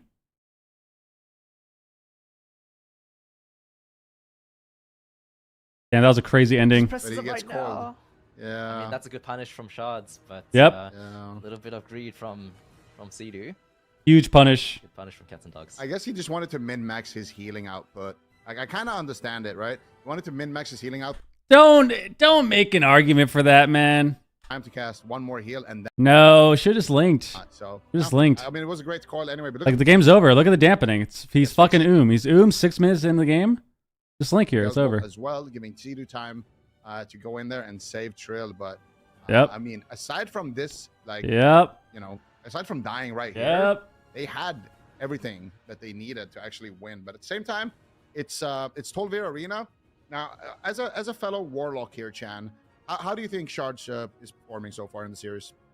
I'm not the biggest fan of his positioning and the way he kites, I'll be honest. But I think Awaken is playing very, very far away. So maybe it does make it a little bit awkward for him to position because of that. But it also means that Awaken gets to have the most space to play the game. And of course, if you look at the damage meter, Awaken is doing 300 million, and I think Jax and Shards at 360, 380. So Awaken is really keep. Well, I'm not gonna lie. This is about to be a rough game for these guys. This is about to be a rough game for these guys are about to get fucking mowed down. Holy shit. Like, DK Assass is already annoying. And you have a Shaman on top of that with grounding and shear and tremor. So you can like randomly ground the priest heals. And it's on hook point. Like, this is gonna be something. This is gonna be something. I think they play a little bit more aggressively onto Awaken, use every grip onto Awaken, and just let Sea-Doo deal with the Warlock, harass the Warlock. I think that would work a lot better for Direwolves. Do you think Charge would have a little bit better positioning if his transmog game was better? Or do you think this mod is fire? No, this is the season two Mog with I think a Dragonflight Tabard. I think he's a little bit confused on his fashion sense over here. But he is using the Legion offhand artifact weapon Mog. And speaking of Legion, Zico. Skull of Manari. Yeah, that is a sick offhand. The gloaming blade. Okay. I will say Skull of Manari, that's actually the Mog I use on my lock, so he's taking some notes. I like that. He is picking a different color though.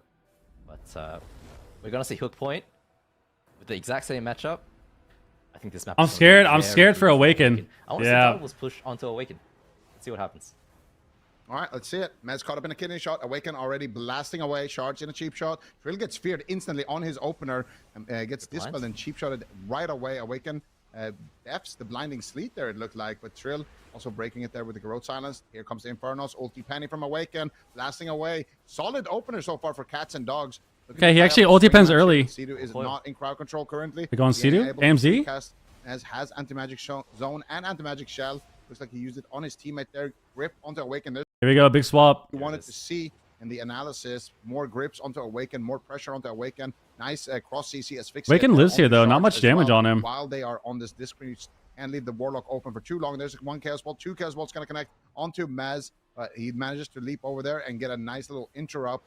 And Mez looks like he wants to go back to the pillar, but they're leaving Trill open here. And Big Smoke bolt is available for Jax. Grounds it. Yep, Sea-Doo does have the grounding totem. Another bolt. He uses it there to eat one Chaos Bolt. Mez grips Shards in. He's trying to stack Charge ports away. the Assassination Rogue for those Vanish Garrets to Charge trying to do some damage here. Player, as well as those Ruptures. Now AMS. Oh, he got a full hex. He reflect hex. No grounding totem. Reflect hex into fear. Holy shit. Direwolves right now. If Shards can find some more. Oh, he got lined on the re. He actually got the re. He got the re. Trill gets AMS from Mez.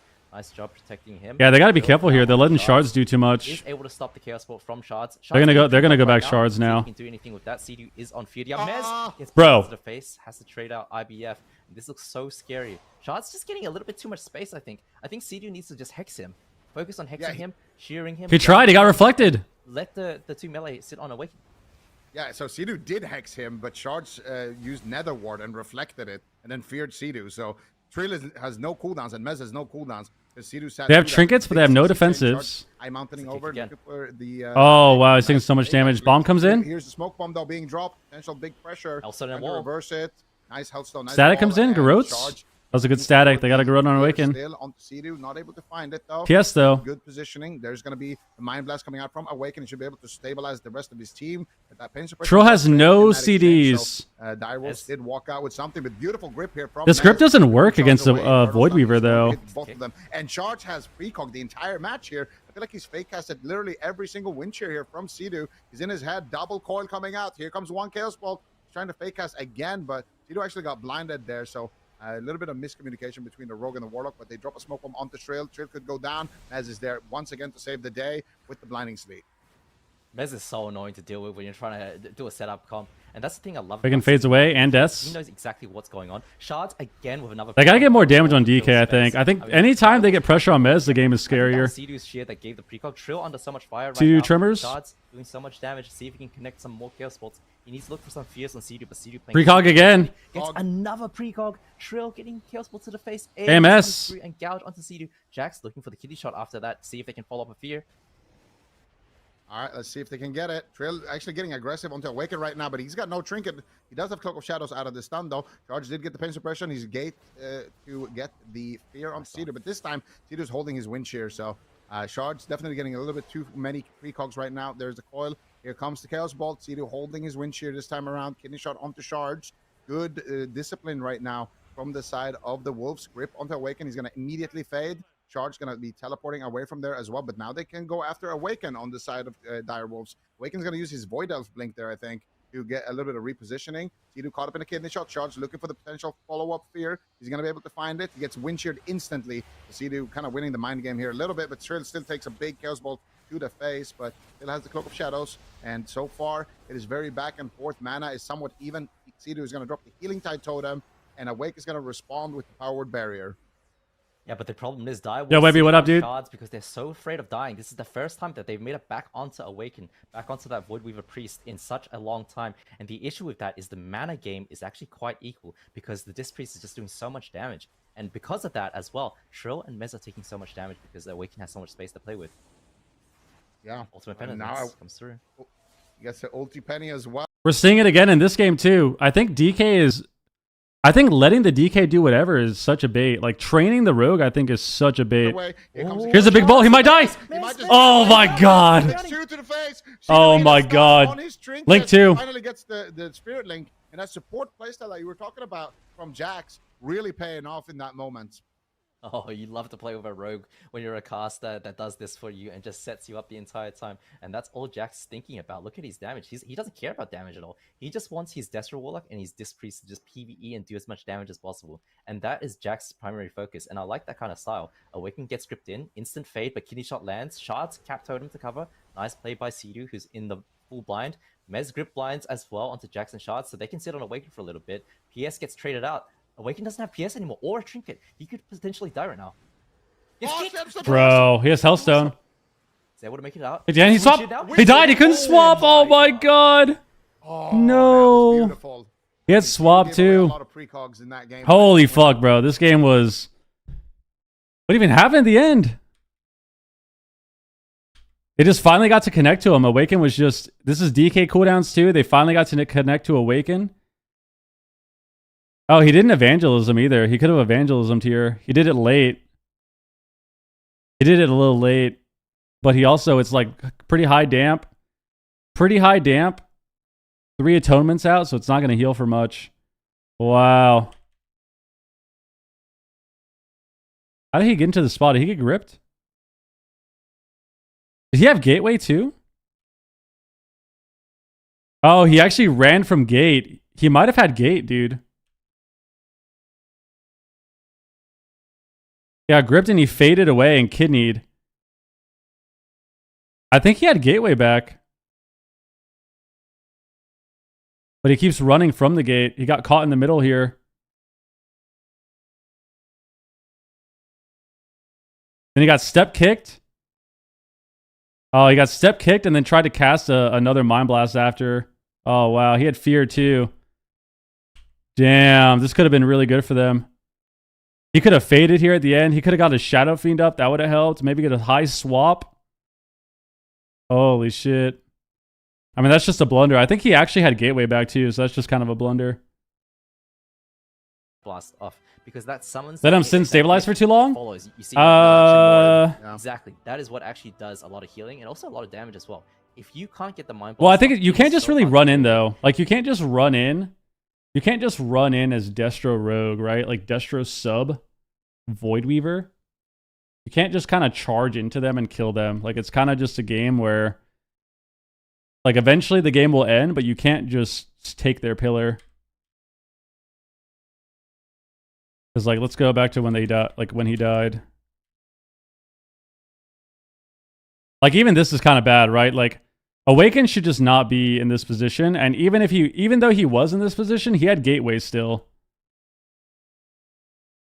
So like he could have just gated away here too. And not died, you know? So I think this was just kind of a misplay on their end. Like, it's a small map, so you got to try to be farther away. But it's really hard when you're on this map because you can't really get away from the death grips. So him being here is like whatever, because he's probably going to get gripped anyways. The biggest issue is I think he did have gateway back, but he gets gripped and then fades and runs. So if he gated here, like this doesn't happen, you know? Like if he just faded and gated away, this setup here doesn't happen. But it's that happened, and then a couple things happened here. So like this is what happened. I'll tell you global for global, right? He gets corroded, he comes out, I think he flash heals himself. He shields himself, and I think he flash heals himself, and he PS's. And he flashes because I think this is reactive warding here. And he got an inspiration crit, or a proc, because he crit his flash heals. So he PS'd high, got out of the PS, he disrepaired, flash shield himself. And then like here, he just needed to cast more. Like, this was really bad. Like right here, he penanced, he juked, and then during the coil, he needed to get the Mind Blast here. But he renewed himself. Or I think he either renewed himself or he renewed to get up Atonement. Oh, I think he did. Yeah, I think he renewed to put up Atonement, and then he tried to get the Mind Blast, but it's too late because then Trill gets out, barely gets the kick here, and then it's like at the end of the game here, it's just double casting. Like I think Flash Shield would have been way better than a Smite as well. So like, not only did we get kicked here, but we fake cast our Smite to shield. And then now we get kicked again. And we still had Shadow Fiend up this whole time. And then obviously we die without swap, and we had Fear and thing. So like, it's just like little misplays kind of stacked on top of each other that they kind of died here. Awaken, nice Garrote silence, but the Mind Blast did go off there for Awaken, so he's gonna have a big heal here potentially. Sidu caught up in a kidney shot. All right, well, the good thing about matchups like this is they kind of take a while. So because of our VOD review, we're already 2 minutes into the game. So now the real game has started. Potentially for a Spirit Link, but the real game has started. And once again, let's see if we can get some pressure here onto the Priest. So far, he's just free casting. Another Mind Blast connects. There's the gouge onto Awaken. They pull charge back super far away. Sidu with the lightning. That was a really good lasso. Shot onto Awaken. Nice trade there. That is going to force out the health stone as well as the pain suppression. But Trill needs to be careful so he doesn't have to trade out the Cloak of Shadows in this position. You get a kidney shot onto Sidu. That's going to be the target once again. Fear onto Trill. Triple CC. Beautiful play. Sidu will respect it with the trinket and the Spirit Link. Yeah, and Shard's got a Chaos Ball onto Trill, forced him backwards, and then right there, Jax kidney Sidu. Shard's able to follow up, stuns Mez in line of sight where a bolt connects, and look, they get the Trinket Link just from that. Coil pathing, a bit unfortunate, but Trill is there to kick Shards. But this is so awkward for Shards because they're playing on his port. Right now, you need to relay a port, you need to move, and otherwise you just get trapped, because if Mez grips Shards right now, it's going to be so scary. Shards just replace the port. Okay. He put it on this pillar. Is that the right play? I mean, they're trying to push right now, but I personally, I would be going backwards a little bit because I think you want the Disc Priest to just cook and pushing in. The problem with pushing in as a Destro Warlock, right, is you can't do damage while moving, really. And the Disc Priest can't cast on anyone. Look at what Mez is doing. He's gripping behind the pillar, just poking from the side, and Awaken can't do damage right now. And if Awaken can't do damage... Double coil! Bolt! So... it's really hard to deal with, but full blind comes on Sidu. Half Fear follows up. Yes, Sap! Mez trades out the IBF and the AMS, but Trill caught now in the cheap shot. Does have the trinket, does Sap. have the cloak. Double DR Fear? Cloak. Sidu doesn't have trinket. How are they going to recover from this? Awaken's in a rough spot, though. It's kind of on top of them. Awaken has precog, but double Garrote's coming out here onto Jax. Everyone is rotting down. This is really bad. Result of the positioning here, Awaken actually felt like he had to kind of push in a little bit, and he's getting punished severely. Jax also taking a little bit of damage. They got to not have Awaken beat on top of them. Big knock, actually. And even if they don't get these fears, just going for a kidney shot into a stun and casting 2 bolts on Mez seems to be doing pretty good. They have bomb for Shards. They have bomb. blasting off as well in the back line, but now no kidney. Kidney shot bomb. They available. don't have grip. They can bomb. And the next kidney is going to be up for Jax, which could be very scary. Awaken is free casting. He drops a power word barrier just so he doesn't have to worry about any pressure. Mez, I think, should maybe look for a grip here onto Awaken. But it's going to be a little bit sketchy to deal with. Kidney on Mez. Kidney bomb. Cedar jumps in. Cedar jumps in. Oh my god. And Cedar gets caught up in a cheap shot. Mez has to trade the anti-magic shell. And he does manage to survive with that, but still a lot of damage in the back line onto Trill as well. Cedar Infernal has a stun? lot of catch up to do here. Triple Infernal stun as well. It should be fine. Dicey for the Wolves. It did go on Jax too. Look at Jax caught with no trinket in the stun right now. Essentially, He grips him out of the bomb though. He static him out. Jax is going to be okay. Doesn't have Cloak of Shadows available. Lasso? The scary thing is if you push in again, Awaken's stuck in Awaken's CC. stripped in, that's when they're all stacked up for the unholy. Charles got to be careful. Mind Blast comes in. He missed kick. Now I think he's out of port range. He gets gripped by Mez. Uses Nether Ward. He has this house in They available. go on Trill. Does trade it out, but he's out of port range right now. Charles has to Needs move his put it down port. somewhere in the middle of the map.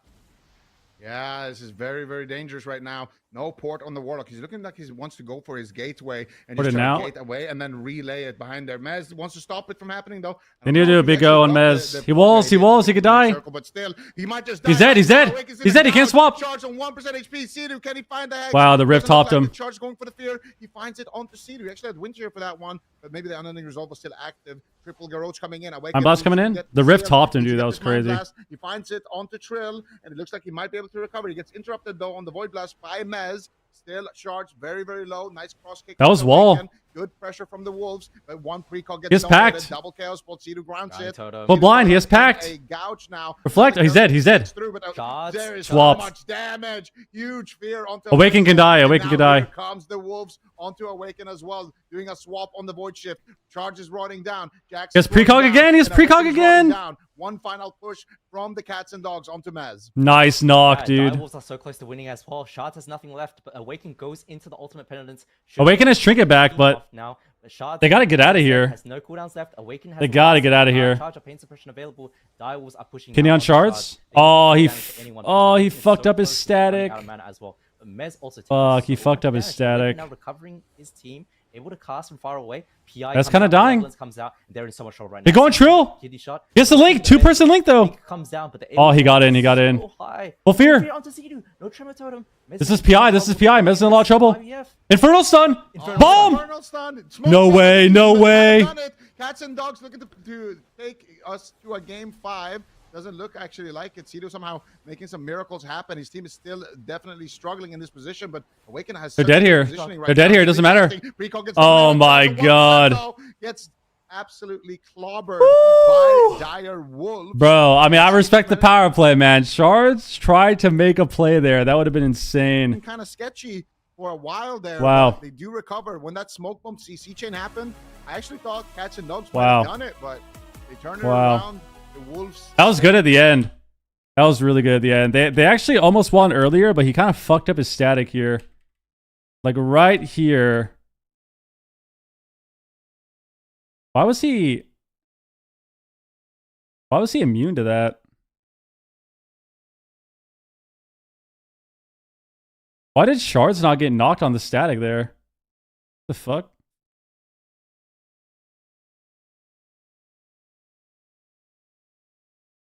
That's really weird. That should have been a really good static. I mean, I think a big reason they lost this game is Shard's port just kind of Shard's port was just kind of sketchy. Like I think when they play on these big maps, they need to be able to kite. Well, static doesn't DR with knock, and Jack still got knocked too. Like you can knock and static. There's no DR. No, there's no DR on knock with static.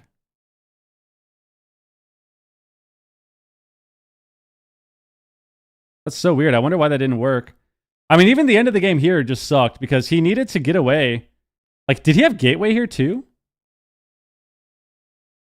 I think he did. I think Shards did have gate right here, right? Yeah, I mean, he just needed to live. Like, at this point in the game, I think Dire Wolves know that they can just straight up zug this guy down. Like, mash as much damage as possible as you can. As much damage as you can into the lock. No wall, no dark pack, 30-something% dampening. I think it's like 35%. they can kill this guy. And they had Kingsbane up too. So this was good. I think unfortunately Shards need to just be able to gate. You need to be able to gate here. Like if he got the I mean this gateway is kind of shit actually, but he wouldn't really he would have been able to he would have needed to gate and then like Soulburn port away, but basically at the end of this game, like if Shards wanted to live, he needed to kite. He needed to kite. And I think he just needed to like Soulburn port and run away while Awaken sits there and tries to get atonement healing. But unfortunately for Shards, he could not get away here at the end. That was crazy, man. That was so sketchy at the end, dude. So sketchy at the end, but they got it done. DK Rogue Shaman. DK Rogue Shaman. All right, let's do our prediction. And now we get a big matchup. So this is kind of what I would expect. This is kind of what I would expect from what I would expect from the tourney season. Is I would expect Jung, WizK's team, Jung and Dire Wolves to be top 3. So we had a nice little matchup here. Where is it? We'll do a 10-minute. We'll do a 10-minute prediction. We'll give you guys time. Trill on the hunter. We need this win badly. I agree. DK for like a surprise game 1 or something like that. But I don't know. I feel like the Gators. We actually need to win this. So solid. We need to win this. I don't want to say too much, of course, because Venruki is listening and he might do the opposite of what I'm saying right now. But yeah, Direwolf's looking really solid, Venruki. If you're out there, you definitely should vote for a 3-0 for the Wolves. Yeah. Okay. All right. We'll see if he's listening. But look at this. We've got the standings here for North America. We've got first place tie between Gators Back and Welcome to the Jung. Very another interesting tie to have behind a tie on second place. Yep. And then we've got third place tie of Cats and Dogs versus Direwolves. So this is looking to be very interesting region so far, Zigo. Left 4 Dead and F tier are also tied. We just have. Oh my god! Oh, there's another one. Yeah. Kind of biased prediction for what? What do you mean? What's the prediction? I mean, all Wiz? I mean, yeah, but there's always going to be bias, man. Like the last series was like 80 to 20. It was like 80% to 20 for Cats and Dogs and Dire Wolves. Who's on Wiz's team? Wiz, Calvish, Dazed, and Cubsy.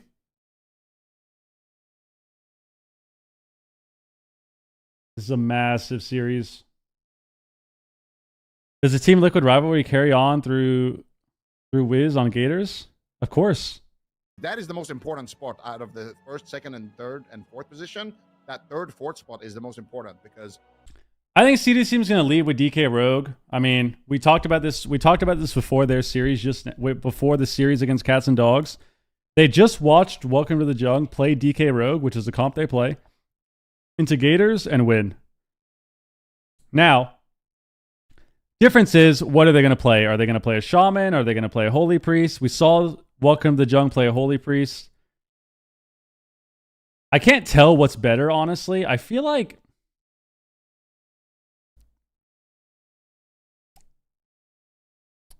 I can't tell. I feel like if I'm being completely honest, I think I'd rather be a Holy Priest than a Shaman. But it's hard to say. Like, Shaman can do much more, but you also are a liability, you know? Like, I would love to be a Shaman in that matchup, DK Rogue versus RPS, just because I can do so much more. But you are kind of a liability at that point because you can die easier than the Holy Priest, too. So it's hard to say what is the better pick. Snuts had to drop lower. Oh, I remember because this. His pet I died. remember He had this. to trade out the bubble. There he had to trade out the I bubble. knew 16. Raikou having Gonna to opening trade out week. his block now. So little defensive cooldowns available to either team. I would love to see 2016 BlizzCon. this is at BlizzCon. Look how bad the UI looks. Snuts had to drop lower. Oh, I remember because his this. pet I died. He remember had this. to trade out the bubble. There he had to trade out the I knew bubble. 16. I hate that it Does the deja vu replay? To see a swap over onto Sea-Doo. Look at his This is defensive at cooldown. Oh, this is at BlizzCon. Yeah, you can see the though. stage. Okay, so what Okay. happens next? Sea-Doo gets taken out by a hard swap. Minpoike dies in a I don't double even stab. remember this. That's a classic. It's gotta be that one. Poike Right, always Kufal. feeds in the tournaments. He always dies. Dude, you two are toxic. You're cackling. You're cackling. That's the Poike Poike's classic, not even here to man. defend himself. Oh man, poor guy. It's gotta be It B. should- Real talk, it's gotta be B. It should say Minpoike dies with bark skin available. I'm just kidding. I'm He just kidding. I love doesn't you, press. Poike. I have nothing to do with this. All right. I love you, Poike. I'm just kidding. What happens? What No, happens? I think it is B. Taking a break? Yeah. Yeah. From Did you get taken out by a hard swap? Hey, look at the cooldowns. Raku just entered the block. Yeah.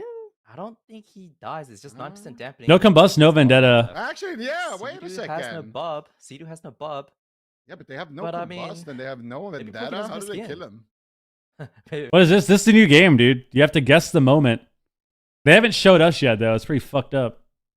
But yeah, they keep showing Sea-Doo though. Classic favoritism right there.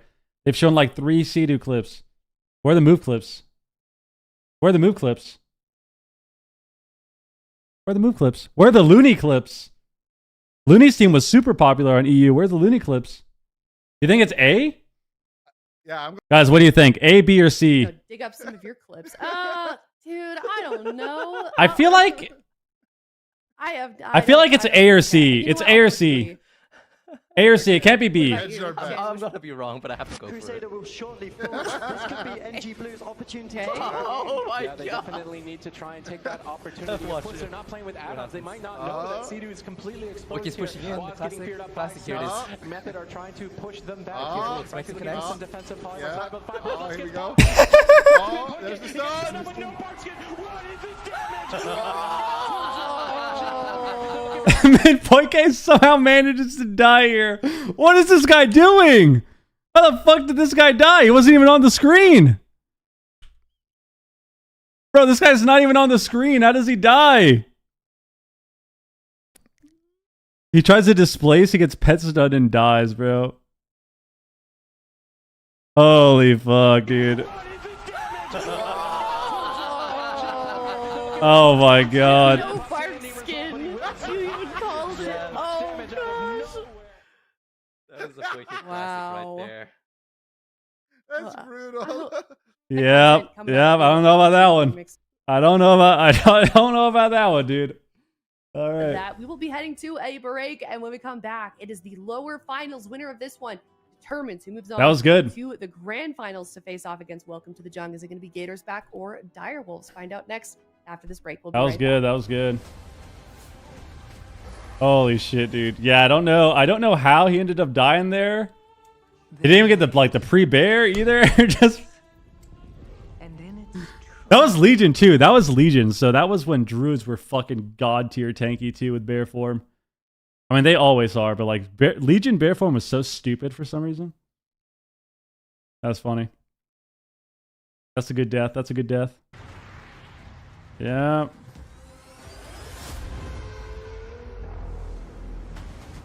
The shadow is closing in. That double stun, pet stun Hodge. It hungers to devour everything.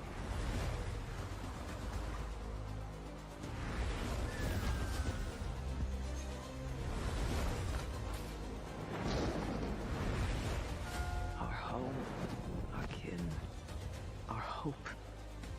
Zico laughing a little too hard. That was funny. To fear. Thought that was pretty funny. We must not falter. There will be no victory without suffering. No survival without sacrifice. You feel it, don't you? The call of the void.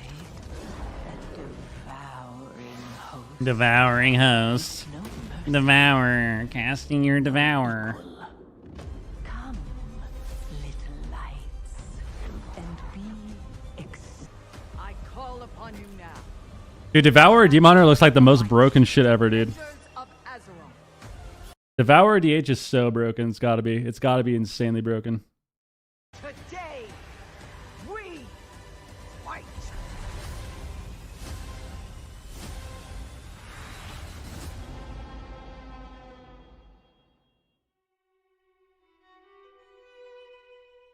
I'm a Havoc and a Mage main is perfect? Yeah.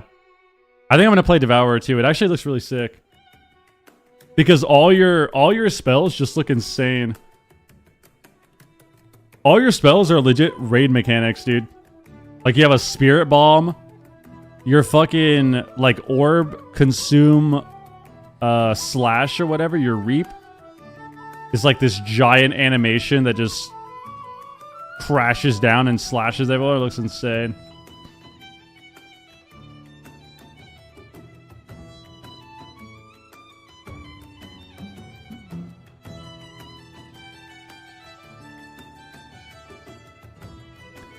Yeah, I mean, chances are, like, whenever they add a new spec to the game, there's a high chance that it's always just the most broken thing ever, so... I would assume not Dev Evoker, Devourer Demon Hunter will probably be pretty good. You can make the assumption that it's gonna be pretty solid. Oh, bo, bo, bo, bo, bo.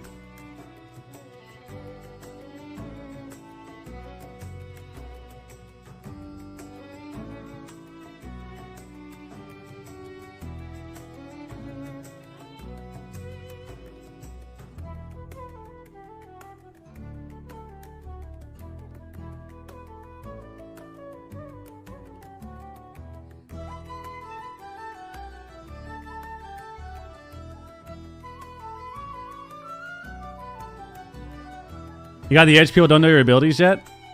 Well, normally you're just overtuned also. Like when Demon Hunter came out in Legion, dude, you could literally kill people by just pressing Chaos Strike.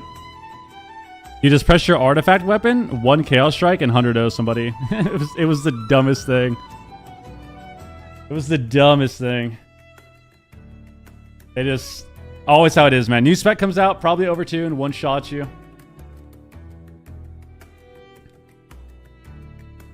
What's overrated? The top 3 right now. Yeah, DK, of course, when it came out, Season 5. The only one that was trash, which is really funny, was Monk. Like, when Monk came out, Monk was fucking trash for some reason. Especially Mistweaver. Like, Mistweaver was so garbo when it came out. And then eventually it became a lot better, but... When Monk came out, it wasn't like this broken class. What new spec? Devourer, Demon Hunter. Yeah, Evoker was super OP. I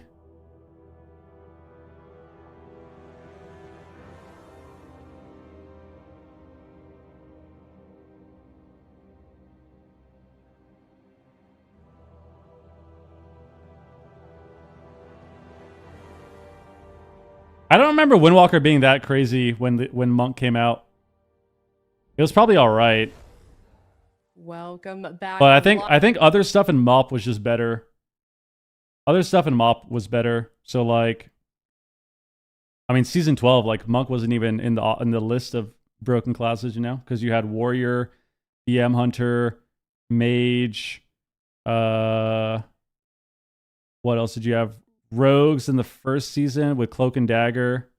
Feral Druid was fucking disgusting. Shadow Priest. Other tied in points. Shaman, and now they have Druid. to beat Gators back in order to surpass them on points. That's going to be a tall order of things, but the new DK Rogue composition that we saw coming out from Welcome to the Jungle. Devourer can run cash, yeah. Like Chan said, giving me a lot more confidence in the matchup as well. And in the hands of Lord Mez, I think anything can happen. Certainly, it looks like chat kind of thinks so as well. A little bit split. We've got 65% on the side of Gators back, 35%. This is a big series. Super T is on the side of Dire Wolves. What is your prediction, given the information we know about both of these teams leading into this series? Devourer going to counter Dev? I don't know what Devourer is going to be like, man. I've been playing Rogue DK for a while now, and they're warmed up on it, and they look good on it, so... I think it's Gators back need to adapt. I feel like the Shadow Priest Rogue Shaman is not a good matchup. We've seen that these Death Knight Rogue comps are hard for Shadow Priest, so I think if WizKid goes on the bench... This is lower bracket finals. Whoever wins this gets to the finals. I always remember SP being broken in Kata and Mop, and then I actually played again and now, and it's so bad. Well, that's a few. There's a few reasons for that. I think people were just worse back then. So Shadow Priest is this like spam casting, like this spam caster, and people were worse back then. But the OG game is also a lot different too, right? Also, it's hard to say when it comes to Classic because even when Shadow Priest is good and like the patch that they have for Classic, you're not playing in the right gear, you know? Like you're playing in like last season Wrath, last season Kata, last season Mop, where Shadow Priest should be good, but you're playing with all the shit gear. No haste, no mana regen. So, it's different. Favor of Gators back. On top of people being better. I love this team. It's fun to see a newly formed roster do this well. So I'm kind of rooting with I'm predicting with my heart and my brain in this one, and hopefully it pays off. But it's a big series. Pretty even. It's a big series. Slight underdog, just based on what we're seeing in predictions. I'm kind of curious what the other casters think, though, heading into this. Less add-ons, yeah, less add-ons too back then. It wasn't as crazy as now, so like harder to predict stuff. Okay, so we're right down the middle, and Super Teams. I feel like when this happens with predictions, I think if anything, it really does say that both of these teams are very strong teams, and really it's so difficult to predict, and I think that really speaks to the level of competition we're seeing with these two guys. I think it's just new discovery, so now no one knows what's going on. You know, if this Assassination Rogue DK comp wasn't discovered, I think we'd be in a completely different situation right now as far as outcomes. So now everybody's kind of... You're confusing nostalgia and being young with good? Well, no, I think what he's saying is very true. Like, Shadow Priest was really popular back in those expansions. Even if it wasn't like the most broken, it was still very popular and considered really good. But the game has just changed a lot. Players have gotten better and stuff, you know? Really weird, possibly. Wiz, let's go. Yeah, we need Gators back to turn up right now. We need Gators back to turn the fuck up and win. That's what we need. Oh, that's what we need. We need Gators back to go ham right now. On everything, except for that Shadow Priest Rogue down at the bottom there. But, I mean, what do you kind of want to see from either team, D-Machine? Do you want to make a guess as to kind of what's going on behind the scenes on either side for this blind pick? Oh, man. I mean...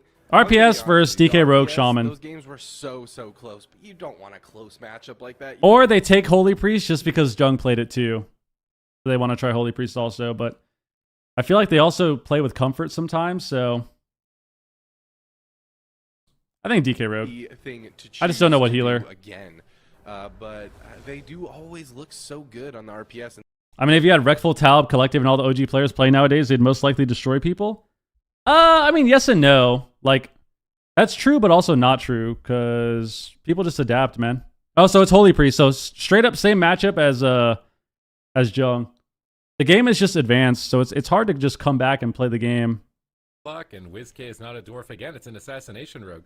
If you don't have a way to remove bleed, but they would be able to get better for sure. Of course they would be. In the game, and they just can't as this composition with the Shaman, the Rogue, and they're going Priest. So no Stone Form, I feel like, is a big blunder here from two teams now in a row. WizK trying to fake some interrupts here, but Cubsy's locking down Trill with a Lightning Lasso and a blind on Sea-Doo. They're setting up damage on Trill. He's going to use Cloak of Shadows. Goes for a blind of his own. Now where are they going to go? Kidney shot onto WizK. He trinkets that immediately. Cheap shot on Cubsy. Cheap shot on Cubsy. Cubsy knocks him away. Everybody in the game right now. Garrotes are now going to be spread. He's going to get massive bleed damage beginning to ramp. So Cubsy anticipates that with Healing Tide Totem, which is ticking right there in between the pillars. Is it tied? Good mana. So Cubsy's got a lot. They're going Sea-Doo right now. He's fishing for hexes. Got a hex. That's going to go out. Go on Trill. He AMS's. So if they get cheap shot hexes, they broke it. Clean setup. Oh, he had to trinket. A lot of pressure on Trill. They do survive for now. Now they get cheap shots on Calvish, but Cubsy pulls them away on the stun with the static field, finds some space. WizK's been free casting in the corner here. They're trying to make their way back to the target, and it seems like Gators back might have a better strategy this time. If they get stun hexes on Sea-Doo, that's going to put their team in a great spot. They definitely feel like they're rotating to the defensives and just are feeling a bit more. Oh, Pet's on his Dark Ascension. That was really good. Swap damage goes out. They damaged on Sea-Doo though. The cheap shot. He's in a bit of trouble. They procced him. Follow up silence into a gouge even, and they're going to go ahead and continue the onslaught onto him. Whiskey just lighting up Sea-Doo here in the middle of the map. No Guardian Spirit available for 30 seconds, but it looks like Sea-Doo is going to walk away from that finally. Not really trading a whole lot for that go. This is the big cooldowns for Trill, however. They're playing this Trill's matchup a lot different than before. It seems onto Whiskey, but Whiskey doing a good job kiting him out, and Calvish doing a good job. Big go on Cubsy. Swaps over out onto Cubsy. This is the Ascendance. No Trinket going to be. Sunborg totem, he's alive. Cubsy seems like he's going to walk away from that, and both teams are just playing Silence up. greedy, understanding that even the slightest misplay or even the slightest opportunity to outplay could just be the whole game. It's not on Calvish. Gator's back's doing a lot better positioning wise, but I think that the target choice is still rough. There's a lot of damage. They gotta go DK more. Too much road commitment. Smoke bomb, and there's no trinket on Whiskey, so maybe a smoke bomb to force a disperse. They get a nice mind freeze on Cubsy, but here comes Calvish. Big Shadow Blades. Where is he going with it? Are they going to be swapping? I think they're swapping on Sea-Doo. Here you go. Blind him. Trill was feared away, and it looks like Trill's just actually going to go after Cubsy by himself. Mez is on the shadow. Well, Sap. But Whiskey is still ramping. He's doing Sap a lot of again. damage despite this. He's soloing Mez. Crafted to shut him down. Mez is just dead. A Sap on Sea-Doo. Silence on Trinket. Silence on Trinket. Wow. They got Guardian too. Wow. IBF also. That was insane. To bounce back, but he had to use a lot. He had to commit a ton right there in order to survive. And now Fear again? Game plan in terms of offense. They're double feared at the moment. Sea-Doo's the Wind target rush. now, and Don't let Troll get a resell. Really flexing. They're mixing up their targets a lot to try and throw Sea-Doo for a loop.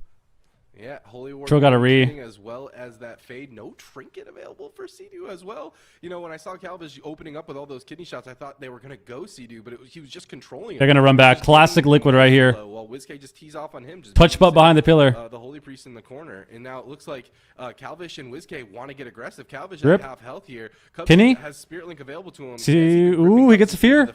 Well, fear. He has will though. On the Sea-Doo into the follow-up fear. Fear on He gets Wiz. out of it with the will of the Forsaken, but catches Smoke bomb on the Calvish. Calvish has to Trinket. Gouge onto Cubsy as Calvish. Mez still dying. Disarm. This huge damage on the Mez. AMS using Lasso on Sea-Doo. even the lasso on the Gouge. into the DR gouge. Holy Mez shit. is going to catch a huge Serenity heal from Sea-Doo. Sea-Doo saves him here, I think. He has a lot of healing. But the onslaught continues. Kidney shot into Cubsy. No follow-up CC, however, just yet. Mez pushing out now, trying to get on top of Cubsy. Big damage on Cubsy. Making a swap to the blue. Joey, what up? To Whiskey and try to stop this damage. They have smoke bomb for Calvish. This is really bad. Spirit. He has his trinket back available. He has lots of Gouge with the aura. Go, and Gator's back is starting to rot. Kenny on Trill. They grip Trill over. I'm out and torn in on top of Sea-Doo, but now they're all in stun DR. Oh, Wiz trinketed. Oh no. Deep here. Immunity from Sea-Doo with the Angel. Cubsy and a Calvish gonna get bombed here. Trill. Smoke bomb still available. There's no trinket on Calvish, and there's no trinket on Whiskey. Smoke bomb comes down on Calvish. Cubsy's trying to run in, but Sea-Doo is going to be Cubsy links. silenced and intercepted by Whiskey. That's a fine trade. His fade. Is he faded? Kicked on the Hex. For another Hex. He tanks a Cheap crit, shot. Everyone's in a fear, so he can get away. Gouges. Goes for another Hex. He gets gouged. Mez is in trouble. He almost went down earlier. Goes for Hex now. Juke death. Wow, full Hex. They win. Trinket swap and Trinket cloak. They overlap the cloak. They overlap the life swap. Holy Calvish shit. Comes in clutch at that moment, and now it's a checkmate position. No trinket on Trill. No trinket on Sea-Doo. Major cooldowns. Windrush showed him down. They really don't have a lot. They're trying to mount an assault. I don't think he has OP Windrush though. He can more than easily trade. Kidney on Swap Calvish? on Calvish, I think, on the kidney shot. Maybe cleave them. Cubsy should just Ascendance here. Force from Whiskey. They're rotting them down. He should just Ascendance here. The fight with Ascendance. He's gonna boost. Oh yeah, he dispersed now. Dispersion, but now it's checkmate. Full blind, full blind. Trinket, kidney shot comes through. They use anti-magic shield from. They couldn't get it. Oh, they had no follow-up. Position. It was clutch for. That was really bad. Now they're actually ahead. I can't believe he lived that. We saw the close. Stun on Cubsy? It was over. Chastise stun on a Cubsy. If it can get Static them off? This could be it. But nice static totem from Cubsy is going to peel Mez and Trill off of Whiskey for just a brief period. Fade immediately as they reconnect. Okay. But there's the full kidney shot. The follow-up. Big top from Cubsy. Does get disarmed. Earthen wall soon. Big damage on Trill. Bomb. Pop those blades. This is big. He could die. He's dead. This could just be wow. It is in the smoke bomb, and Gator's back. Find the window to kill. That was really good at the end. On Trill. I think that was really good at the end. So at the end, they just didn't expect it. They did a late bomb. Disarm. They had a disarm, double fear. They bombed Trill, no trinket, silence on Sea-Doo too. So even if he had grip, he can't grip him. But the biggest thing to note here is the double fear. Double fear comes out. Mez has to trinket late. And then he gets hexed too. And the game's over. So he was trinketing to try an AMS Trill. Run into the bomb to AMS Trill, but he got feared and then hexed on trinket. Game over. That was nice. That was nice.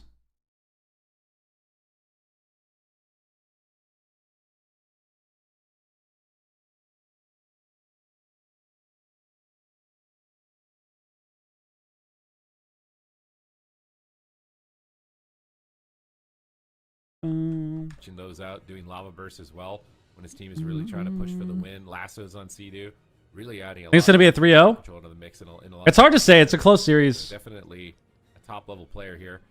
That's what forced the trinket swap while it was a hex as well. So really good plays from Cubsy here. That was good. Number one, a lot better strategy. We got a hex off this too. Gators back. They had a game plan, executed on it, and they were able to take a W. And now Direwolves. I mean, I don't think there is much going back to the drawing board. Like, this is the comp. Like, this is the comp that just beat Gators. Was this goated, man? Yep. They've just got to step it up. What's the blue spinning orb? That's the Void Rift or the Entropic Rift. When you play Void Weaver Priest, you summon a rift with either Mind Blast for disc or Void Torrent for Shadow. It was some severely close games. How would DHDK do into this for Direwolves?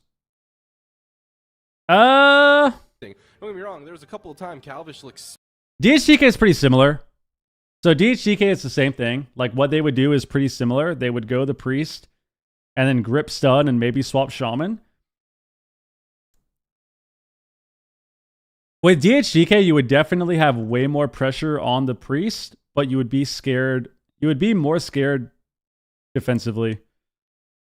Like I think you'd be a little bit squishier because the DH can die and get swapped to a lot, but you'd have way more offense. So like you have more offense, but you have less defensive pressure, or more offensive pressure, less defense. Why not Assass for Calvish? I think sub is just better. I think Assass is kind of weird. It feels like if you're playing Assass without like a Boomy that just one-shots everyone, or an Affliction Lock that is dotting everything, or a DK that has a lot of heavy single target, it feels like it just doesn't work out too well. Just kind of squishier. Is this finally WizK's redemption arc? Does he find a way to beat that type of strategy and pull it off, get to the finals, and then adapt as well to welcome? All right, so let's see. Whole thing. We'll have to see because I feel like he's really Comp swap? got a lot to prove. He's been. Guys, by the way, we're at a nice 33 subs on the day at least. Sea-Doo has honestly At been a least. thorn in his side. I mean, he was the team that stopped them from winning in BlizzCon by one game, and he's constantly been a thorn in his side with these DK cleaves. So if Gators back actually find a solution to that, it's going to be very impressive for them overall as a roster. And Direwolves are. I think Welcome to the Jungle win against Gators. So there must be some serious considerations. I think it'll be a close series, but I think it's anyone's I game. might sound BM saying this, but this has got to be some valuable reps too for Gators back to go take back on Welcome to the Jungle. Is he talking to the corn? Warm-up reps. Direwolves are the warm-up reps for Welcome to the. How would Walking Dead do into this? All DK cleaves will be the same. There's pros and cons to each of them. Windwalker DK, I think the monk can die, but you can absolutely destroy the priest. Busting makes me feel good. I think Demon Hunter is very similar. You can destroy the priest, and you have a lot of good utility with. Oh, they swapped. You have a lot of good utility with darkness and being able to reverse. Okay, so this is, believe it or not, this is a hard matchup. This is a hard matchup. The reason that this is a hard matchup is because the Boomkin team, just like always, when you pair them with an Evoker, can just one-shot anyone they want, which changes a lot. Like, they could do a big go on the Rogue and one-shot him. They could do a big go on the Priest. They could do a big go on the Shaman with a beam. So this is still a really tough matchup overall. But I think this is an easier matchup than the DK comps. Easier matchup than the DK comps in terms of the pressure that you're going to have throughout the game, but harder in terms of like the potential for getting randomly one shot. So less stress overall.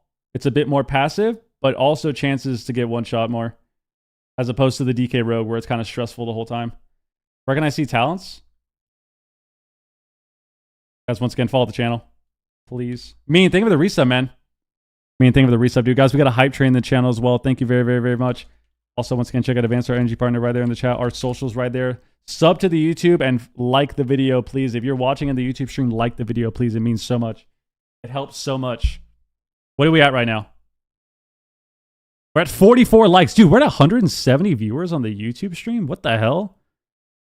Guys, if you're on the YouTube stream, please, I'll give you a W first of all, but could you hit the like button? Hit the like button? Here we go. Is going to have to babysit Sea-Doo. Here we go. The whole game, basically. That's one ugly Mog. Joe Beans, what up? Hello. So they don't have as much of a punch either. I just worry about that. Yet I've never seen you answer a single YouTube question since the stream started. I mean, that's literally not true, considering, let's look at the last question asked. Is he talking into the corn? Which we immediately responded to. Come on, man. You can't just make up lies, dude. You can't just make up lies, dude. Zhang just dominated. It's not good. Gators back here.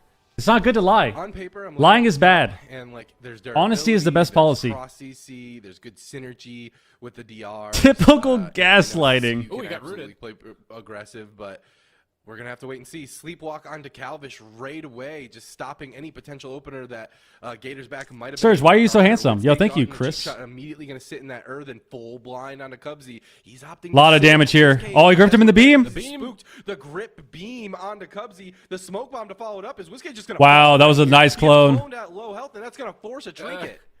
Sea-Doo almost got soloed by Calvish while that was going on. That was a really good clone by Yam. Full blind, back on Yam. Calvish just soloed Sea-Doo. Now he's soloing Sam. He's getting Barkskin here. I mean, forcing Shot Pre-String is not a big deal. Guess I can. We're anti-YouTube, bro. Use bomb to get that. That's messed up, dude. That good. And Sea-Doo is still. Yo, David, what up? Rescue Sam. Pulling him around. Gar's not, thank you. We see Cyclones coming through. We're anti-YouTube. Shots on Cubsy. They need to swap the clone. Sam's going for it. He gets it on Wiz. They damaged on Cubsy, actually. He's solo, though. Dropped right here. Bro! Oh my god. Trinket time dilates and is almost. Bro, he almost got soloed. He's already used Communion, and now he's used his Trinket. Those are like the two get out of jail free cards as a Prez Evoker, and now he's still dying. He has a walls. He's still dead. No way. He's just gonna die, I think, bro. He just got walked on. I mean, like, nah, dude, you can't do that to me, bro. It's like almost BM. It's like saying, yeah, it's like telling your opponent in rock paper scissors that you're gonna play rock before you play it. Oh my god, I just don't BM, dude. I just don't think it's gonna work. That's some anime level confidence. That's crazy. I mean, that was insane, dude. I put my arm behind my back for this fight. That was insane, bro. I'm only gonna fight with one leg. I don't even know how that guy died. So many other buttons in the opener, and as soon as you give any even sort of hint of weakness, Gators back is the type of roster that will could take advantage of it and will capitalize for sure. I mean, look at the kick, the chrono.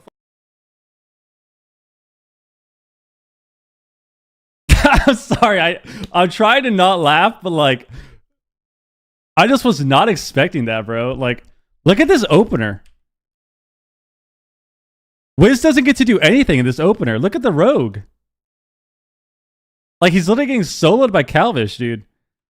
Bro, this is why when you play Evoker into rogue, when you play Evoker into sub rogue, dude, it is so fucking AIDS. Like how is this happening? Look, he got commune by himself. He procced him and got commune by himself. And then here again, he just solos him.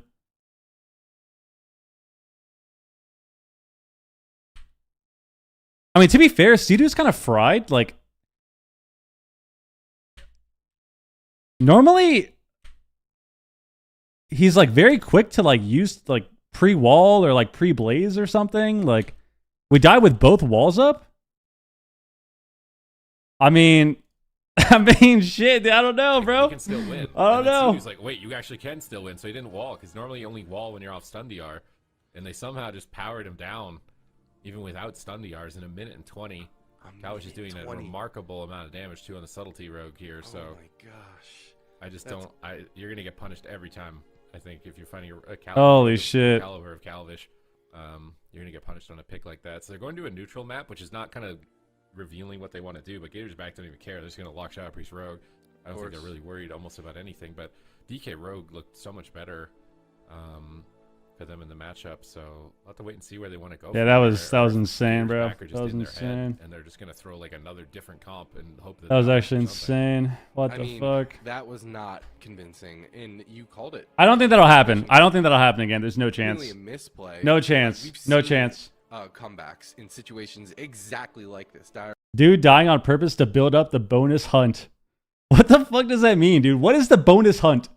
Is that a slot thing? What does that mean? What's the bonus hunt, bro? Is that just like a 10x spin? What is that? We got to play it slow, and we got to play with our awareness way up. We've seen Jesus. Mez just be ludicrously aware. We've seen him get the clutch AMSs. We've seen Trill peel. I feel like they're gonna play the same thing, right? You know, just stay on their game. Don't get demoralized. I mean, I don't know if they play the same comp because like that just looked fucking terrible. Just get back on DK Rogue, man. DK Rogue, Jesus Christ, just don't play that. I didn't expect it to be like that, but I guess Rogue can just straight up solo. They're gonna go to the Hunter Death Knight Holy.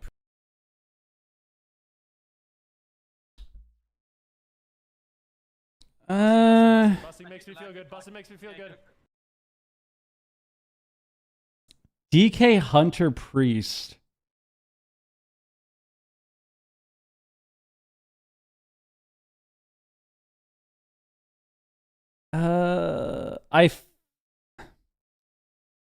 I feel like that's okay. I feel like that's okay.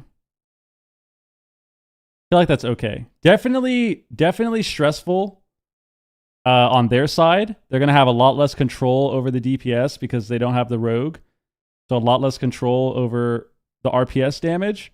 But they're going to have way more offensive damage. Way more offensive pressure. So, yo, Quinn, thank you for the reset, man.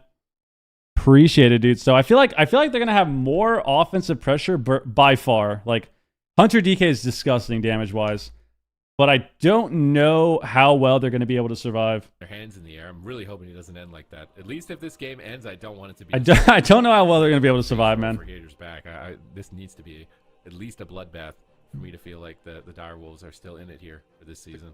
My question really is, what do they lose with Assassination being gone, and what do they gain with BM?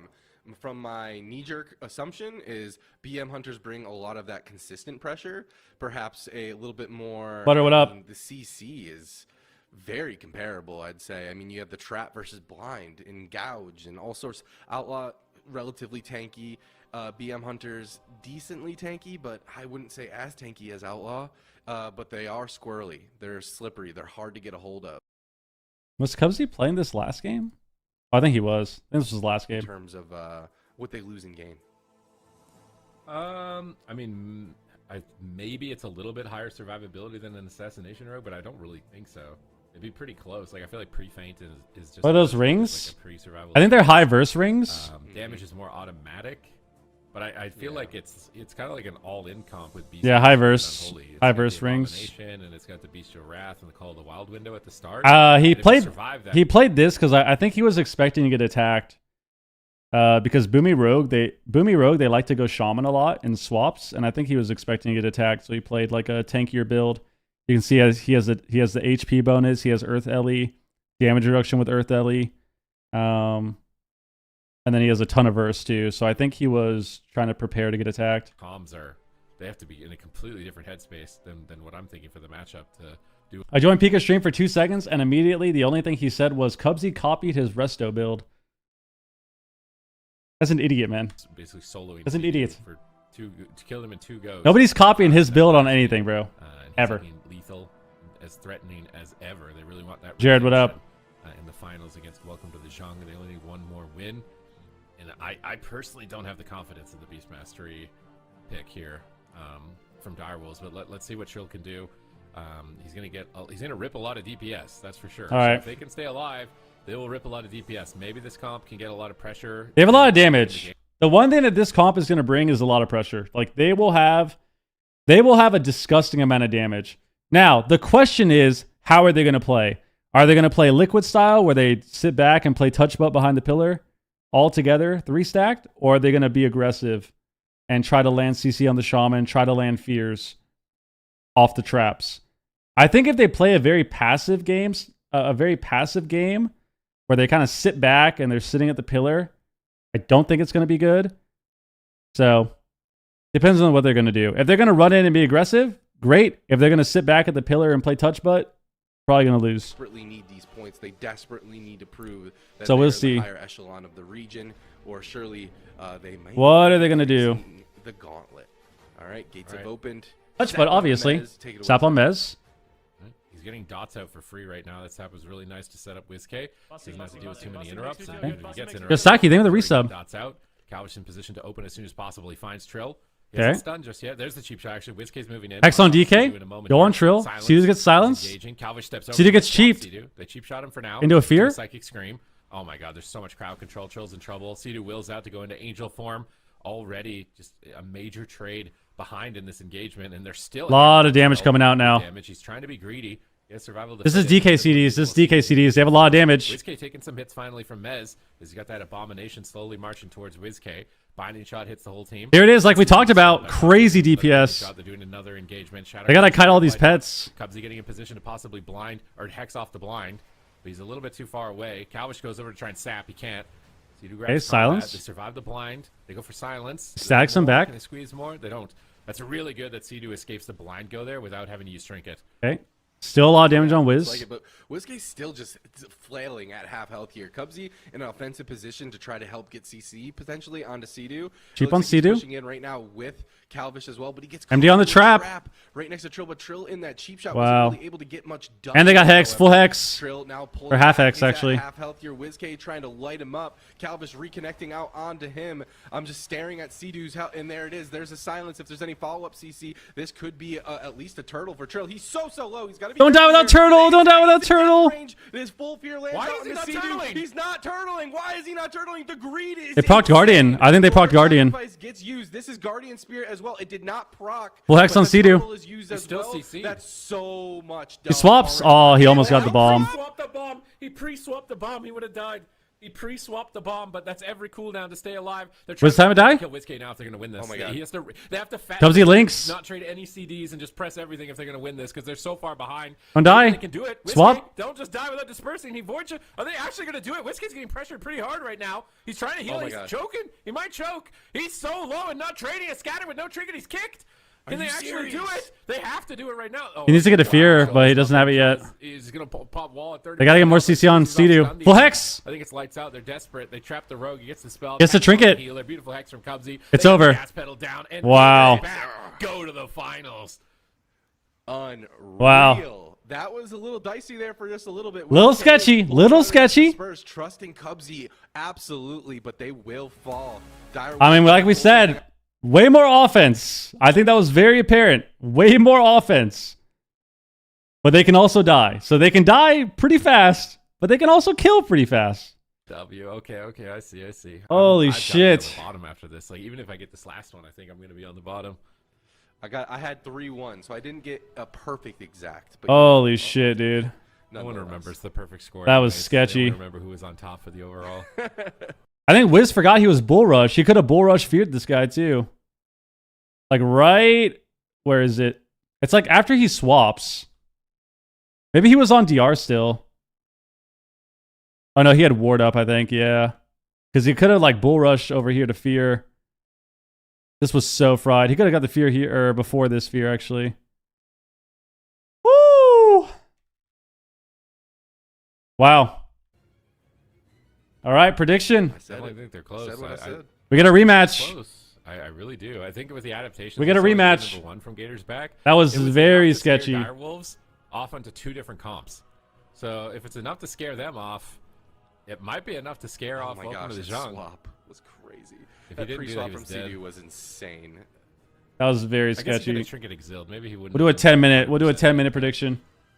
I mean, this was crazy. I can't believe WizK actually almost died. Like just a moment later, this damage from the Bestial Wrath and Unholy Frenzy is definitely remarkable. But they don't have enough defense. Also, getting hexed here. Did he have a way? Why would to it jungle? Because What do you mean jungle? the full hex. Did he actually have a trinket for that? He did.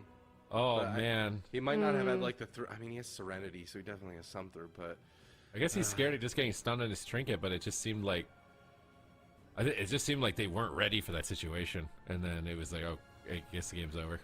They couldn't catch up in time. Calvish is young blood in the competition.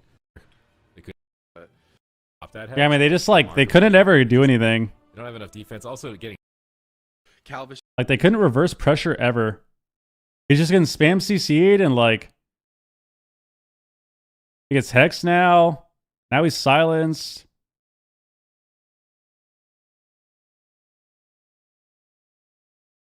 Now he gets feared. Like this was Fry too. Like we don't get to death on the fear. We don't get a fade on the fear. We don't fear them.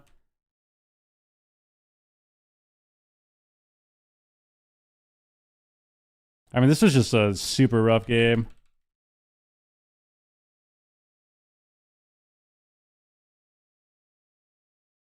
I feel like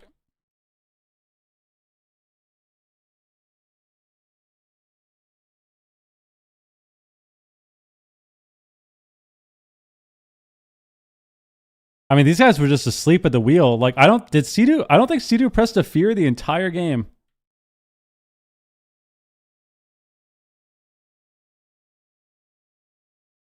Yeah, we actually didn't. Oh, here we go. We got one. So first fear of the game, 2 minutes, 12 seconds. What did he fear? He sounds here. Gets a stun. Oh, they got Trinket with this. Yeah, this is where they got Trinket. They got Trinket from Cubsy. I mean, yeah, I feel like if your first fear of the game is 2.5 minutes in, like, just really hard to win. Like, they need that extra CC, even if it's on Calvish, too. Even if it's a fear on Calvish to kind of slow things down, but they kind of just ran him down. That was scary. Damn. Destro, right? Didn't call with Wiz and was able to nearly with beat Pika. Gators back with that. I don't know if he wants to. Honestly, the story he probably just wants to chill, man. Is going to be the RPS versus the DK Rogue. Genuinely, that's what I think is going to happen.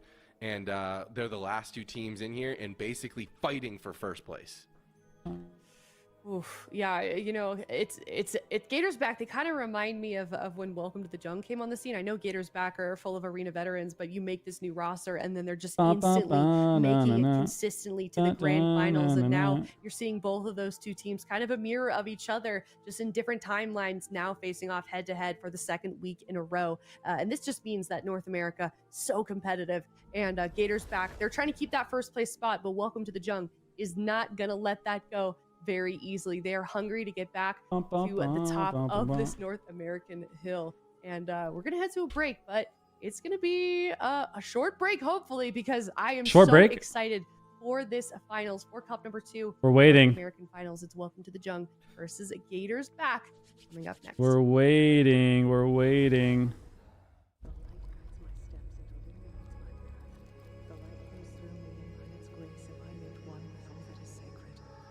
The light guides my steps and illuminates my path. The light flows through me, and by its grace am I made one. All right. That is sacred. The light This is it. Finals. Another finals, man. Another finals. We got a rematch here once again. This is the same thing we saw last week. Last week we saw a matchup between Gators Back and Jung. Welcome to Jung won in the upper bracket. Went to the Gators Back went to the lower. Fought their way to the finals. Got the win in the rematch.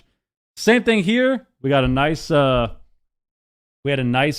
series versus Welcome to the Jung from Gators Back. They lost 1-3, went to the lower bracket, win. They're in the finals again, so pretty exciting.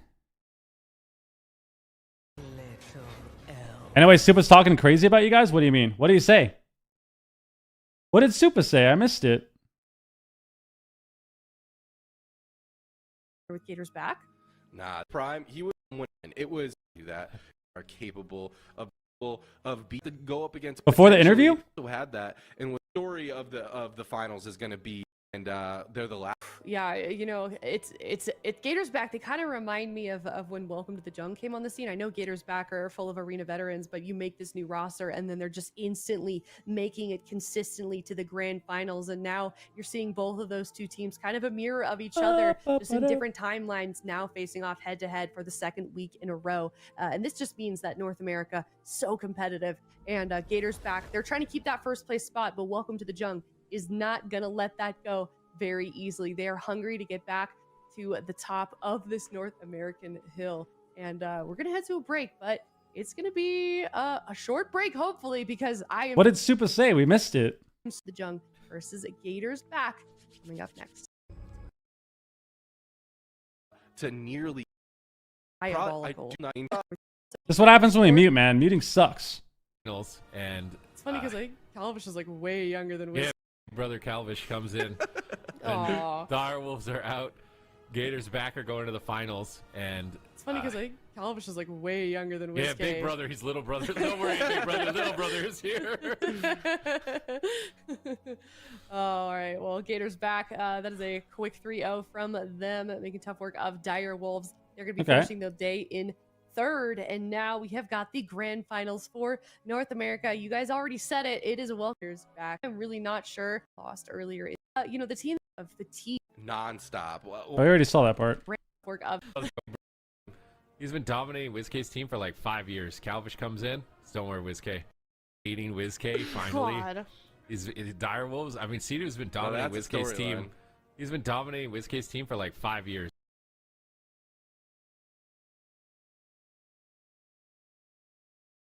I don't know about dominating. I don't know about that one. I don't know about that one, Super Tees, because if you look at Season 1 War Within was the last season we played, we made the finals and we made top 4. Direwolves did not. I mean, we were in the top 4, made it to the finals of the top 4. Direwolves did not even make it through the gauntlet, so I don't know about dominating. I don't know about dominating. They definitely have beaten us a few times with some cheese-ass comps, that's for sure. We've lost several times to some fucking cheese, DK bullshit, like sit at the pillar, play touch butt, grip the healer, stun them. Like, yeah, okay, we've lost a few times. I wouldn't say dominating, though. I wouldn't say dominating. That's a little too far. I don't know about that. Don't know about that one. But we have lost quite a bit as well. We've won quite a bit. We've also lost quite a bit. But it's all good. It's all good. We got the last laugh by going to the finals when they didn't make it and then retiring. So we got the last laugh, actually. We got the last laugh. They got knocked out of the gauntlet. We made the finals, got second place, and then retired. Sounds good to me. Sounds good to me.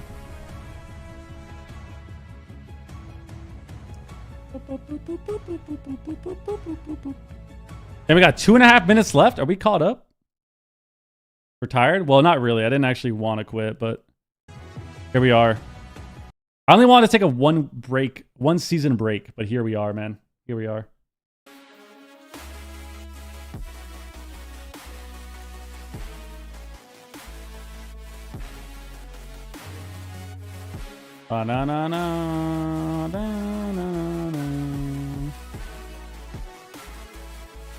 Like I said, it's really funny because this expansion is like perfect for our team. Like, this is probably the best meta. This expansion has had the best meta for our team since like Legion. Not because of comps, but because of the gameplay and the type of comps. Like, everything is melee caster. And there's a lot of CC, like fast-paced games, a lot of CC, a lot of like burst damage and big swaps, which is like perfect for how we like to play the game. And we're just not competing, so what can you do? Like, I think the meta comps this expansion have been like Rogue Caster, Feral Caster every season, and it's always like one of the bursty casters, and then Shadow Priest has been good the whole time. And then now you have the meta that you see here. So it's been melee caster healer the entire expansion. Yeah, that's what's pretty funny. Shaman is actually really good right now, and we aren't playing. Like, this is the first time that Shaman has actually been really insane for tourneys in a while.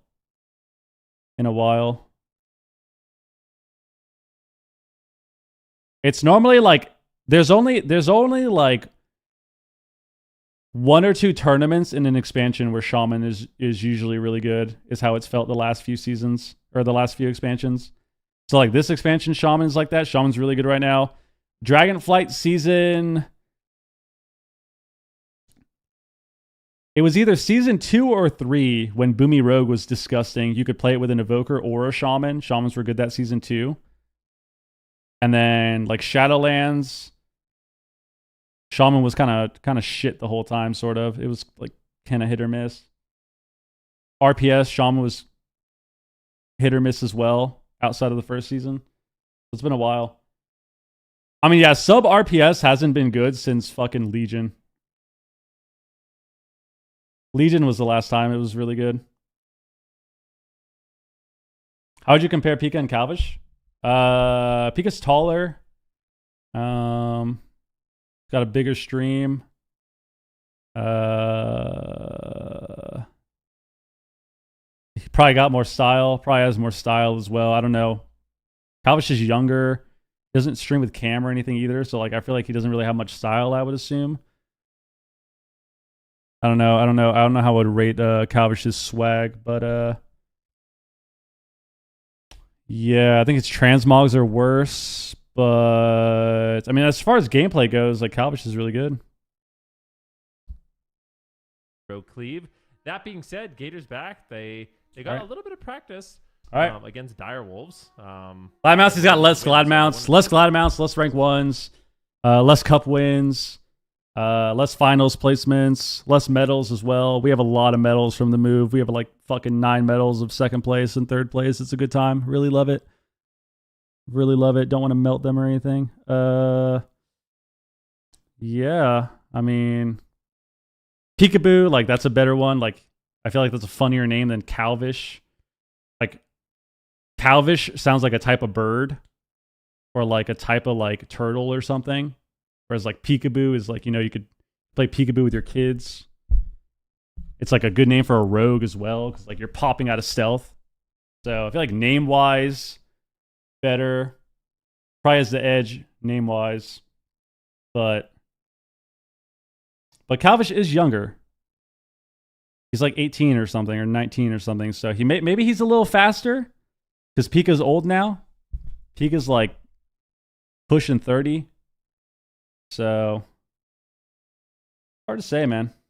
And knocked down to the lower bracket a few times. We didn't see. I'm not ranting. I'm giving good points. Maybe it happens here in this series, but I am a 4-3 actually in favor of Welcome to the Jung. I do think Cubsy's sick. The problem with Cubsy is he's got a. I feel like I could say this now that I'm not playing. I feel like in terms of Flash, like, come on, guys. Who's making crazy ass plays every tournament on that class? Me. And Cubsy's getting there. Cubsy's making some good plays. He got a few good statics. He's getting some hexes and stuff sometimes. Like, he's getting good hexes, but like, I feel like we need more flair. I feel like Cubsy, if Cubsy gets like another week on Shaman, dude, another like 2 or 3 weeks on the Shaman, and he starts to get these fucking thunderstorm statics and shit. Oh my god. It's gonna be insane. It's gonna be insane, dude. Which they're already improving a lot. Like, Cubsy's farming in all these games. Like, this last game was really good. I mean, they literally won the first game. The first game against Direwolves, they literally won because they got the Fear Hex on the Trinket and Mez couldn't AMS. Nice ego, noob. Hello, Chan. So, what did Chan say? 4-0 for Jung? Bro, Chan, you're a piece of shit, dude. What? Similar matchup to what we saw. The upper finals between these two what? teams. It's frozen. Welcome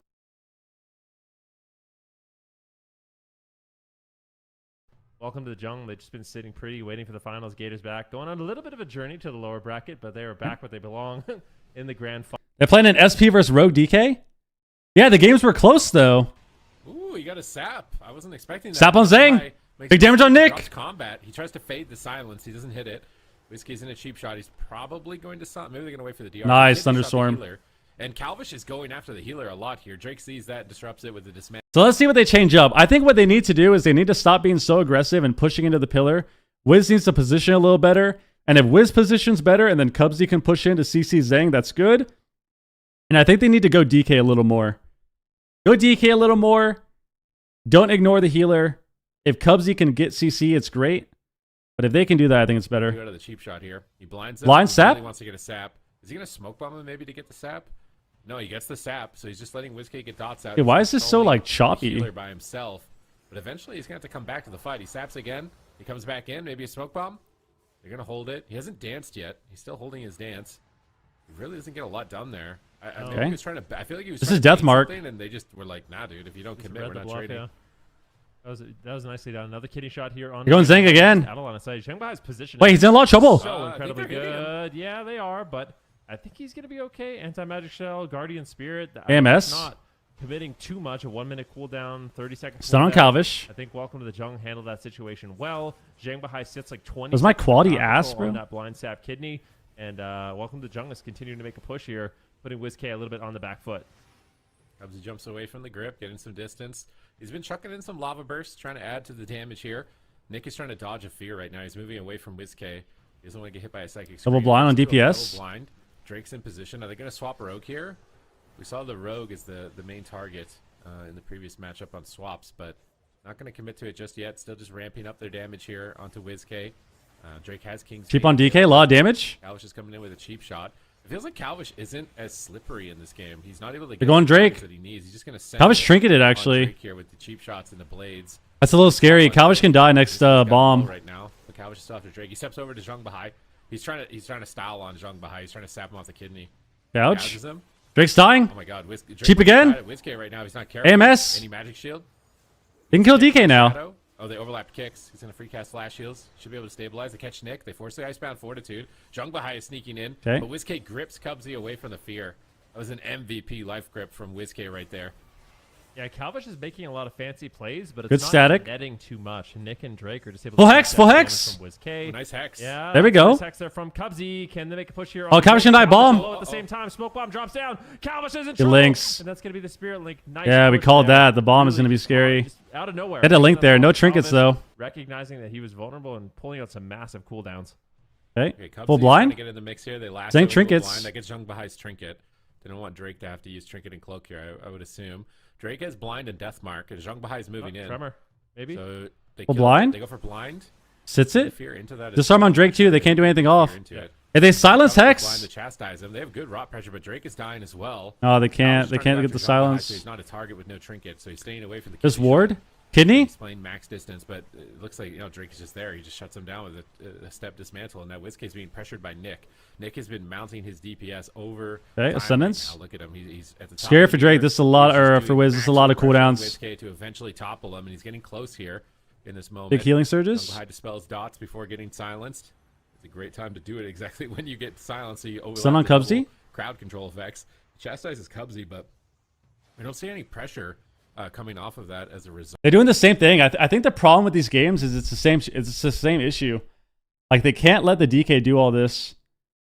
They have to stop the DK. Gouge, and he's gonna try and get back, but he's so snared. They have to do more damage to DK. I'm watching Calvish just waddle. With Lightwell's this just chains of ice. topping Drake. Hey, Nick's dying now. Full hex or half hex, half hex. Force anything. Big setup though on Nick out of nowhere. There we go. Made him use stun on Really wanted to Calvish. pull his trinket, 'cause they've been sitting on It's this got to be smoke bomb DK. for so It long. can't be They get train Drake's rogue. trinket, Can't be or Nick's rogue. Trinket, that smoke bomb is going to be their next line. Training rogue is really bad, I think. It's looking a little bit scary. Kingsbane here. Hey, we got a hex on rogue. Good. Zhangbei once again. A full hex actually on. There we go. So just trying to slow him down. They want him to trinket. It's exactly what we said. They realize That could be a free win condition, but Drake is playing it calm, cool, collected. Gets a dismantle here on. Okay, they got stun on not Cubsy. allowing him to get really anything going. Cubsy has tied down. He's gonna kill it. High, topping off the team, pushing in Cheap for on Drake. potential fear, but he gets rooted up. Then goes into spear form. Go into the Spirit of the Redeemer. Cubsy's crossing. Maxing out his healing and basically topping off Drake. Even though Drake is taking a ton of damage, he's forced to cheap shot Calvin. Maybe they get CC off this? The empowered Garrote here onto Nope. WizK. Oh, beautiful Garrote on Cubsy as well. This is a great opportunity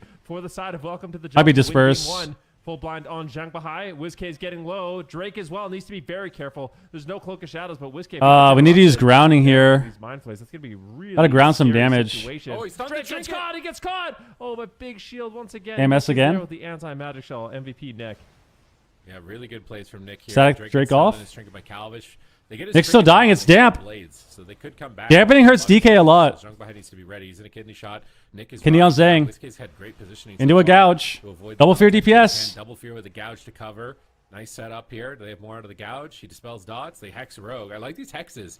There's no decurse. Just take globals away from the rogue every now and then. But Drake has Deathmark, and he's got Kingsbane, and he's got Smoke Bomb, and he's got. They have Blind, dispersed so still. They have a lot of Drake CDs. has a lot of Big damage on Nick here. This is the go. Silence here. They could die right here. Popping it. Nick is just gonna. Am I dying? What is this damage? Drake's Nick dead. just rips them apart. Woo. Drake almost goes down at 1%. Nick almost topples. That was Dark Ascension right there. Skin AMS his too. teeth, a miracle manages to keep them alive in that moment. That was Guardian. Kidney shot. Nick's still dying. Crash, double Full fear, hex. kidney shot. I like the fear stuff. Full hex.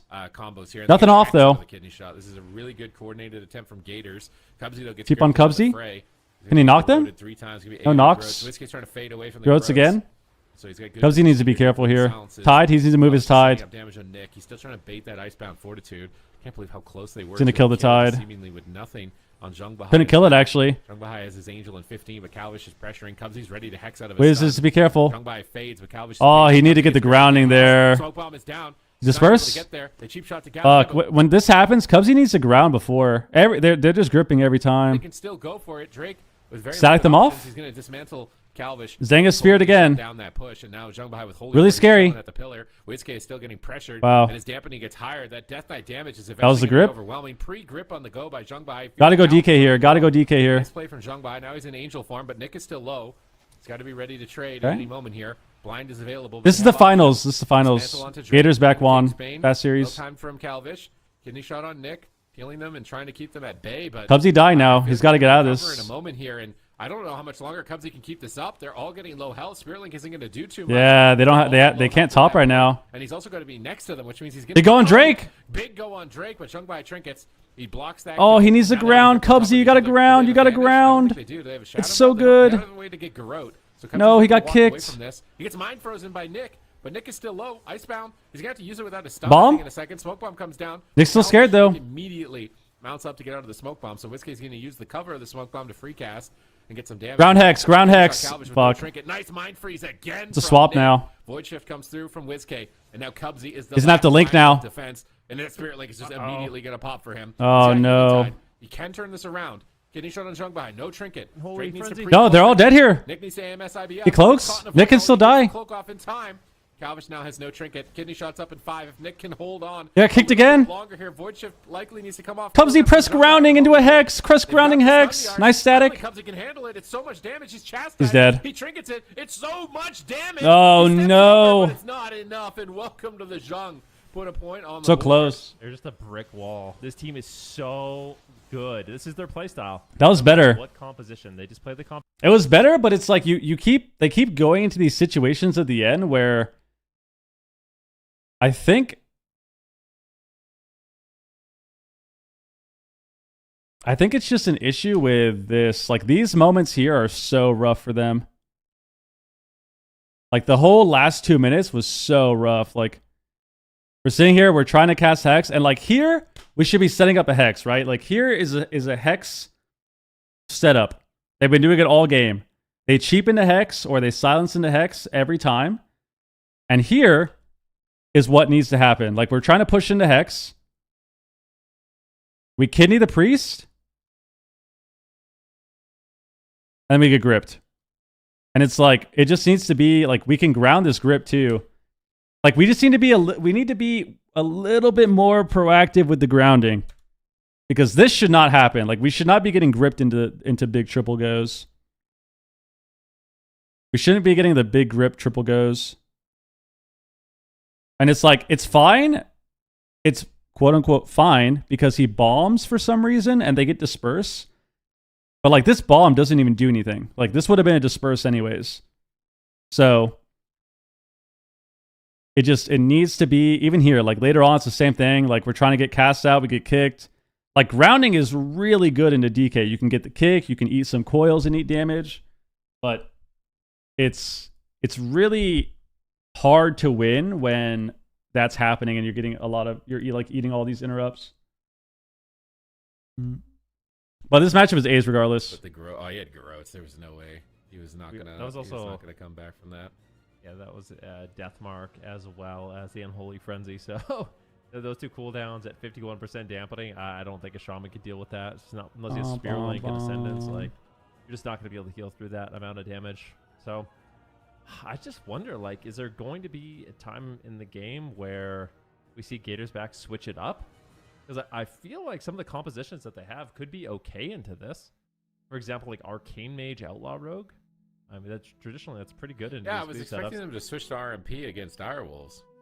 Yeah, me too. Like legitimately. But maybe they feel like they need to win this. Like they have to win this matchup to win the tournament. So it's like, yeah, but if you know it's in game 1, just play RMP and just, what is Drake gonna do? He's just gonna die. I swear Drake just explodes to RMP. There's no way RMP doesn't just farm this. Now I get they don't want to play RMP maybe until like the Destro. I don't think they want to play. If you know they're gonna do this in game 1.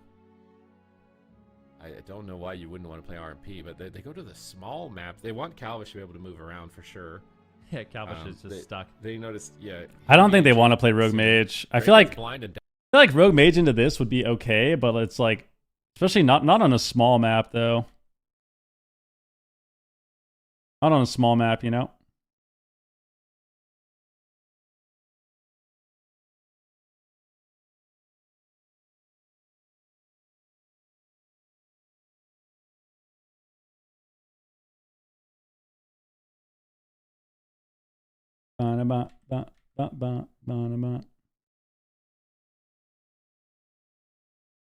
That's better though.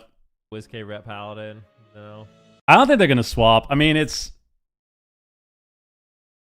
so hard to say. It's hard to say. I feel like, yeah. Oh, Gators pick this again. I don't know why they like Hook Point. I think they like Hook Point, so I think they like Hook Point because they can go Zang more, but it's like good and bad, right? Like it's good because you can go the healer more, but it's also really bad because now you're going to have to deal with Garrotes more. You're going to have to deal with the grips even more. Yeah, so same matchup. Same matchup. Chan's gonna end up being right. I wonder if Chan's gonna get the 4-0 prediction, which I like. I feel like 4-0 welcome. He put 4-0 welcome to the Zhang to try and cap this off, and I don't think it's 4-0. Into welcome to the Zhang. I don't think it's 4-0. So clean. They know exactly what the win conditions are, and they just immediately shut it down. They're just like, we know what you're doing, Calvish, and you're not gonna do it today. And it's just whether it's like him getting dismantled at a critical moment with Shadow Step, or swapping to him. They know exactly when they're able to win the game, and they just block them every single time. They know what they're going to do. So it's going to be hard for Gators back, especially if they want to rely on this comp exclusively for the entirety of the series. So let's see if they can pull it back. I think Rogue Mage would be fine as a counter pick. I just don't think it'd be this map. I think it'd have to be a different map.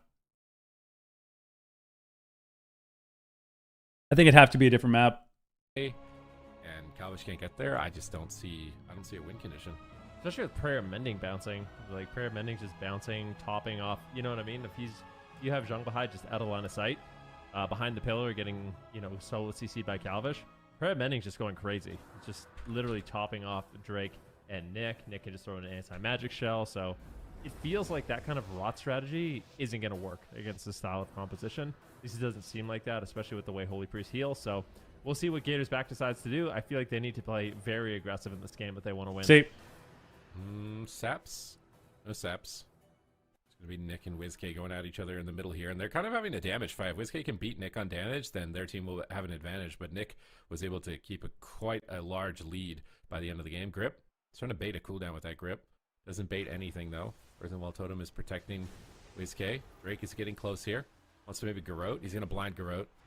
All right, clean opener with the blind. And a fear on Calvish from stealth. Oh, no. That is so bad. He feared like one global before the silence. Calvish gets the kidney. He gets the cheap. He's or a connected to hex. 2 targets, which is great. And they get a hex. So this setup's already a lot better. This is how the Gators back were looking against the Dire Wolves. Yeah, but it's not So enough. this map should enable Calvish a lot more potential.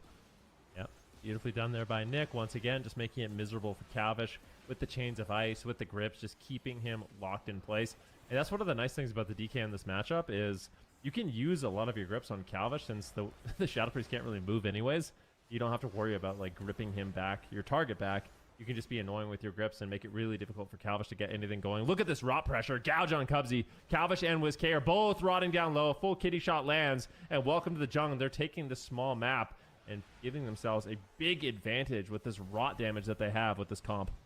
Just garroting everybody, moves over. It gets cheap shot by Calvish. They go on Drake. Maybe they go Drake here around the corner. Shadow Cheap on crashes the Zhang. dots up. Dark Ascension follows through. Cubsy gets gripped in, but no blind. Nick is just gripping him to annoy him and reposition him so he can't hex Zhang Bahai. Okay. He's doing a Hex good on job keeping DK? chains of ice on the whole team so they can't collapse on Zhang Bahai and get that crowd control chain. Nick is doing a really good job of just bouncing chains of ice, grips, and maximizing his damage overall for the team. But here comes a swap on Cubsy. You see him into the kidney shot, into the Garrote. He doesn't have wall, and he's sitting through these Garrotes. Dude, Oh my dude! God, he's done! Welcome to What the happened? jungle. What Bringing him happened? up 2-0.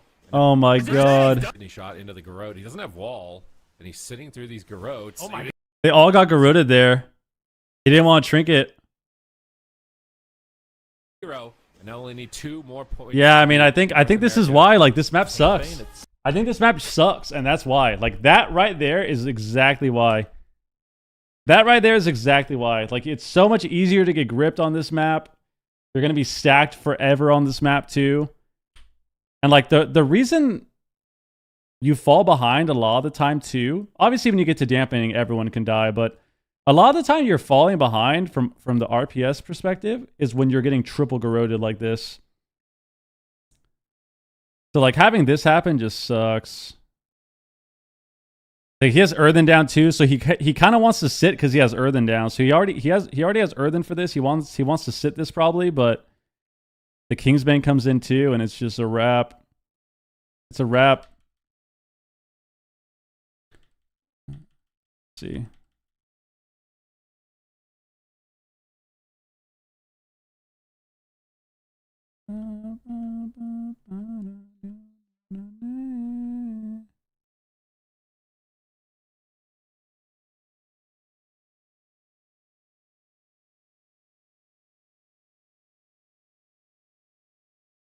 Bum, bum, bum, bum, bum. Damn, that was a rough game. Bum,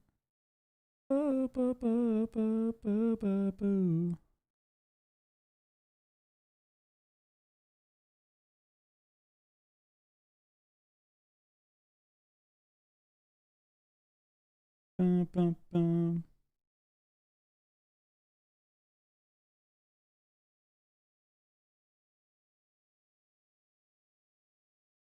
That was rough. That was rough. I mean, that was just, I feel like you just go next on that one. I feel like when you have a game like that, you just got to go to the next game. Like, you can't even.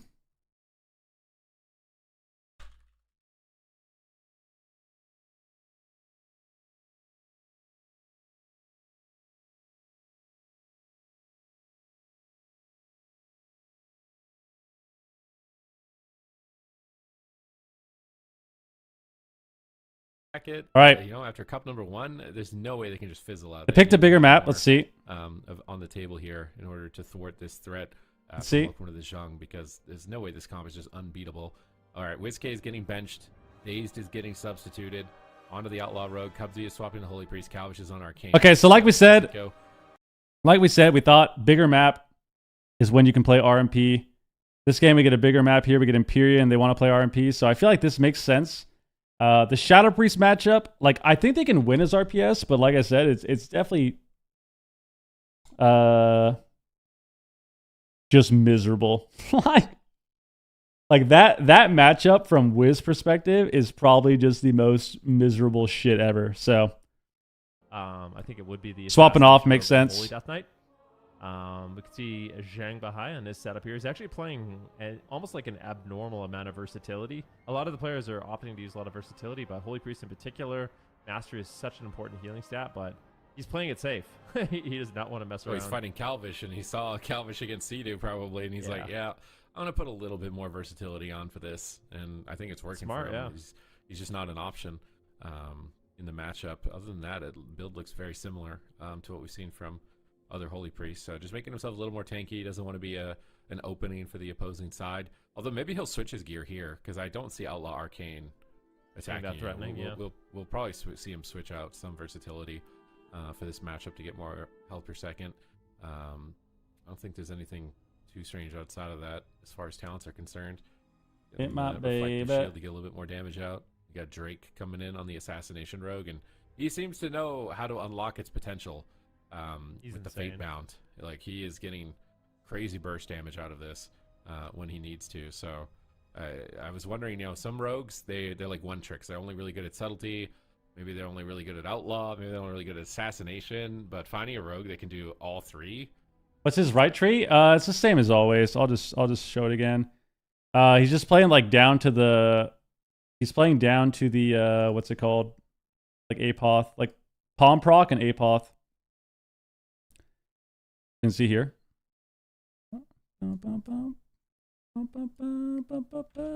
So, Palm reset, Palm extra charges, and then Apoth. Yeah, here we go. We got to get a big win here. We got to get a big win. The Cubsy transmog on that mage right now. He's got to get a big win. Acknowledge the texts. All right. Spirit of Cubsy. The spirit of Cubsy will live on in the new blood Calvish. Even if Cubsy ever decides to retire, Calvish will carry the mantle. He'll carry the torch. Gates have opened. There's no going back. Gators back are down 2 points in the finals here for North America of Cup number 2. And Welcome to the Jungle seem to have their number. Dazed grapples in, saps the Death Knight. Drake gets a sap on the mage. Mm-hmm. I don't think they're going to be able to switch the saps, but maybe they do commit to it. Another sap, stalling down their coordination, but yeah, nothing too big is going to result off this initial sap exchange. Looks like they're going to grab combat around the corner here with the Arcane Barrage. Oh, and he's also running the Warlock helmet, so he's got the Demon Wings when he jumps with the Sheep. Calvish is kind of a meme combo there, but Arcane Mage does massive damage to Death Knights because of all the pets. That's why I think the Arcane is a good pick here. Too. Into the Tommy, what up? Gets a double Ring of Frost, and he hits all the pets. He gets the Arcane Barrage off. Calvish is starting to ramp, although he's been playing Rogue all day, so it's a little bit of a different mental game to flip from Rogue to Arcane. Let's see if he can manage to do that transition successfully. Also, this is like one of those comps. Like I said, an Arcane Mage can absolutely die to this comp. Like, you really rely on kiting as an Arcane Mage, and you're going to be in Chains of Ice the entire game. You know what I mean? You're going to be stunned. You're going to be corroded. They have ranged interrupts. Not easy to get out damage, but Calvish so far is doing a good job managing to top the meters by far. But it is going to be a little bit of pad damage on all the pets. Like I said, he's playing the Spell Slinger, so throwing out those splinters, getting out. Ooh, Drake has advantage here on Drake and Nick. Here comes the Empowered Garrotes once again, but Cubsy in the back line should be more than fine. He's just dying through heals right now. This is unbelievable. It's Ray. Hope lands, but it looks like it's going to be more than positive. Calvish gets topped off, and now it's Drake and Nick on the back foot. Can we get a spacebar counter for how many times Calvish has jumped? Like, he really likes that animation. 5,000 times. He's pressed spacebar more than any other key. Oh my God. Game, but he's pressuring Nick. That's a lot of damage. Tremendous pressure. Got the Guardian there. He gets gripped away. Drake is going to switch attention to Dazed. Dazed grapples over. And now they've got Drake. How's he went back to healing this season? Cheap shot with no feint. It was really good coordination. It's a new team. Unfortunately, there's not any damage to back it up, it looks like, in this position. Finally, the damage comes through, but now the Zhang Bahai is free, so he should be able to pick his teammates up here. Minions are starting to bounce between them. They grip in Cubsy. He fades and fears them away. Great positioning from Cubsy, but now he's met by a kidney shot. They're chasing down Calvish, but at the same time, Drake is setting up with a gouge. Doesn't have any follow-up just yet. There's a cheap shot. Grapples back over. Cheap shot on Drake. Cheap shots on the whole team. Arcane Surge. If he gets got pet kicked. That was nice. Interrupt from Nick is so clean. He drops a Ring of Frost down. Goes for it again. Gets shut down again. Oh, the overlap kicks, but he didn't get precog. That's a bug. He goes for Dragon's Breath. They still haven't fixed that. Fake some kicks. He's got no way to move right now. He's gripped into a blinding sleep, but Cubsy faded it. Cubsy's been getting crazy fades this game. And now he's caught in a gouge kidney, though. Calvish is trying to reposition with High Mountain, looking for another Arcane Surge. Still can't fake the kick. Nick lands it on Arcane instantly. Nick is just on point. Yeah, they're doing an excellent job shutting Grip him some. down. Inevitably, it's inevitable, right? Inevitable, no! Stunned it. Stopped over and over and over, but Calvish will get the surge Garrote's coming out. This is where they're going to take a lot of damage. No, bro. I don't know. The triple Hopefully Garrote. he doesn't die here. Oh, this shield gets dispelled. Calvish looking to fake an arcane surge. Pet stun. He gets pet kicked. stun. Are you kidding Cast me? it on Gonna the get pet, gripped? bro. Power Just cast infused. it on the pet. Power infusion. He gets gripped. Tries to fake the evocation. no Does he get way. the precognition? No, he doesn't. They are not falling for it. Is he gonna get it off? You can't get the surge. There's no way he goes the whole game without getting it off. He's gotten it off at least once already. I mean, from this point though, I feel like from this point, he's actually never gonna get it off for some reason. I don't think so. I actually don't. If they're just, he's going for move cast. There you go. He There got we it. go. He got it. Let's get some applause in the chat. Now he's garroted. All right. He trinkets a garrote. Okay. I mean, I guess it's because my blinks. Weatherman doesn't Oh, he compete. blinked on top of Ooh. the DK. That is a. That's a block. That's a block. Place back. Calvish is floundering. He has to. Oh, they blocked. That's a it. Guardian, Oh, too. it's Guardian block. I mean, everything. welcome to the jungle. They're just gonna walk him over. I think there's no way.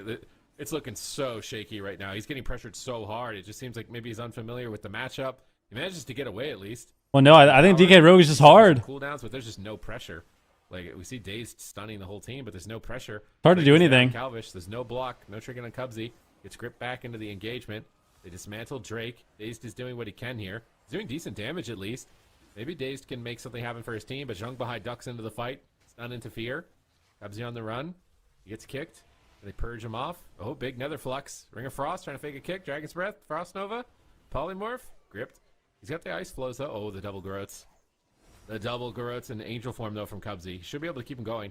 They just have to enable Calvish. He's just got to get a little more comfy with faking the kicks, and I think they can do this. Yeah, not an easy thing to do, but I think Calvish should be able to. Sometimes Zhang Bahai is actually dispelling that prismatic barrier, which is so important too, especially with overpowered bearing being so strong. But Calvish is just in a world of trouble once again. Cubsy trinkets out, connects some massive heals, but you can see this damage. That was the Kingsbane. Calvish gets interrupted. There's nowhere to run. There's nowhere to hide. He blinks away for the time being. Day's going for a big one-shot, but Drake just dismantles it, and they're continuing to chase him down. Arcane Surge gets kicked. Shadow Step kick by Drake. He's been interrupted like 50 times this game. Not an easy position for an Arcane Mage to be in, but if he does get off the Surge, he's going to have a lot of damage available. This damage is overwhelming, though. Calvish gets away. Cubsy actually grips him. I think Cubsy got gripped in and gripped out. That was actually such a sick play by Cubsy. Oh my god, Drake is right there though. Oh, nice displacement. But I don't know if he has a blink now. Oh god, This is not good. Bomb, no block. Dazed grapples in, peeling Drake. He's actually peeled though. Cubsy is there. And Cubsy is doing his best to hold Calvish's hand. He's like, I got you, bro. Just get settled in on the Arcane Mage. I know you can do this. This isn't on Don't mana. throw the game for me, Calvish. We can do this. He's got a Chastise now on Zhang Bahai. We'll cheap on Zhang. Some pressure on Nick. Maybe they can pull this off. Ooh, no, I did. DB That- triple knock, but Calvish is down. Oh, he got the swab, but it didn't work. Too late. And welcome to the Wow, show. there he goes, 3-0 right now. Matt. They got to get a win. They need to get a win. I mean, I thought we kind of knew that they would play Rogue Mage, big map, but like, I don't think it's fucking good at all. That looked terrible. Because it's an Assassin Rogue too. Like, you're getting garroted also. So not only do you have to deal with multiple kicks and grips, but you're getting garroted every time too. When he gets the surge off, he's just getting garroted. Yeah, I mean, Chan cursed the series. Chan's a bitch, dude. I Chan don't know. completely Maybe cursed it. if they play this again, maybe he needs to play, the Phoenix, just to have that damage. So it is at least doing damage. Is but Nick I pet kick? don't No. know. Arcane Mage did not look that good to me in this matchup. I don't think it did either. I feel like they just knew exactly how to shut it down. And Nick is just on point, man. Like, they need a DK counter. They need a Warrior or a Windwalker or something. Like, you need a direct DK counter that's just guaranteed on paper to counter. And I don't know if Gators back have that as an option. I think Daze isn't doing it. Oh, he's not doing bad. It's like fake damage, though, you know? It's on pets. We have to see what it looks like. It's on like the Blade scoreboard. Flurry on pets. Yeah. I feel like I would be okay with playing the Arcane Mage Holy Priest if they had a melee that was actually could just one-shot Nick the entire game. Like you said, A a Windwalker Windwalker monk would be really good. A Fury Warrior could even be Yeah. good, you know? Like something like that that's going to be doing a lot of pressure. Like Daze is getting crowd control, but they just don't have the damage to follow it up. And anytime they're in trouble, they just have Garrotes on Calvish, kicks on Calvish, dismantle on Dazed, and it just seems really not threatening. Bum. Right. Is that called Because Dancing with AIDS? Welcome to No, the show man. just found That's their not what it's silver called. bullet in order to You would take need cup the number Boomy 2, for lost that. Cup number 1. That'd be Boomy Two DK. Gators back, but this Rogue Death Knight is very challenging. What do you think about if they played RMP but played to like win instead of just played to run away? Like, play the exact same thing except Fire Mage. Play Shimmer and just like try to actually win the game with polymorphs and crowd control and setups, because this just seems way too passive.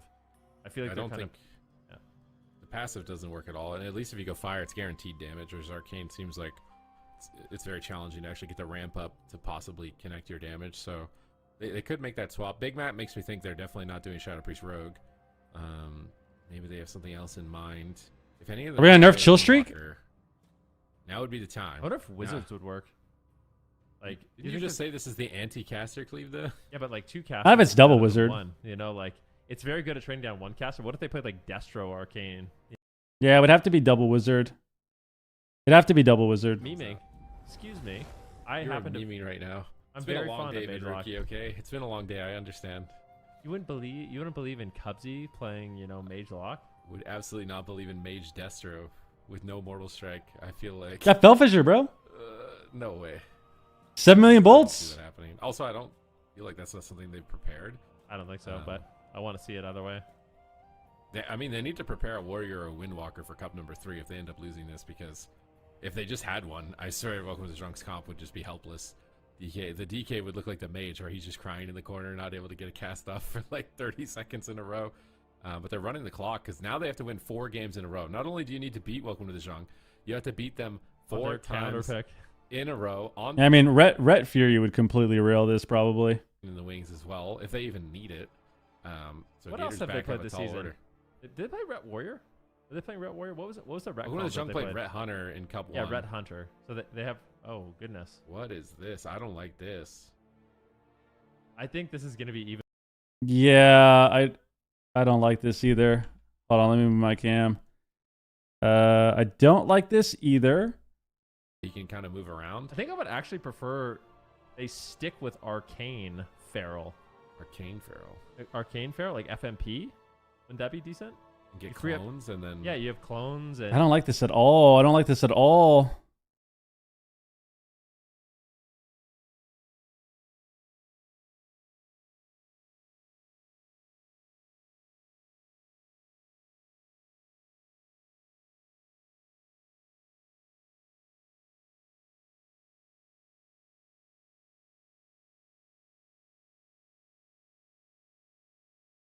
All right.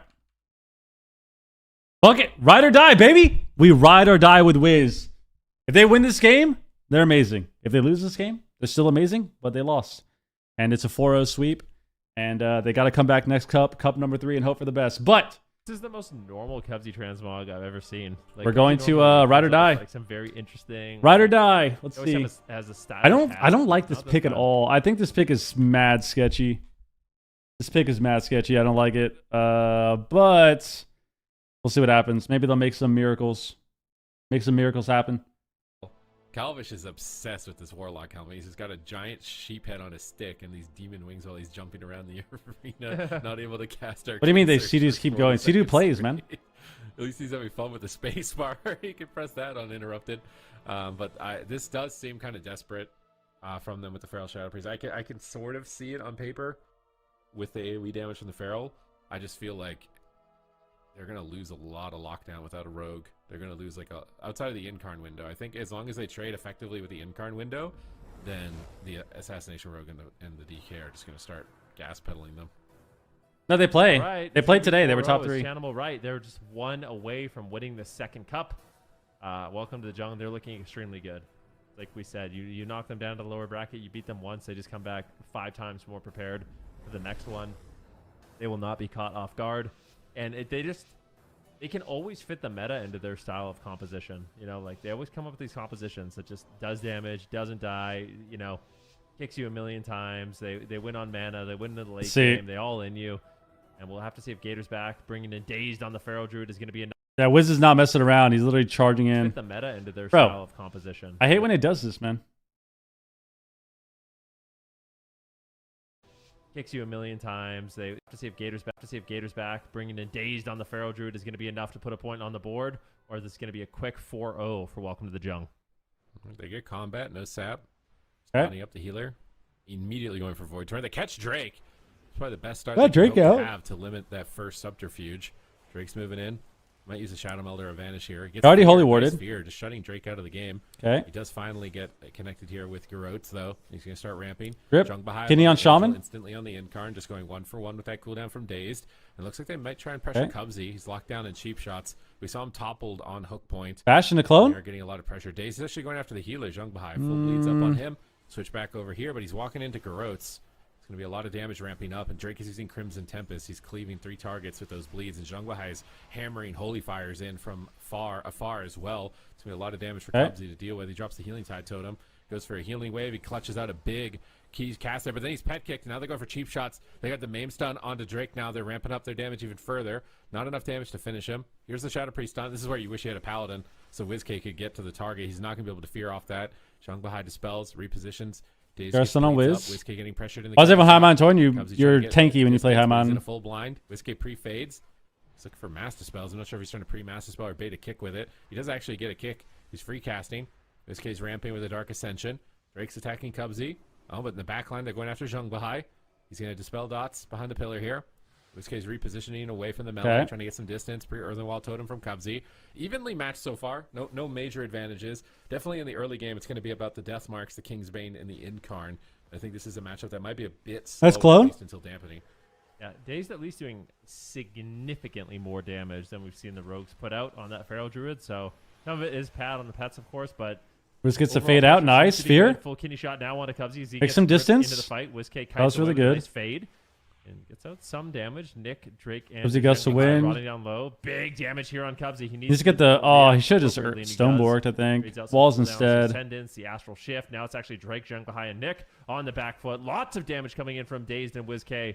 Finally, some pressure here for Gator's back. They get a silence on the healer into a stun. It's That Guardian on Zhang. Dazed away, but he's fully dotted. Bahai's going to rot to that. Now, as I said, he just does one Serenity. He's full health. Drake gets recovered.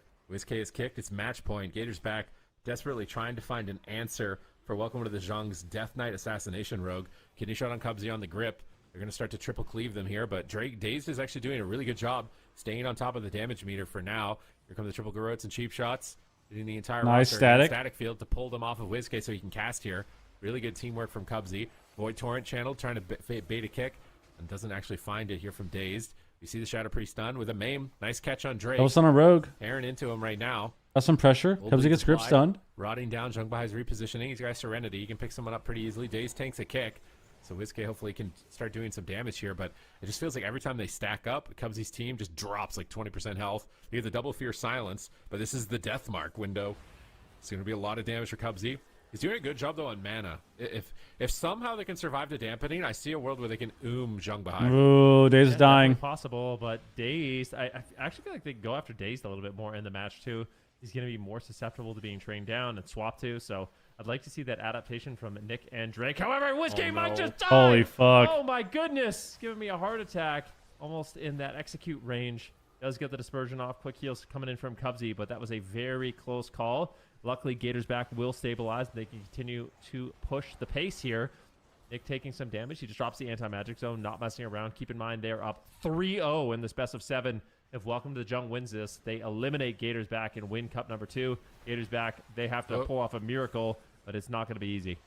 They just got a stun clone. He's still on Dazed, though. And they don't even get a trinket. They don't even get a trinket from Welcome to the Jung. So they were really hoping to get a trinket and then pop Incarn. I guess they got Guardian Spirit. Maybe this Incarn can get value. It's coming up in 2 seconds. WizK will have Power Infusion for it. He has his Shadow Priest stun as well, but they need to purge off the Holy Ward. It's protecting Bahai from crowd control. And Bahai needs to stay out of range. Static, nice. Because he needs to Angel this Incarn. So he's staying really far away, waiting for his Angel, and he'll probably get close and press Angel. I gripped Getting again. Closer and closer, squeaking in. See Kidney Shot. Dazed is looking for Cyclones. Full Double fear. fear. And Dazed is just going to get gripped or jump in, and Bahai immunes it. That was a really nice Angel timing for Bahai. Saw Dazed fly across the map, knew that he committed his mobility and wants to stun, so he immunes it with the Angel. Now Dazed is forced back, and he's not going to be able to start any crowd control. Bahai is adding damage, looking to reset his Chastises here. Triple Garrote. He's still taking so much damage. Oh my gosh! Right now. It's match point for Gator's back. And Cubsy just has to do so much work. It links. Oh, to no. keep his It's team over. alive. He's in a stun. Might be a triple kill on match point. They're getting Disperse clean back? swept right now. They're going to the cleaners. They get dispersion. They get survival instincts. Holy they get the Spirit fuck. Link. They get the ascendance. They get the earthen wall. Welcome to the Zhang. Just took everything from the grocery store. They're alive. They're Gator's alive. back, and They're gonna Not be for long, playing though. with very limited options. A kick from Notice Nick. first bomb is up, Side too. of Cubsy, putting him even further behind. I think Deathmark this gets is it. committed. Kidney? Nick trades Icebound Gets a Fortitude swap. to stay aggressive. They Oh, smell he's blood got a in the swap. water. He gets They pet want this stun. Cup 2 championship. They're so close to a win. He can't get too far. He's in a Cubsy bomb. He's into a cheap shot. No trinket available. He can't get too far. It's over. Safety, but he's met by a cheap No! shot. And that is it. Lights out. Welcome to the Jung. Clean 4-0. They couldn't give a fuck. Just PvE Wiz. Yeah, I mean, it's just. They are the I think reigning champions of North America. Shadow Priest Shaman into this stuff is just so brutal to fight if you're not getting a ton of shit done. And then I don't think they really have like another matchup to beat it, you know? I don't think they have another matchup to beat it. It's like if they want to play something else, they need to play Double Caster or like a Ret Warrior or like a Fury Warrior or something, you know? Like I think playing something like this, I think they should have just gone back Rogue, which sucked too. I don't know why they thought Feral would be better. I think they would have been way better if they just went back to Rogue and like tried it again.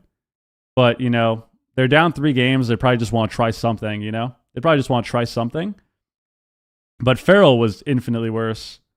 And their trades just overwhelmed. But I mean, they just did really well. Like, basically, Welcome to the Jung basically just had 0...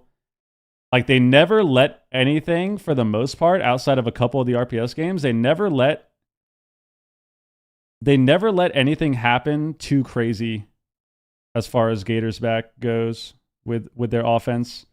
Like, anytime it's like, okay, we're going to trade AMS. We're going to trade AMS here. We're going to try to cloak or something higher. So, very, very keen defensively. And when you play stuff like that, like, it just takes time. All it is a slow burn, man. DK Rogue and stuff like this is just a slow burn. You're just attacking them all game, stopping everything, using your defensives, and it's a good one. Definitely looking like a really solid option for the North American region. Definitely. Welcome to the Jung, taking cup number 2 for the North DK American nerfs Inc. region.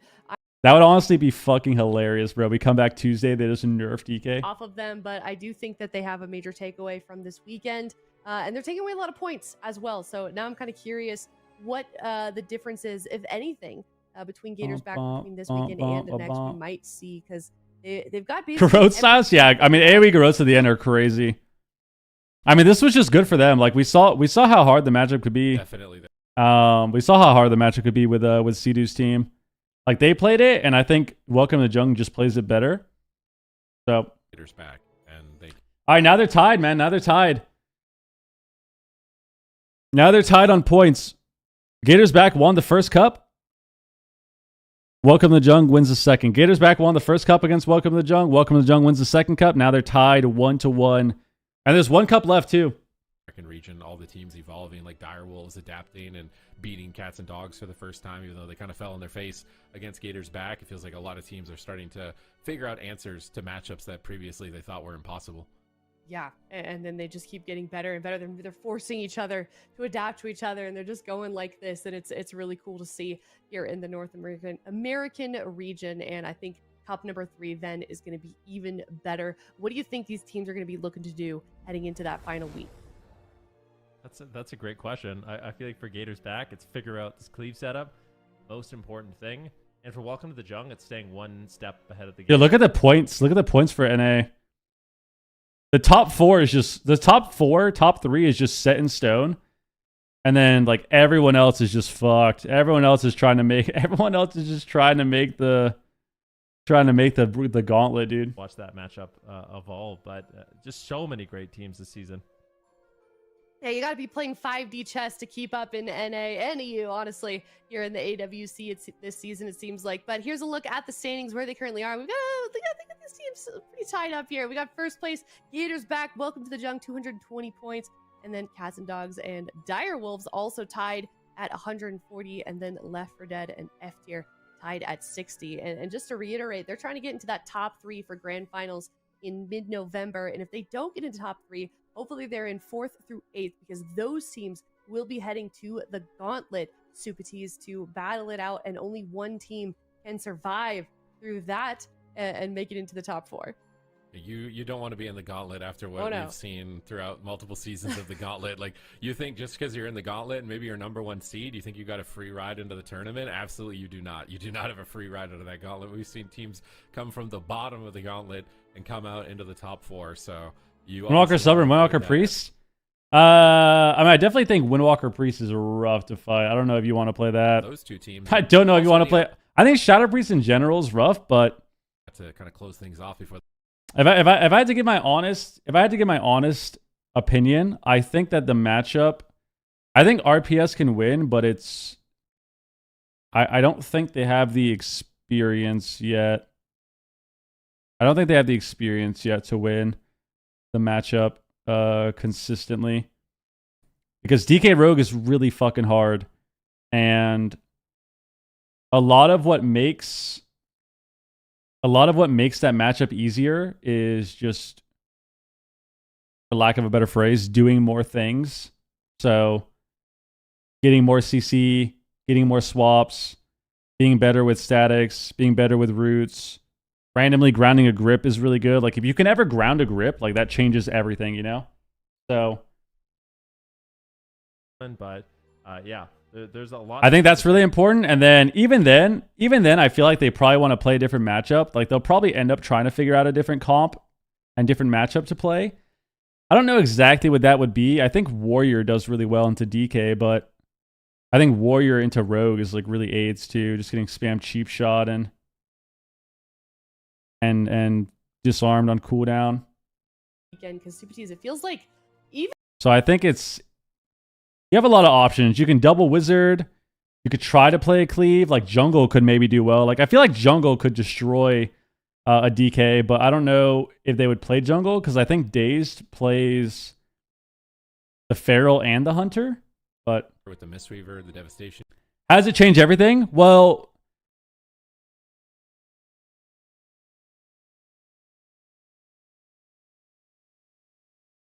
you mean proactivity, but it's hard because Jung is so good? I mean, yes and no. Like, it's hard, sure, but it's not impossible.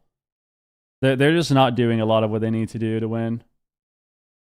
A lot of what they need to do is just not happening. He does not think that is the answer, but who knows? All right. A lot of what they need to do is just not really happening in the games. Like, I think their target choice is also weird.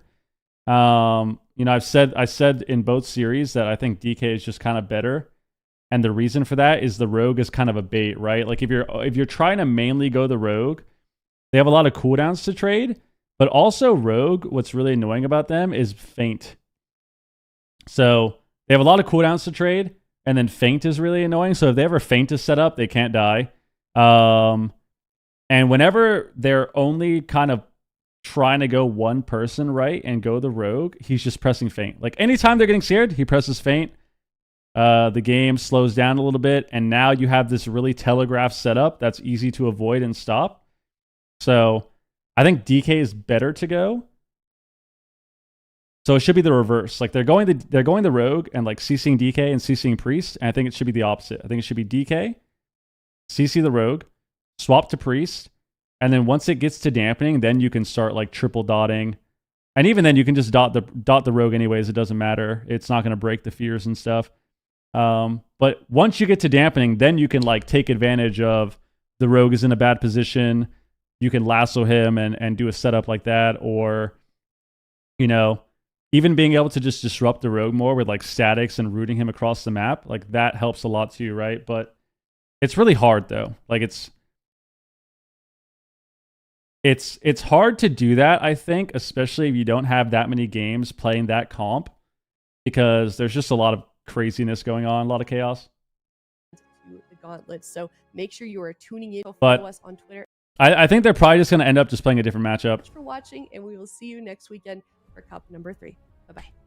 All right, there it is. There it is. Whew. Jesus, man. Jesus, man. That was a long watch party, bro. 8.5 hours, dude. 8.5 hours, dude. Holy shit. That was a crazy tourney. Crazy tourney. Oh, yeah. Let me not do the prediction. Let me not finish. Let me not forget. Welcome to the Jung. Boom. So now it's tied, man. Now it's tied. Welcome to the Jungle. Got second the first cup. Gators back won that first cup. Now they got a nice. They got some payback here. They won the second cup, and now we have 1 cup left. 1 cup left. Finals next month.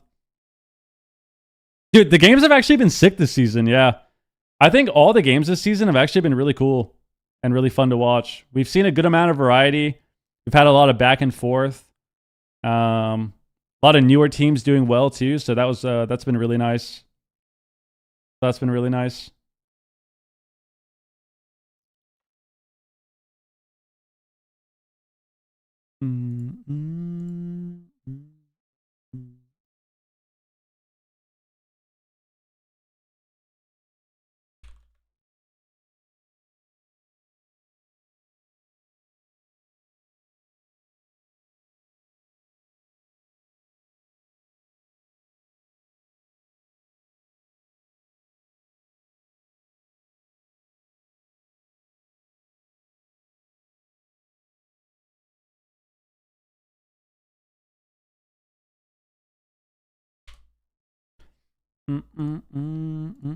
Crazy, man.